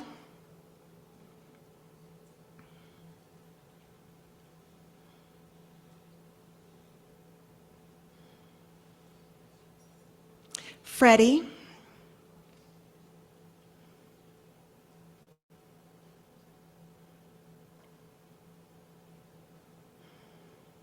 Kwani, and Steve.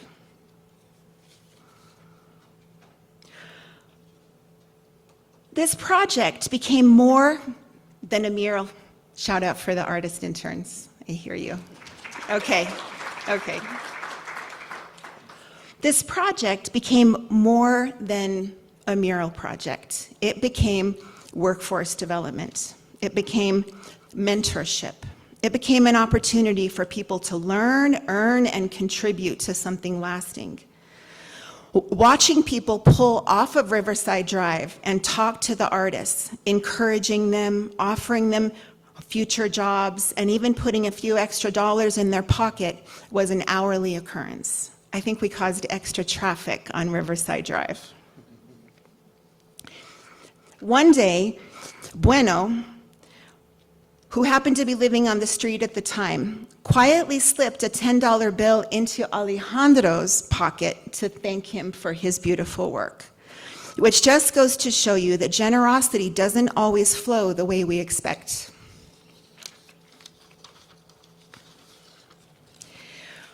The result of 3 months of hard work was the mural titled "Turning the Corner in Española." It reflects culture, identity, and movement, but more importantly, it reflects possibility and choice.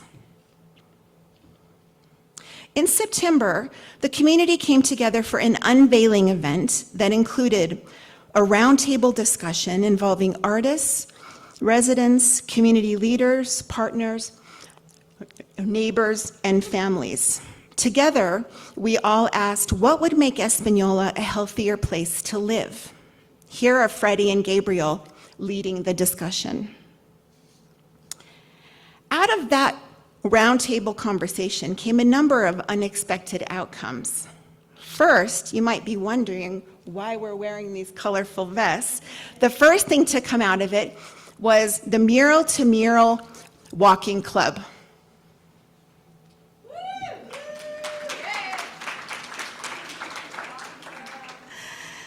The Mural to Mural Walking Club meets twice a week, and community members now walk 1.2 miles right along Riverside Drive, turning the corner in Española mural to another mural called Cultural Landscapes from 3 counties, created by Paula Lopez, David Vedo, and Cruz Lopez. Woo. What was once a corridor associated with trash and possibly harm is being reclaimed as a space for visibility, connection, and movement. In a city not traditionally known for walkability, this simple act is shifting perceptions and community pride.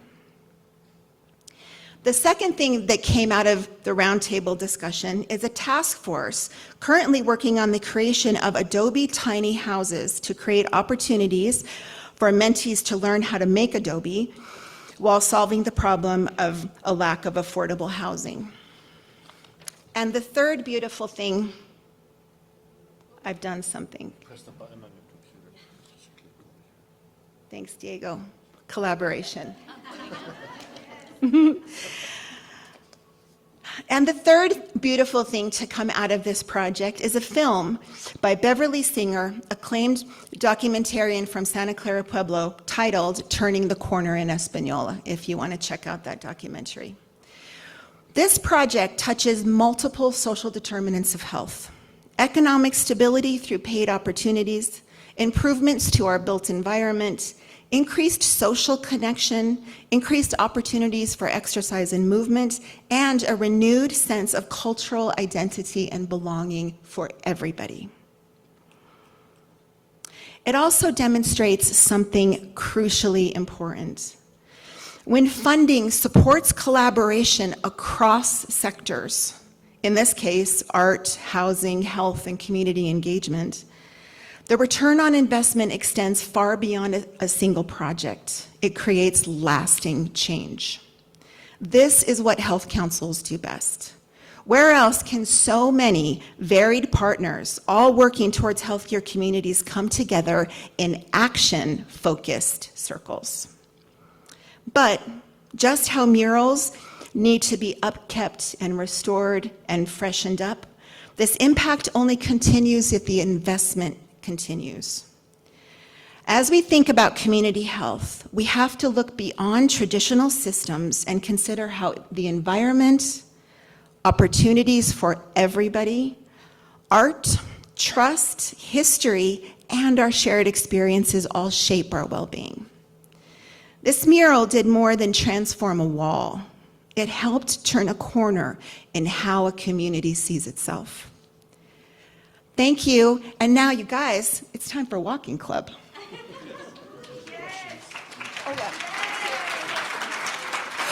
Any questions, Alejandro? Come on back.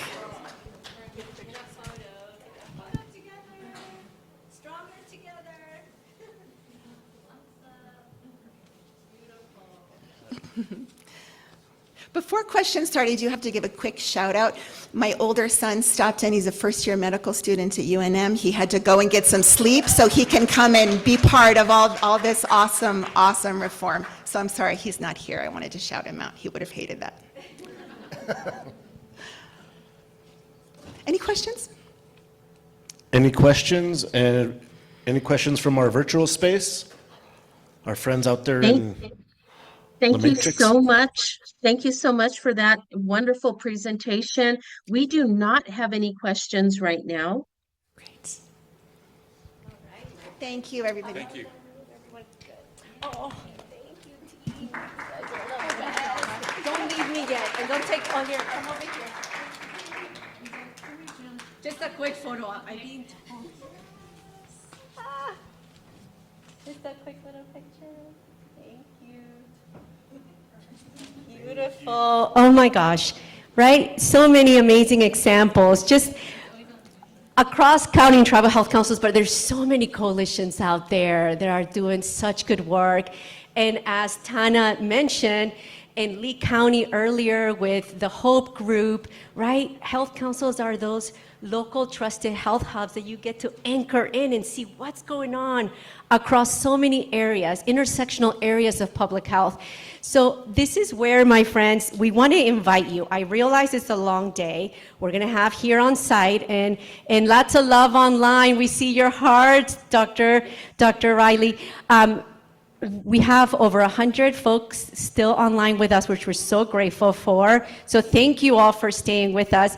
This is one of the most equally important parts of our convening, right? Community Collaborative Forum is where collaboration becomes action.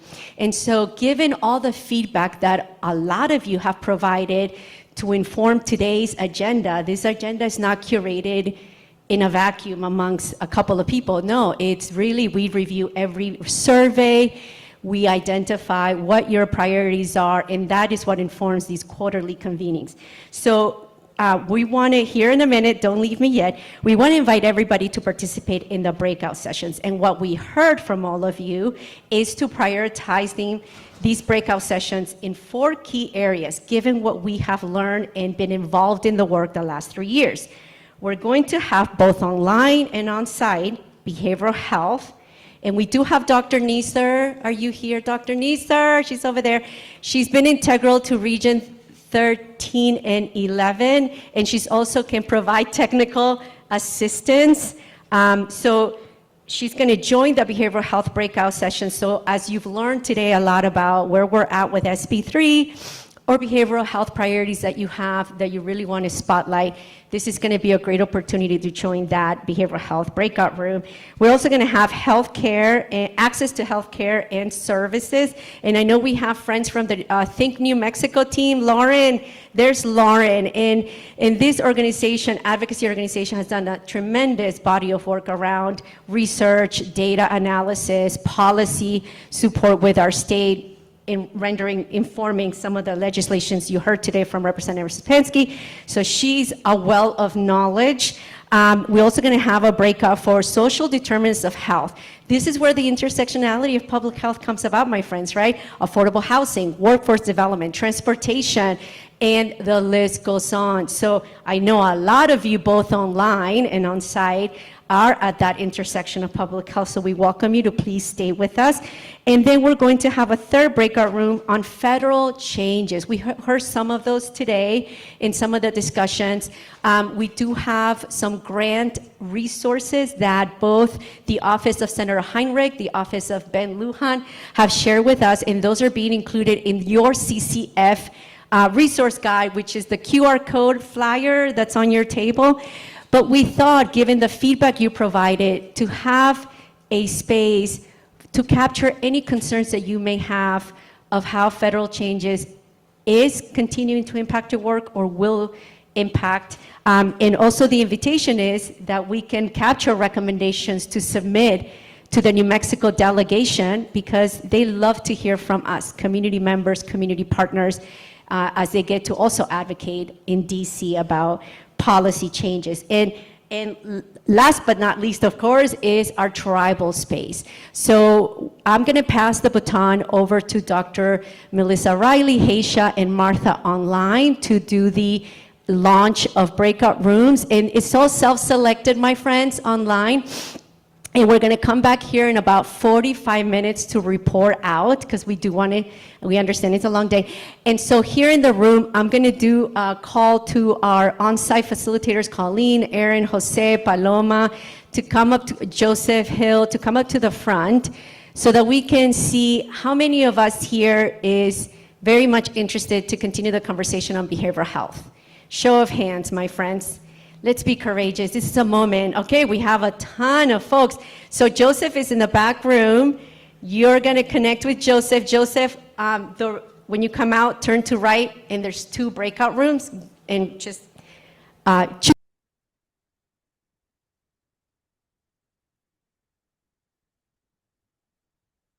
Uh-oh.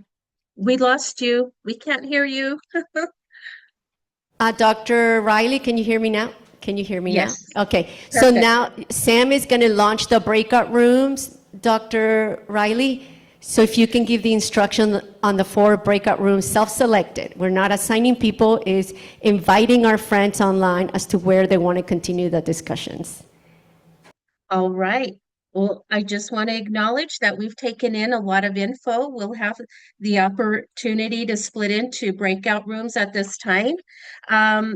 So what you will do is you'll see if you do not see a pop-up, look at the bottom of your screen. On your desktop, click the breakout rooms icon directly in the bottom control bar. If your screen is too narrow, you can minimize that. If you're on mobile, tap the screen to display the toolbar and tap the More button to see the breakout room selection. You'll also have the Spanish translation and ASL, and that will continue into this afternoon's breakout sessions. And these interpretations will only be available in breakout rooms number 4, which is the social determinants of health. And please join this room if you're interested in utilizing this service. But right now, we're going to have the 5 breakout rooms. Please choose the topic that most aligns with you and accept the invite in the pop-up screen and the self-select in the region that best describes who you are serving. And we encourage you to just continue to follow the prompts on your screen. So with that being said, it looks like we have 60 unassigned for the breakout room. So please take a look at your screen and select the breakout room that you're going to want to be participating in. And did everybody get the link to the Slido if we want to follow along with that?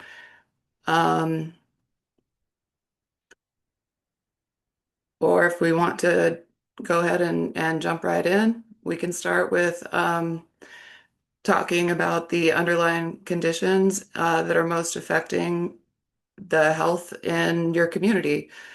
Housing, food, economic stability, all of the social determinants.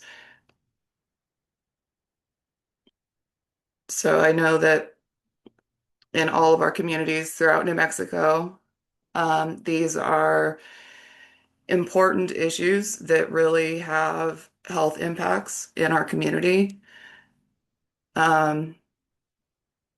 Maybe so housing, economic stability is definitely a big one. Access to maternal health care as well.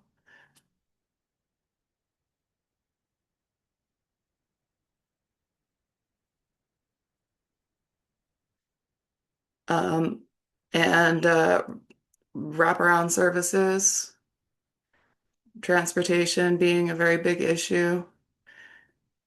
I'm going to see if I can share my Slido screen so that everyone can kind of be included in that. Does that work for everyone? Yeah, we can see it. Awesome.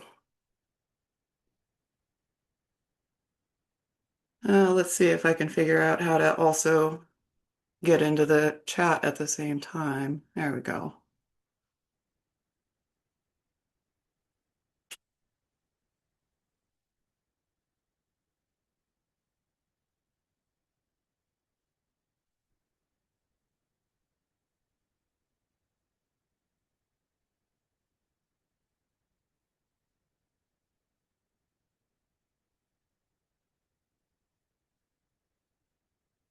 So I know one of the big things that we're going to be, talking about is action steps and ways to move forward addressing these issues.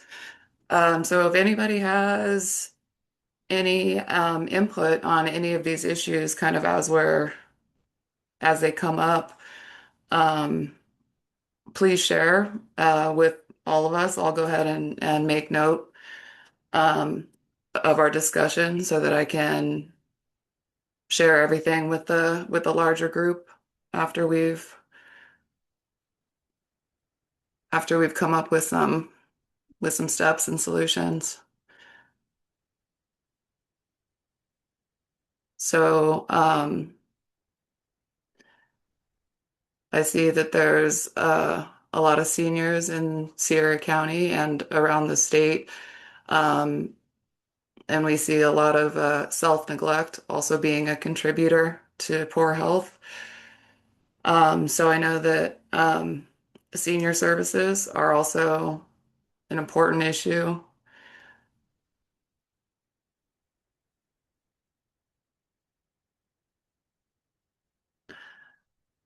And a lot of that might be partially due to transportation issues,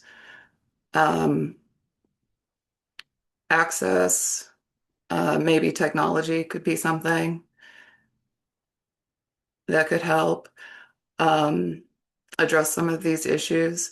And feel free, everybody, to just unmute and jump in with the conversation as much as you would like.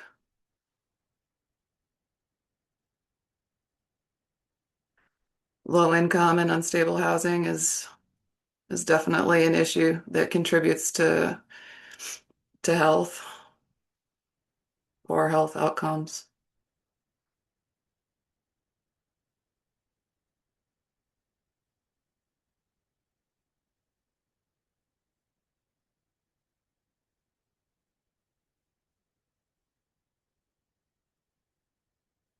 And yes, thank you. Food, all of those food access is really important, and food deserts can be a big barrier to a lot of people.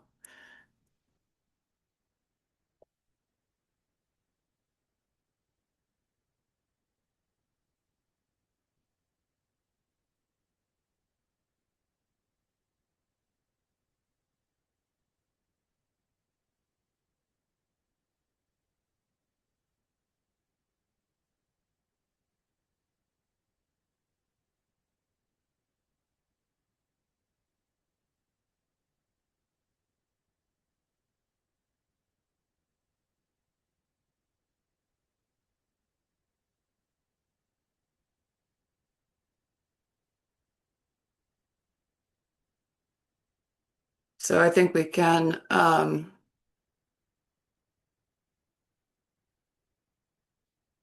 identify a lot of root causes, social determinants that are affecting the health of our communities. So if we would like to move on and discuss if what community-driven solutions anybody is seeing or thinking about in their community, things that people have tried, things that people see as helpful, ideas of things we would like to try.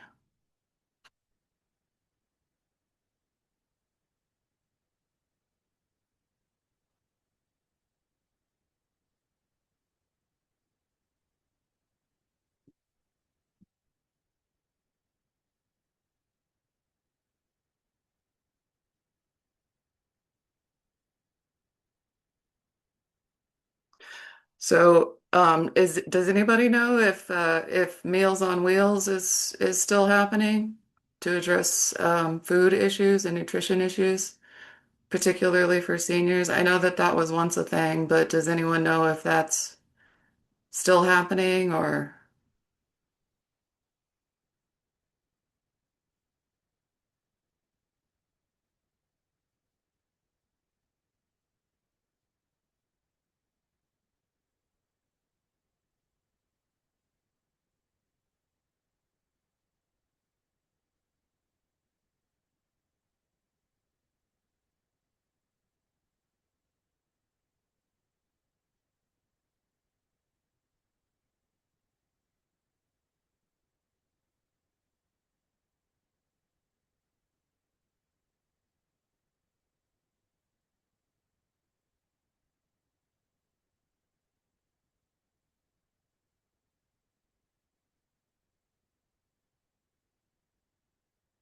Well, I know that here in I'm not sure about official programs, but I know that here in Albuquerque, I've seen at least one free food box,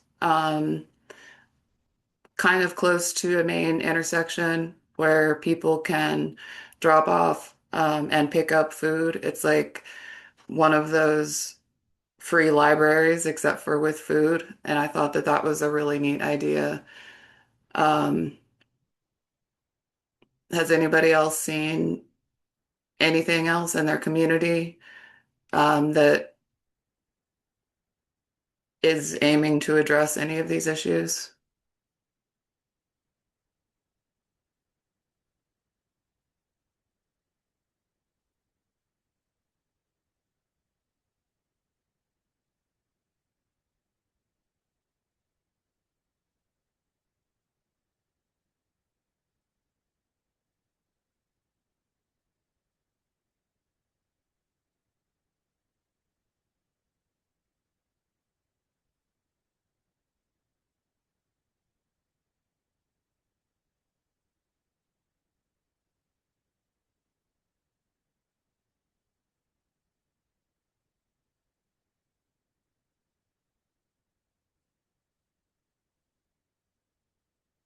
So, um, yeah, the use of food pantries at local churches can definitely be helpful, and it's very unfortunate if they're not utilized because of stigma or other reasons. I wonder if there was some way of making that more accessible to people.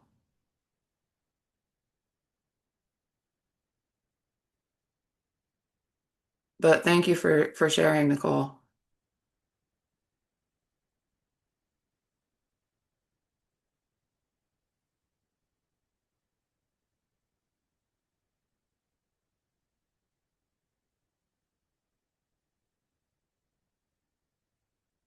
Yeah, I'm not sure if like free food banks where people can just, leave food and take food without having to show their information or anything like that. I wonder if that's something that could reduce the stigma and make it more accessible to people.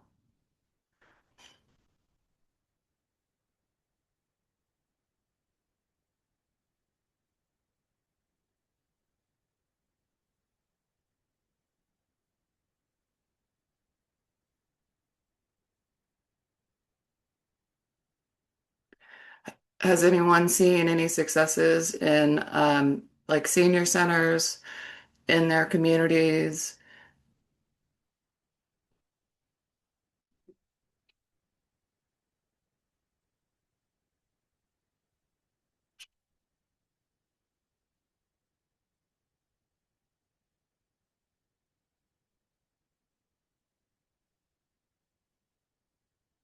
Medicine Collaborative. Hold on. The Food is Medicine Collaborative.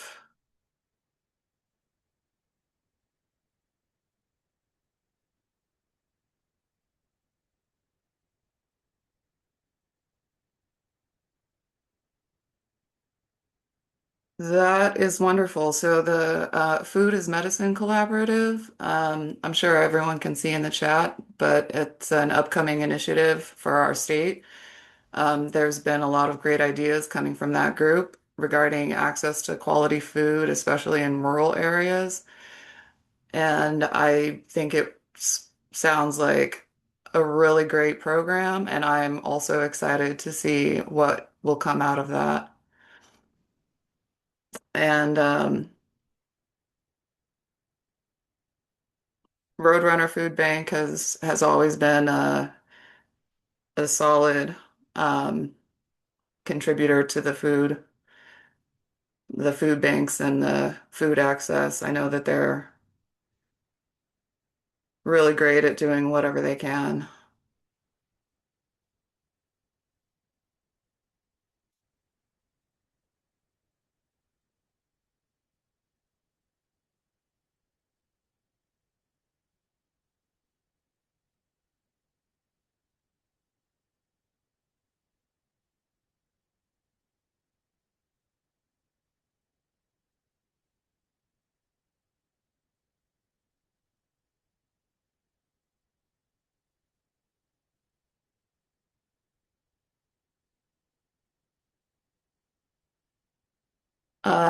Well, shall we move on to the next topic? I think that it might be relevant to talk about how we can better connect efforts across sectors to address these root causes, kind of like what we're attempting to do here today, or any other collaborations or initiatives, ideas on how we can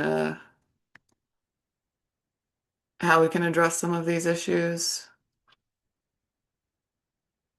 And then we can always circle back to talking about more of the underlying causes and issues that we're facing.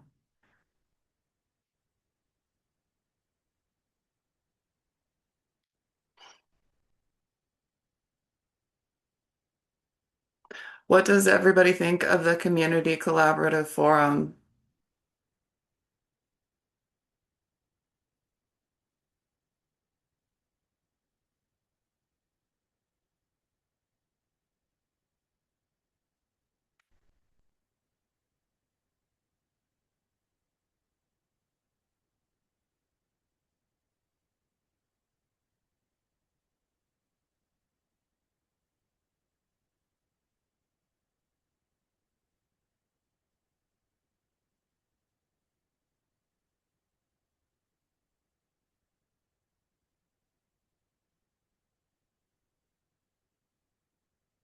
I'm hoping that we have some people at least getting some inspiration or value from that.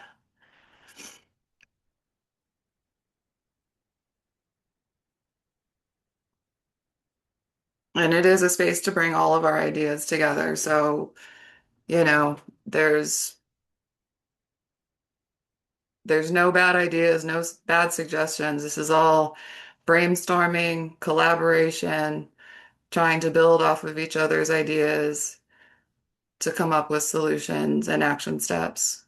So I would love to hear from anybody and everybody and anybody who has any thoughts, and criticisms are fine too. It only helps us make things better.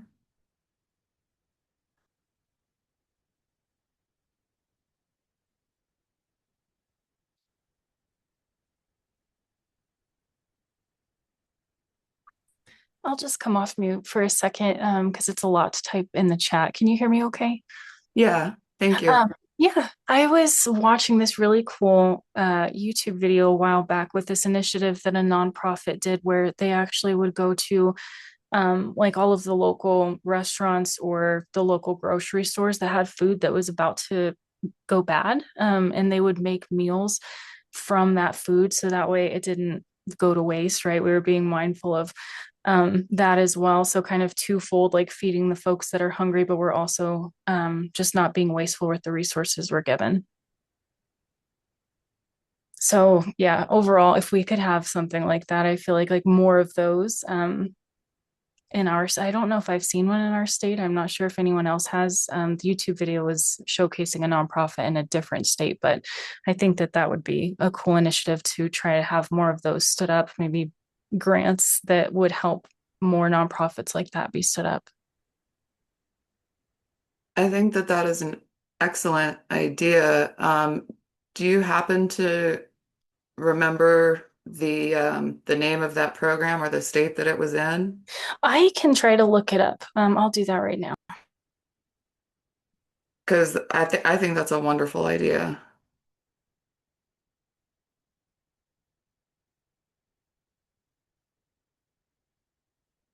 It's really sad when you think about food insecurity and not having access to proper nutrition. And at the same time, we have grocery stores and restaurants wasting so much food that could go to feed people. It looks like there's actually a couple out there, but I think the one that I was looking at was 412 Food Rescue.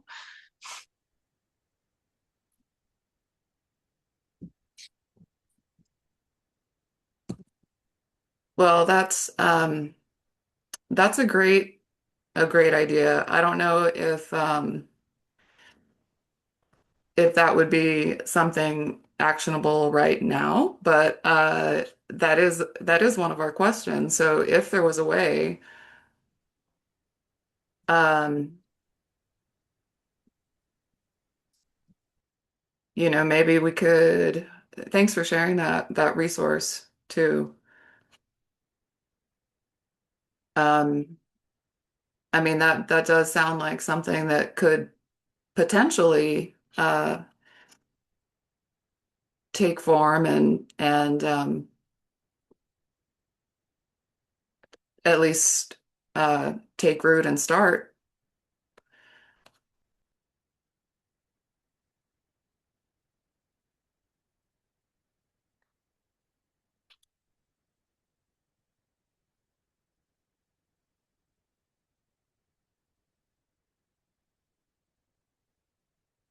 Yeah, I think that that's a great idea.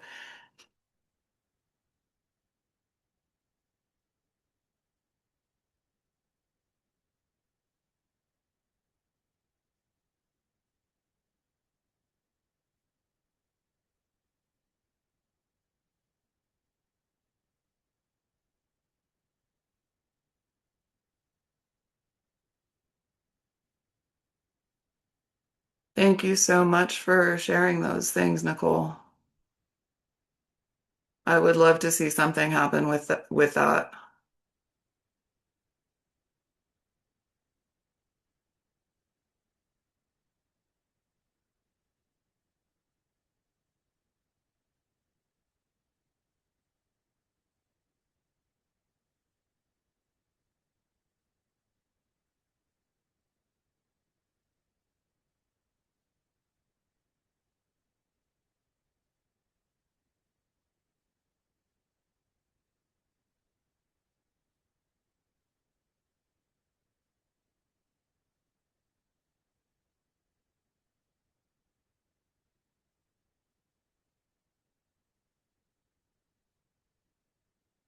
So going back to the original root causes that are most affecting the health of our communities, there's a lot of factors that contribute to a lack of health equity, and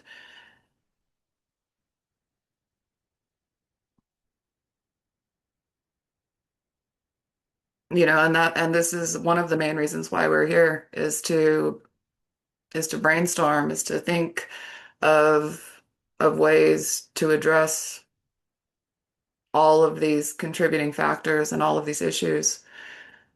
Unstable housing is a huge one. And then, the self-neglect also is a really big contributing factor for seniors. I don't know if anybody has any, like I mentioned, senior centers or programs in their community. I feel like there is um, some kind of senior care department. I think it might be just the Department of Senior Services or something in Albuquerque. I don't know about across the state.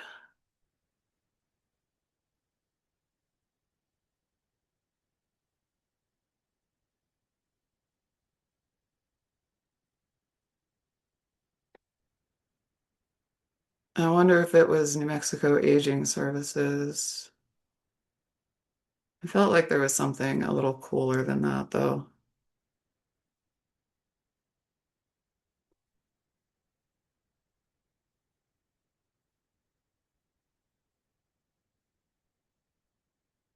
And then maternal health care, and yeah, especially wraparound services without having to drive long distances. I know that transportation is also a really big issue here in New Mexico, and I feel that there are some resources. But has anybody seen anything else out there that maybe we could be doing better?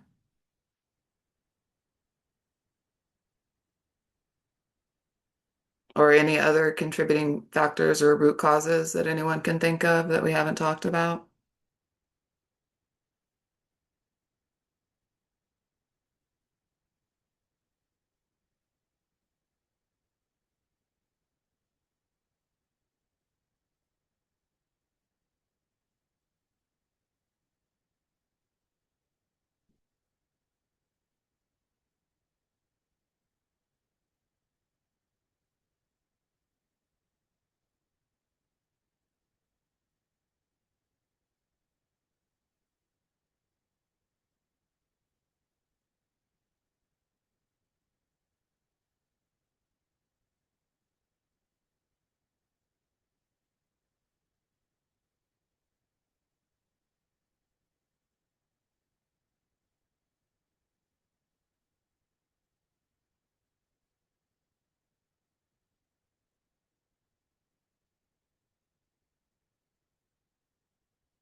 Um, Thank you again, Nicole, for that.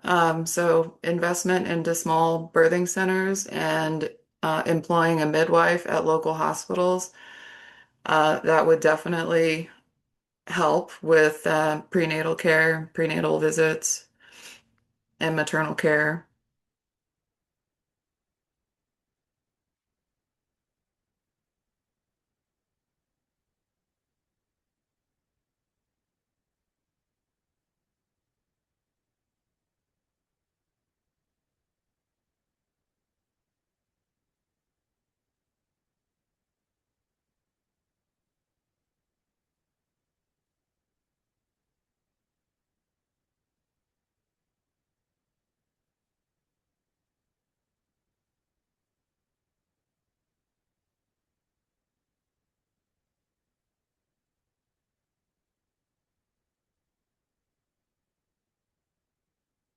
Thank you, Margaret, for mentioning the senior centers that are available. But when it comes to the most rural areas, there's no transportation, and that can definitely affect mental health.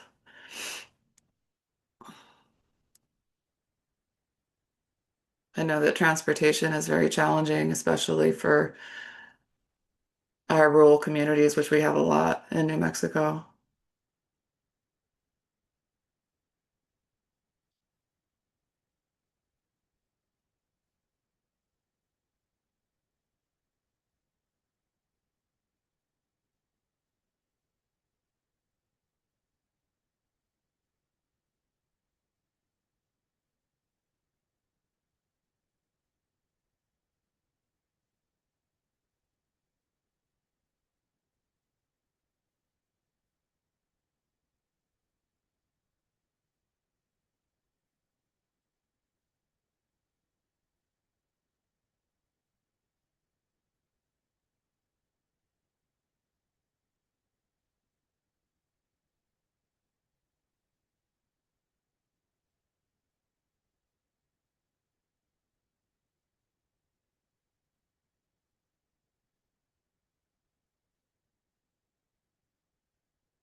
Participated and shared your great ideas. Appreciate you so much.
Welcome back, folks. We're hoping to get everyone back in the room to do our report outs from the breakouts.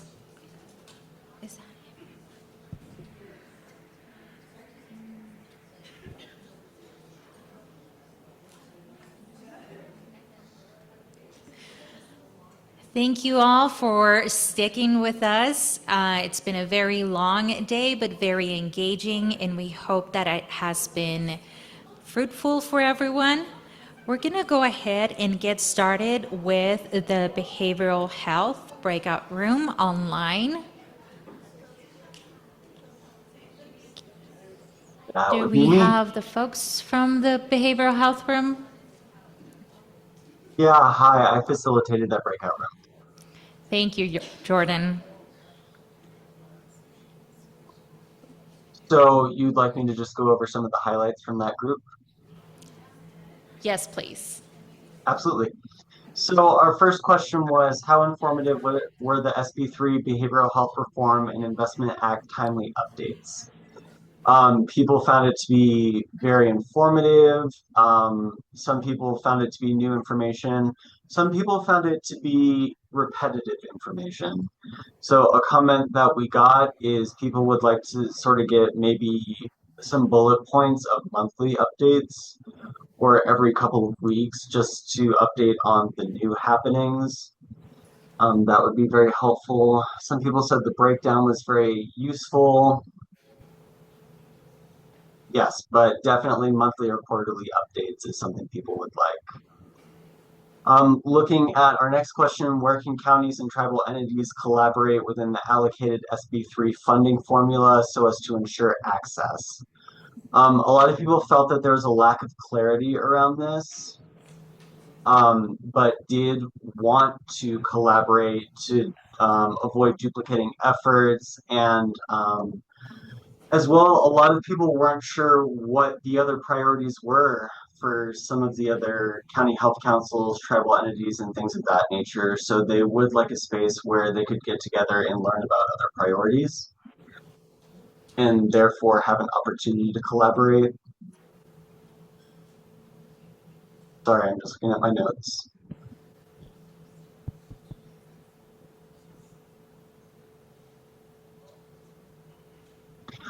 People felt that their local behavioral health collaborative was a good opportunity to collaborate because it's a bigger region that has multiple counties, health councils, and different entities involved.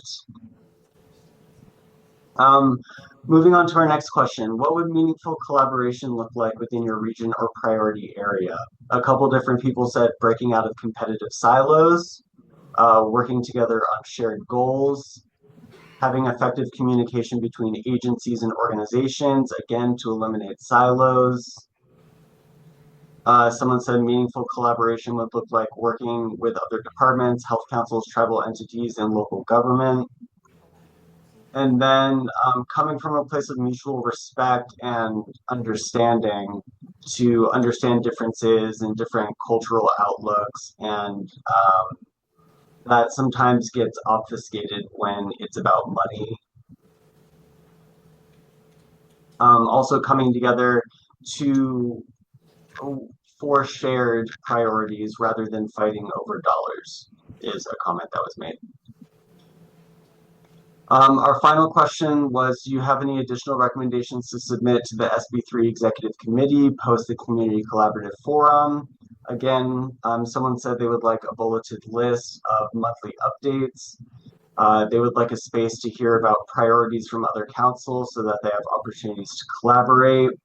Some sort of process map people felt would be helpful in terms of once they come up with some of their priorities, they would like to know what the next steps are, like XYZ laid out for them, so that they feel kind of lost in the process right now. So a process map would help with that. And then a really popular idea was also having an interactive map where you could click on another county or region and see information about their priorities. We also learned from Nick Bukas's discussion about the regional coordinators that was kind of new information for everyone. So they're really interested in that and getting to work with them once they are, I guess it's a new position. So once they're more in line with what's going on.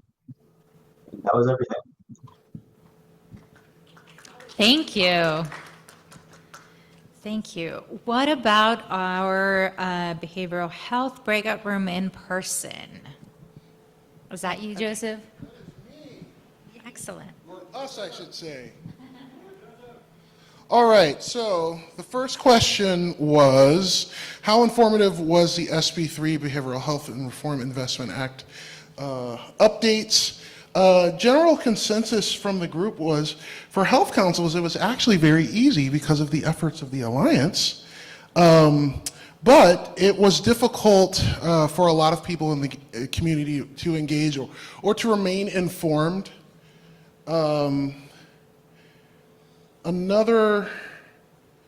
Let's see.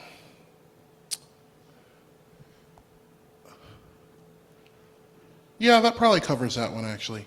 Number 2 was, unless people in my group have permission to yell out if I miss something. The other one was, where can counties and tribal entities collaborate with an allocated SB3 funding formula so as to ensure access? And so we actually had a lot of discussion around this. We talked about some positives and some negatives. Some of the negatives were, there just needs to be true representation of all of the communities that are represented. Lines were drawn over communities or tribes that didn't always work for how they actually operated. As well as some people reported some language barriers. But on the positive side, a lot of people said that a lot of positive collaboration is happening, some that has not happened before, and so that is encouraging. And also, many people said that the SIMs actually went well for them, but there's still a lot of partners that aren't at the table. On the third question, it was, what would meaningful collaboration look like within your region or priority population? And 2 main things came out of that: more shared leadership and decision making, and more connection between various entities such as tribal, county, or regional. The fourth one we spent the bulk of our time working on as far as recommendations to submit to the SB3 Executive Committee post-CCF. And I'm just going to start listing a bunch here. One is cut as much red tape as possible. Another was concern around duplicating efforts. And I think a side thing to that was, there needs to be more collaboration from the top down, so on an agency level. That's something that we'd like to see before it gets to us. How are the agencies collaborating? Also, we'd love to see more tribal and rural representation in the leadership, and that can show up in multiple ways, as discussed, whether that's additions to the executive committee or even possible subcommittees.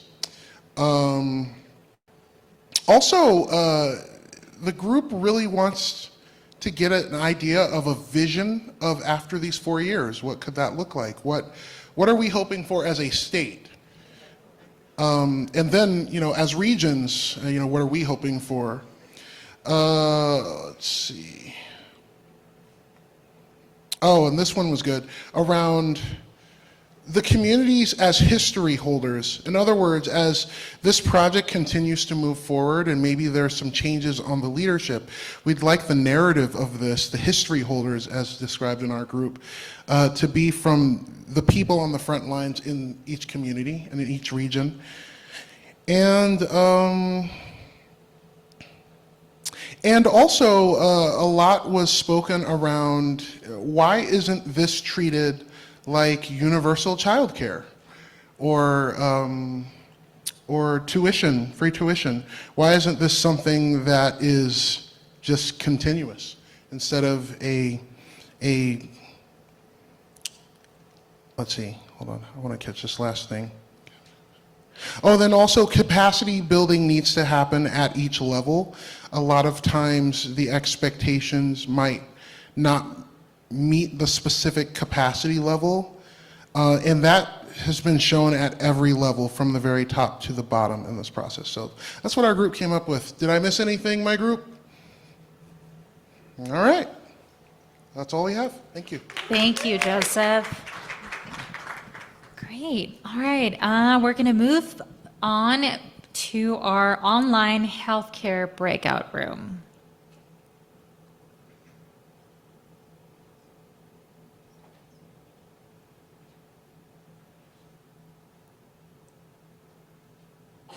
Do we have the facilitator for the online healthcare? Is this going to be for access to care and services? Yes. Okay, gotcha. Sorry about that. Hi, my name's Cole. Hope everyone's having a great day today. Our group was small but mighty. And for our first question that we went ahead and had, it was going to be of where are people falling through the cracks when trying to access care or services? How does it differ from rural to tribal to urban settings? We really had a great conversation in regards to the various different answers. Some answers included for this is like a lack of trust within agencies and systems preventing from people even accessing care. A lot of misinformation for people to even try to access that to begin with. Or even just even hard of understanding this like medical language, which can be for health literacy, especially in regards to the HR1 federal changes, where families think they no longer qualify for specific programs, but in fact they actually do. Immigrant families also aren't aware of alternate programs, such as the emergency Medicaid services for non-citizens. And additionally, another point with this question was by the book language versus like original language. So translation services that may be helpful but hurtful when translating between patient and provider. A really good point that was brought up with this was if you're translating from like English to Spanish, that with Spanish, there are different dialects, different ways that it's spoken, like especially between like New Mexico, Spain, Mexico, just in general. So that can even go ahead and create some misinformation right there as well, and just some confusion among people who are trying to interpret and trying to understand this information. The next question that we went ahead and had here was what barriers, so like workforce, transportation systems, are most impacting your community, specific to rural, to tribal, to urban settings. This kind of falls a lot more into like the social determinants of health. And one of the main points there was kind of brought up as what I just mentioned of language barriers. Also lack of transportation or working internet telephones, misinformation, connecting and providing individuals with impactful information outside of social media, so like senior populations. Something I mentioned with that is it's like, I don't know if you guys have had to teach somebody who's a little bit older or just doesn't know how to use a computer, how to use it. It could be a little tough. But a lot of the lack of transportation, a lot of that's really going to be affiliated with like rural communities, even tribal, just maybe some communities that don't have as much infrastructure or much public transportation. And speaking of rural communities, transportation is challenging because of the jurisdiction, sovereignty, and underdeveloped roads, as well as a workforce. So it's kind of challenging to find people who meet qualifications for positions in rural areas because of the education requirements set by organizations. Best way I put this was like, hey, we want you to do this job. You have to have a master's degree, but we're going to pay you $15 an hour. That's the kind of example I gave there. And then additionally as well was the systems are inefficient. So billions of dollars are being poured into healthcare and behavioral healthcare in urban areas, and the gaps still remain. So working with community members, you see a huge burden of paperwork, bureaucracy, and navigating insurance and other complex health systems put on individuals. And a solution, because I was kind of really challenging my small group and solutions for this. One of the things that we kind of came up with was peer support programs within the community. A big part of that was for people who are currently or had recently been incarcerated and going through the judicial system, that you're not necessarily always going to find a peer support worker who has been through that, because there's a lack of wanting to hire somebody based off of a criminal background. So you kind of have that gap in peer support workers, which is a really good point that my group made there. So like kind of in the juvenile system essentially as well. And the advocacy for a strong case management system. Just really something that can be put there to help connect for those barriers. So like even community health workers. And then the last but not least question here was, what collaborative solutions can we begin to explore together for bridging gaps in services? Some points that were made with this were supportive policies and practices for support providers. So like I mentioned earlier, for like peer support and case management. Prioritize retention over recruitment of workforce. That was a really good point being made. So instead of hiring outside of an organization or administration, you're really trying to promote within. So somebody who has already been within that field can go ahead and essentially continue up the ladder. Stakeholders, actually including community partners and community members in their discussion regarding problems and solutions. So, I mean, it's essentially like saying what somebody needs without even really asking them, which that really kind of defeats the purpose. Because oftentimes the advocates are the ones who have great insight to what our communities are facing. So we should look to them for solutions and a way to bridge gaps. And additionally, as well, too many times stakeholders aren't aware of the barriers, like in regards to peer support workers. And I really like this sentence of, our voices truly make the change for communities in our state. So having that voice is the biggest thing.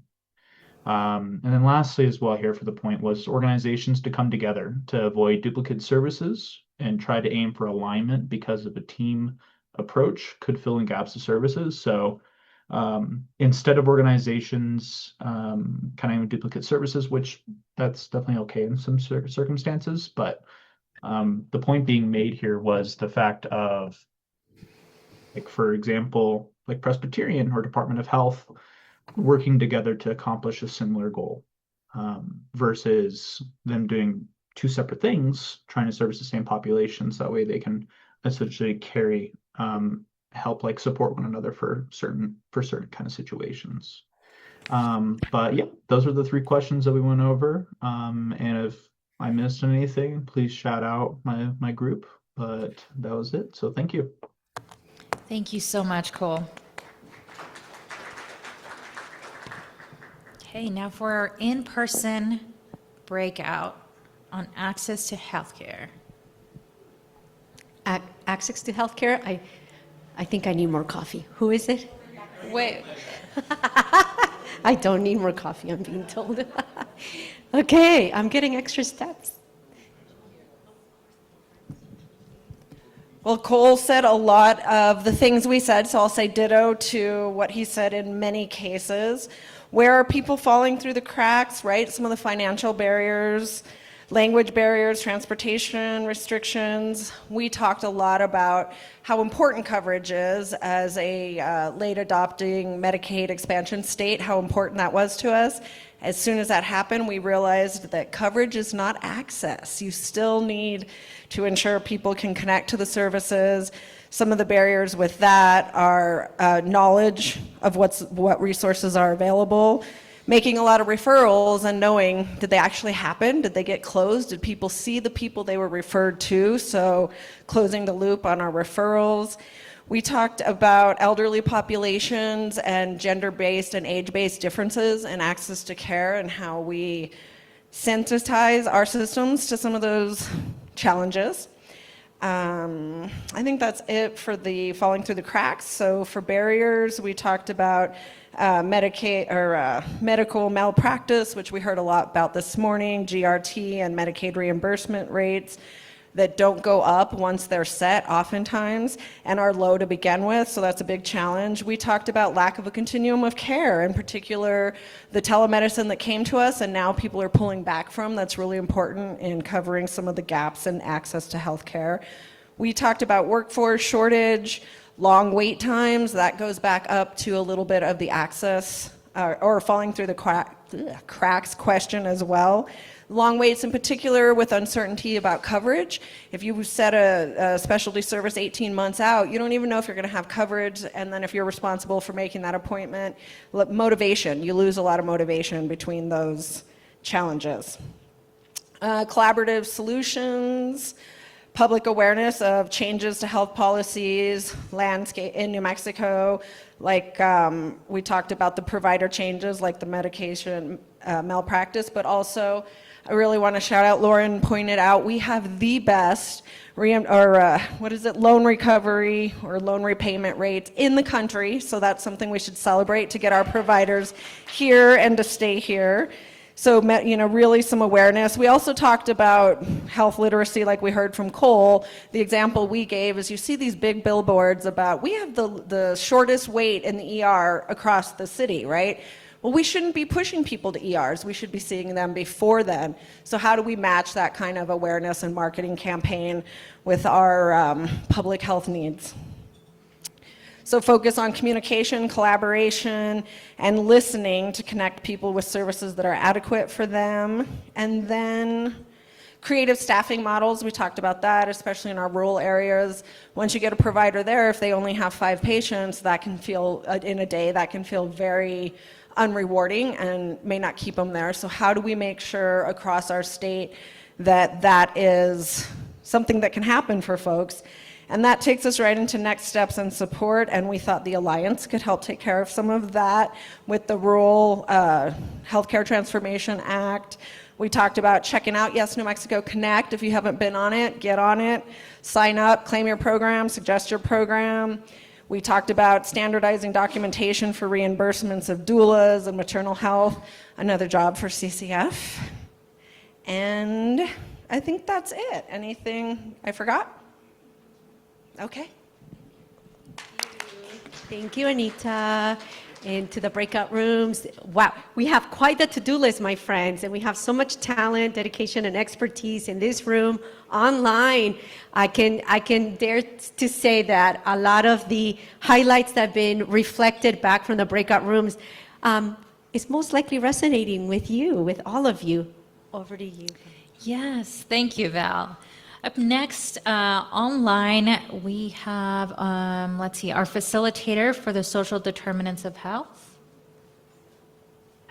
Hi, everybody. I'm Hasia, and we talked about the social determinants of health and what underlying conditions and root causes are most affecting the health in our communities. Housing and economic stability is always a huge one. There's barriers to access to maternal care, specifically locally, and wraparound services without having to drive long distances, especially in our rural communities. Senior care is a big issue, and senior self-neglect, again, especially in our smaller rural communities, as well as food deserts and lack of access to fresh and healthy foods. Some of the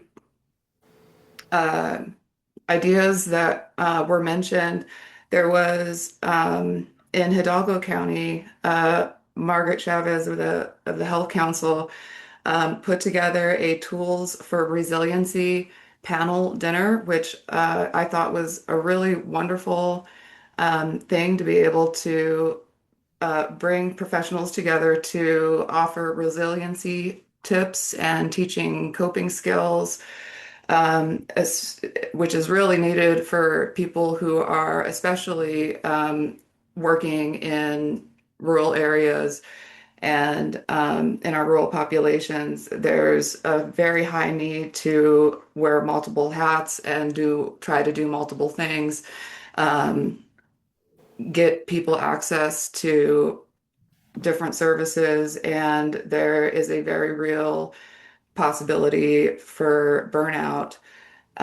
So I thought it was really positive and really great that that they were able to bring together a panel for resiliency education. She was able to bring in some folks from neighboring counties as well. And I just thought that was a great idea for something that we could expand and need to remember how important it is to care for our community health workers and our providers and all of our community members who are working so hard to try to increase health equity across the state. And there's a very strong need for funding, especially continued funding.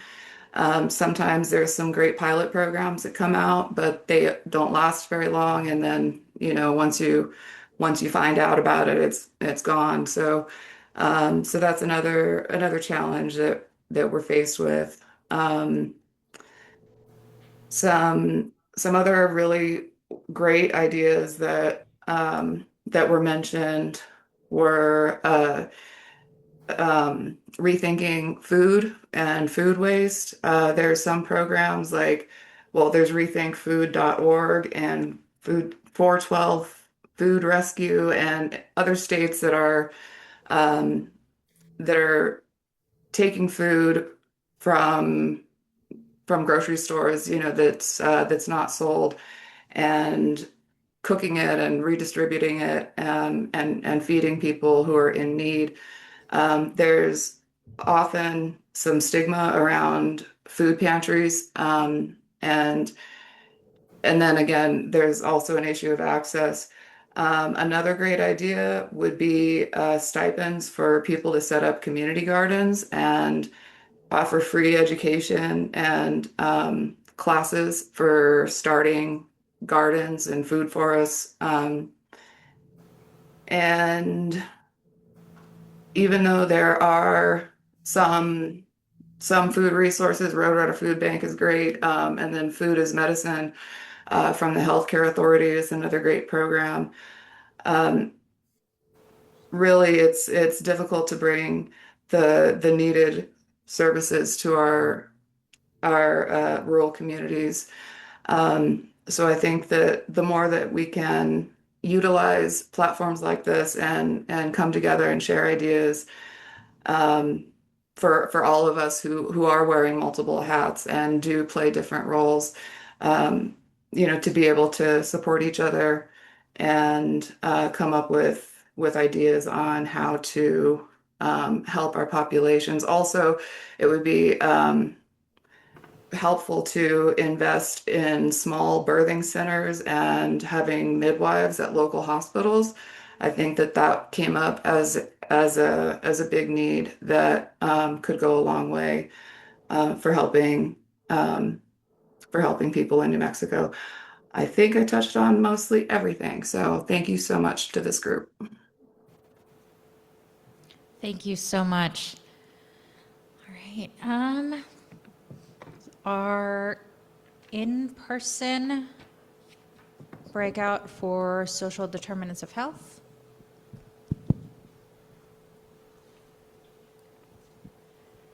Hi, everyone. I'm going to be pretty brief in the interest of time because I have a T-ball game to get to in Santa Fe at 5:30. So our group had a really robust discussion that mirrored what we heard the online group discussed. And I took copious notes, so we'll make sure that Valeria and everybody gets those. But I do want to say that we heard a lot of the similar root causes that the online group discussed, transportation challenges, internet deserts. We talked a lot about immigrant families and how they're facing additional barriers right now because of the fear related to immigration status. the reluctance to attend public events. Some of our public events partners not advertising as much because they don't want immigrant families to be targeted. And so there's a lot of delicacy right now that needs to happen when supporting immigrant families navigating where to seek care. We talked a lot about the health system gaps, which we heard, I think, throughout the whole day, the shortage of providers, including specialists, dentists, pediatricians, pharmacy deserts. So there are long wait times for essential medications for folks in communities. There's a limited availability of federally funded sliding scale clinics that are leaving gaps for families that may not have Medicaid. We talked a lot about food and housing instability. We heard a lot of food deserts, limited access to fresh produce, and then sometimes families will get fresh produce in a food bank box and then not know what it is or not know how to cook it. And so we need to have proper training or proper education of how to cook and how to use fresh produce in our cooking, as well as harvesting. We also talked about a lack of non-traditional childcare options, so childcare that's not existing or available for families that work nights and evenings. In terms of community-driven solutions and success, we heard a lot about the power of community health workers, that they're highly effective and that we need to have sustainable funding, training pathways, and better supports for communities to be able to uplift this profession. And even though that community health workers can bill Medicaid now, it's complicated and our organizations are not set up to allow for that. So how do we provide that training and support? And then some of the other positives are continuous Medicaid enrollment for children 0 to 6 and postpartum Medicaid coverage. Valencia County is doing some really innovative work around food distribution. So if you want to learn about that, please connect with, what's your name over there? Pamela. Yeah. So they're working to support community gardens, and hopefully eventually in the next couple years expand. People have a lot of property in Valencia County, so teaching them how to build their own gardens and so that they can feed their families and also feed the community at the same time. And then they talked a lot about their food rescue efforts there, including a truck that collects surplus food from growers and delivers it to seniors and others in need. And then and also in terms of housing, building tiny homes from earth bags. In terms of strengthening cross-sector collaboration, we talked a lot about being creative with who your partners were and not being afraid to ask.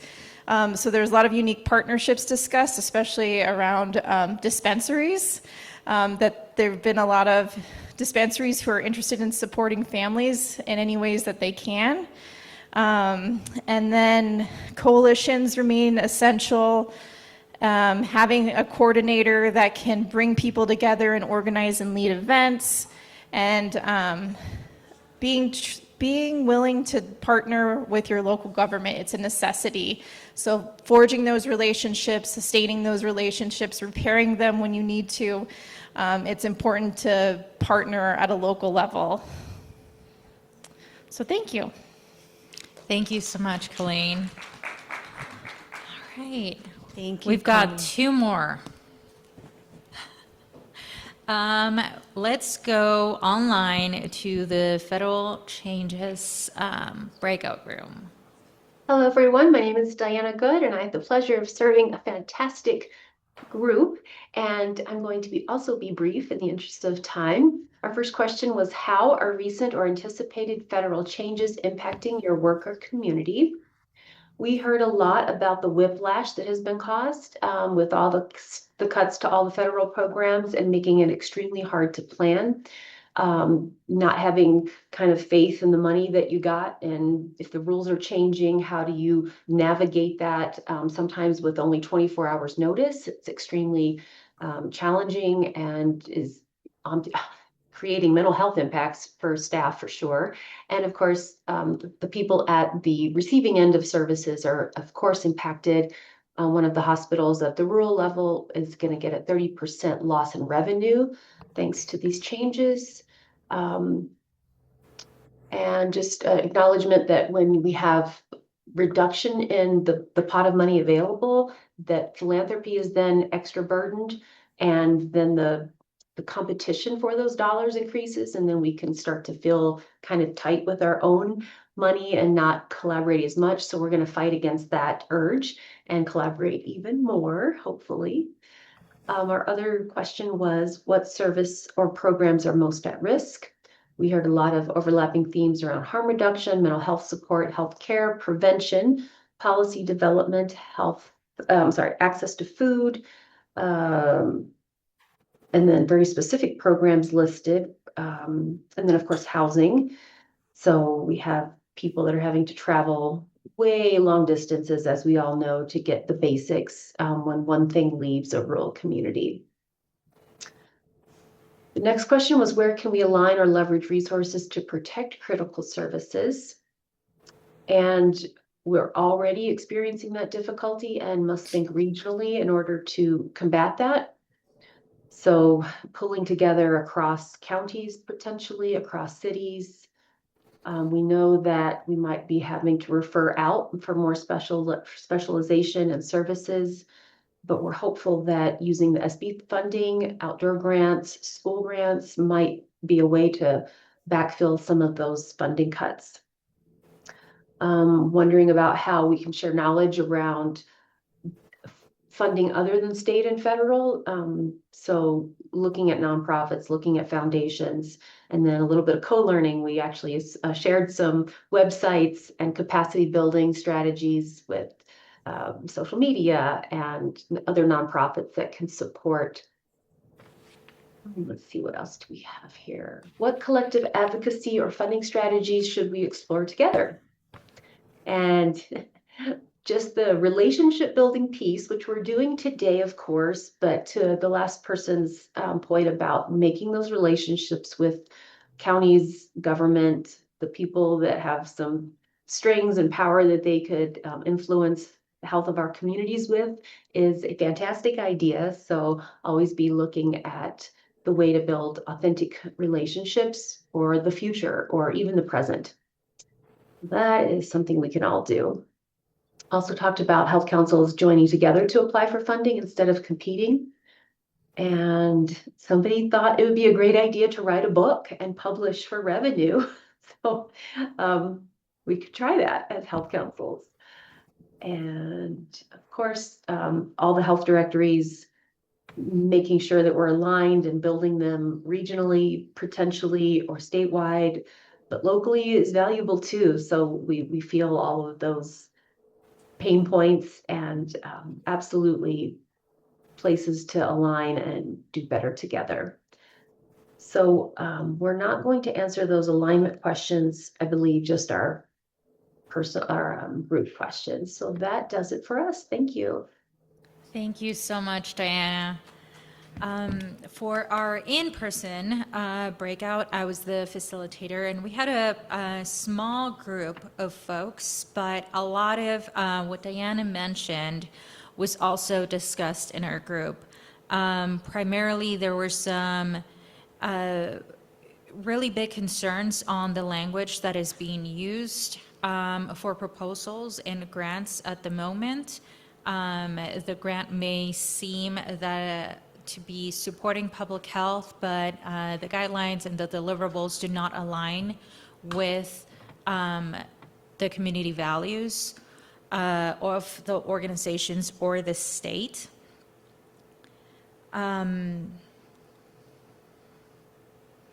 There was a discussion on creating a more self-sufficient New Mexico to avoid reliance on federal funds for the foreseeable future, and what that means. It can be the intersectionality between different agencies, joining for applications to grants or programs that are national but not federal. There's also concerns on the changes that will be happening soon, starting July 1st. Some work may be stalled, and there might be some loss of workforce. And then we echo the mentions of the services and programs that are the most at risk. And where can we align or leverage resources to protect critical services? Yes, we talked about philanthropy, but also sharing opportunities and resources amongst ourselves, finding our partners that may not have the capacity, and building strength from within. So that is all for federal changes. I'm going to move us forward to the tribal online breakout room. All right. Well, thank you so much for providing the updates for each of the groups. So the tribal group responded to all sections of what has been covered. So in response to the social determinants of health, our group had historical inequities and trauma are the root causes driving many current health disparities. Housing instability, homelessness, and lack of housing first options are major barriers to health. Economic security, poverty, and income inequity affect access to food, transportation, care, and stability. Transportation barriers keep people from work, appointments, recertification, and services. And broadband and internet access are essential for telehealth referrals and online systems. Prevention for children and families was emphasized as a way to reduce ACEs and future trauma. Education affects health through school quality, educator turnover, and long-term opportunity. Federal changes and funding opportunities. Our group identified the main themes, or that I could see were the main themes of shifts in federal funding affect access to care, staffing, and program stability. More funding is needed for tribal health facilities, especially IHS and tribal clinic infrastructure. Federal investment should support behavioral health, prevention, and follow-up care, not just crisis response. Communities want funding decisions shaped by tribal priorities and local realities. Data sharing systems and closed-loop referrals may be useful if they include tribal representation and sovereignty protections. Collaboration with state agencies, tribal departments, and federal partners can help align resources. Grant and policy opportunities should be tied to measurable improvements, not just compliance. Funding should support transportation, broadband, workforce development, and community-based services. And in the access to healthcare, lack of access to specialty care is one of the biggest concerns. Long wait times for appointments, callbacks, and referrals delay care and cause problems to worsen. Workforce shortages limit access to rural, tribal, and urban settings. Transportation barriers keep people from getting to appointments and services. Insurance confusion, especially around IHS, tribal, and private providers, make access harder. People often delay care until conditions become severe because the system is too hard to navigate. Resource maps and referral networks could help people find care faster and more efficiently. Behavioral health and substance use. Behavioral health care is limited, especially access to therapists and ongoing support. Substance use treatment is often fragmented. Family support after treatment was identified as an important gap. Prevention should focus on children and families to reduce ACEs, trauma, and later substance abuse. Better coordination between local collaboratives, tribal systems, and state agencies could improve continuity of care. And response suggests that behavioral health reform should be practical, accountable, and rooted in community benefit. In regard to the SB3 and behavioral health reform, the strongest SB3 priorities that the themes that I captured were shared decision-making with counties and tribal entities, indigenous data sovereignty and data systems and exchanges, prevention-focused investments that reduce ACEs and trauma, transparency in how funds are allocated and how success is measured, and collaboration through existing organizations rather than creating parallel systems. So that is our group's responses to those sections. So thank you, everyone. Thank you so much, Melissa. Our in-person.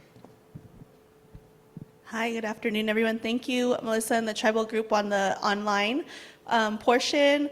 I'm reporting out from the in-person, and we had a lot of, everything y'all raised was really good points. And in our group online, in person, we had a varied, audience of some people who are new to the Alliance, some who have been with a strong tribal health council for a while, and we just had a really open discussion, not necessarily focused on the question specifically, but we did talk about SB3, the regionalization and prioritization, and how that was drafted through the legislation. And now we're coming back to the funding parts. So there was a good discussion about the SB3 technical assistance and resources. And we had some questions about, maybe another tribal consultation, when that might be. Being assured that we, as tribes, are being included in those, as sometimes as tribal consultations happen, the more people learn about what's going on, and if they weren't there, they'd want to participate. We learned that there's a upcoming executive committee workshop that will talk about the formula funding mechanisms. So there was a lot of good information sharing and kind of honed in our group about some of the questions we had. There's a discussion about the state opioid settlement funding and follow-up for tribes. And then some of our discussions surrounded behavioral health versus community needs, like kind of related to the templates that are put out versus what really needs to be done in our communities by our communities. And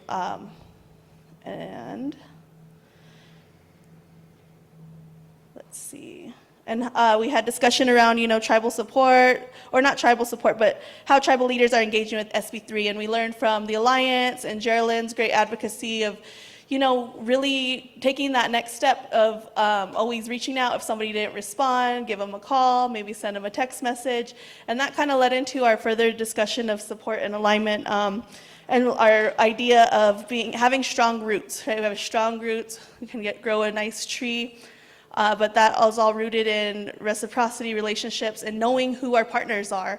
So I think I heard it in some of the other groups, but sometimes we might not be aware that there's a tribal liaison at this level, the county level, and some of the things that we heard earlier from the Santa Clara Health Council is they work really well within their county and with different supports in their area.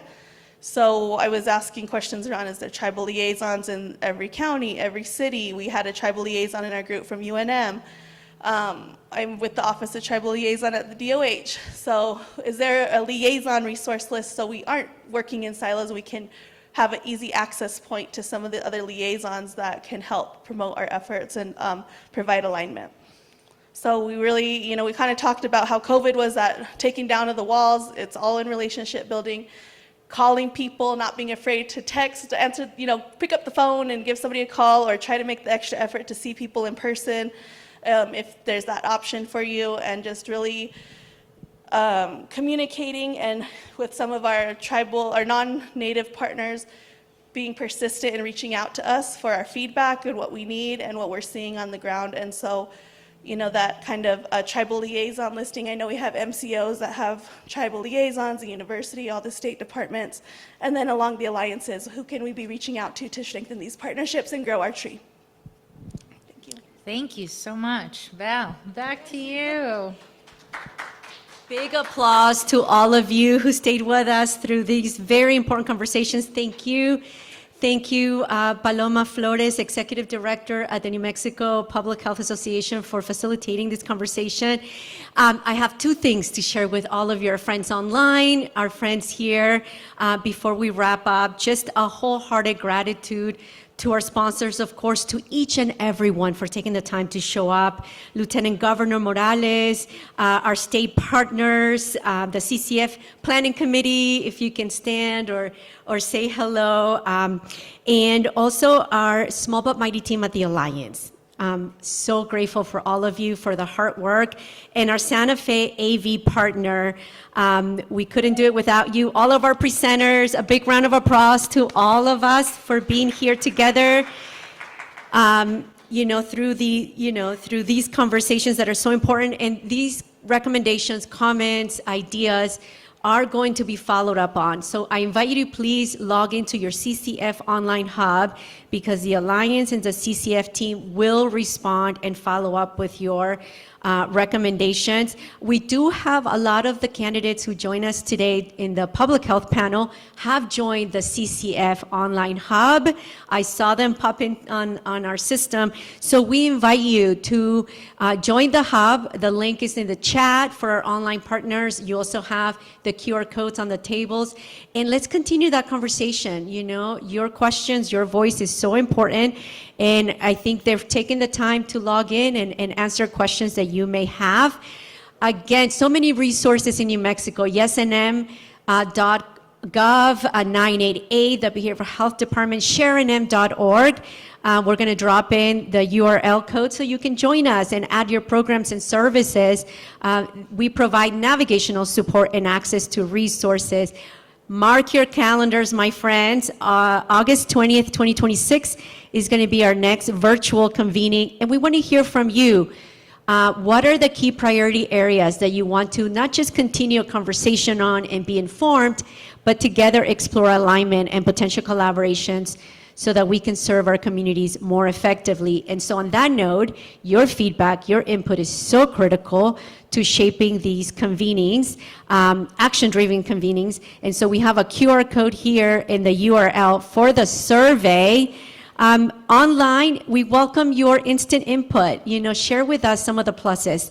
What was most engaging and most meaningful to you, and also areas that we need to improve on. And to our friends here in the room, you have sticky notes. You can do pluses and deltas, things that worked really well for you today, that you really found incredibly informative, leveraging, meaningful, and areas in which we need to improve. And with that, my friends, before we move forward, I want to just highlight, right, that this CCF online hub is a living, growing space where collaborations can turn to action, a place where you can share where, if you're seeking partnerships or areas of priorities that you may be aligned. The hub is hosted by the Alliance, of course, but it's organized by all of us together. It's organized by region and, of course, a dedicated space for tribal communities and partners to make connections locally and statewide. So a lot of the recommendations and ideas that you gave voice to today, we can actually move all of that into that collaborative space online. So this is our opportunity to activate our network that we've been building together over the last couple of years, a network of all of you, deeply committed leaders, organizations, service providers. So when we make our work visible, right? When we name our needs, when we invite each other in, is when we are able to unlock new possibilities and opportunities for meaningful and collective impact, my friends.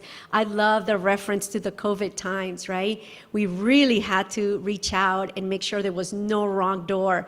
So let's lean into what those networks that we built together during that time are still in existence and where we can enhance our capacity together. So I encourage you all, please engage with CCF. It's here for you, by you, informed by you. Connect, and let's continue to contribute by building real partnerships, aligning our efforts and moving forward from conversations to coordinated action. We're stronger together, my friends. So let's ensure that every community in New Mexico has access to those services that you give voice to today. Thank you all for coming together and for the hard work. Know that from the Alliance and CCF Planning Committee, we're wishing you safe travels home and a most blessed, restful rest of your day. And let's stay connected. Thank you all. Big applause to your commitment and dedication. Take good care of your precious selves and each other. Thank you. Oh, for our on-site friends, look under your chair. If you have a color sticky, you are the proud winner of the lavender potted flower pots. My bilingual brain took the best of me. And if you're the only person at that table, please, I welcome you to just enjoy the potted flower. Thank you, everybody. Thank you, Sam. Thank you, Randall. Thank you to our team and our volunteers. And thank you, everyone online. We want to say bye to you all. Bye, thank you. Please share on the chat what worked for you. We're here for you in support of all of you. Grateful you were with us today. We'll see you soon, my friends. We'll see you real soon. Thank you.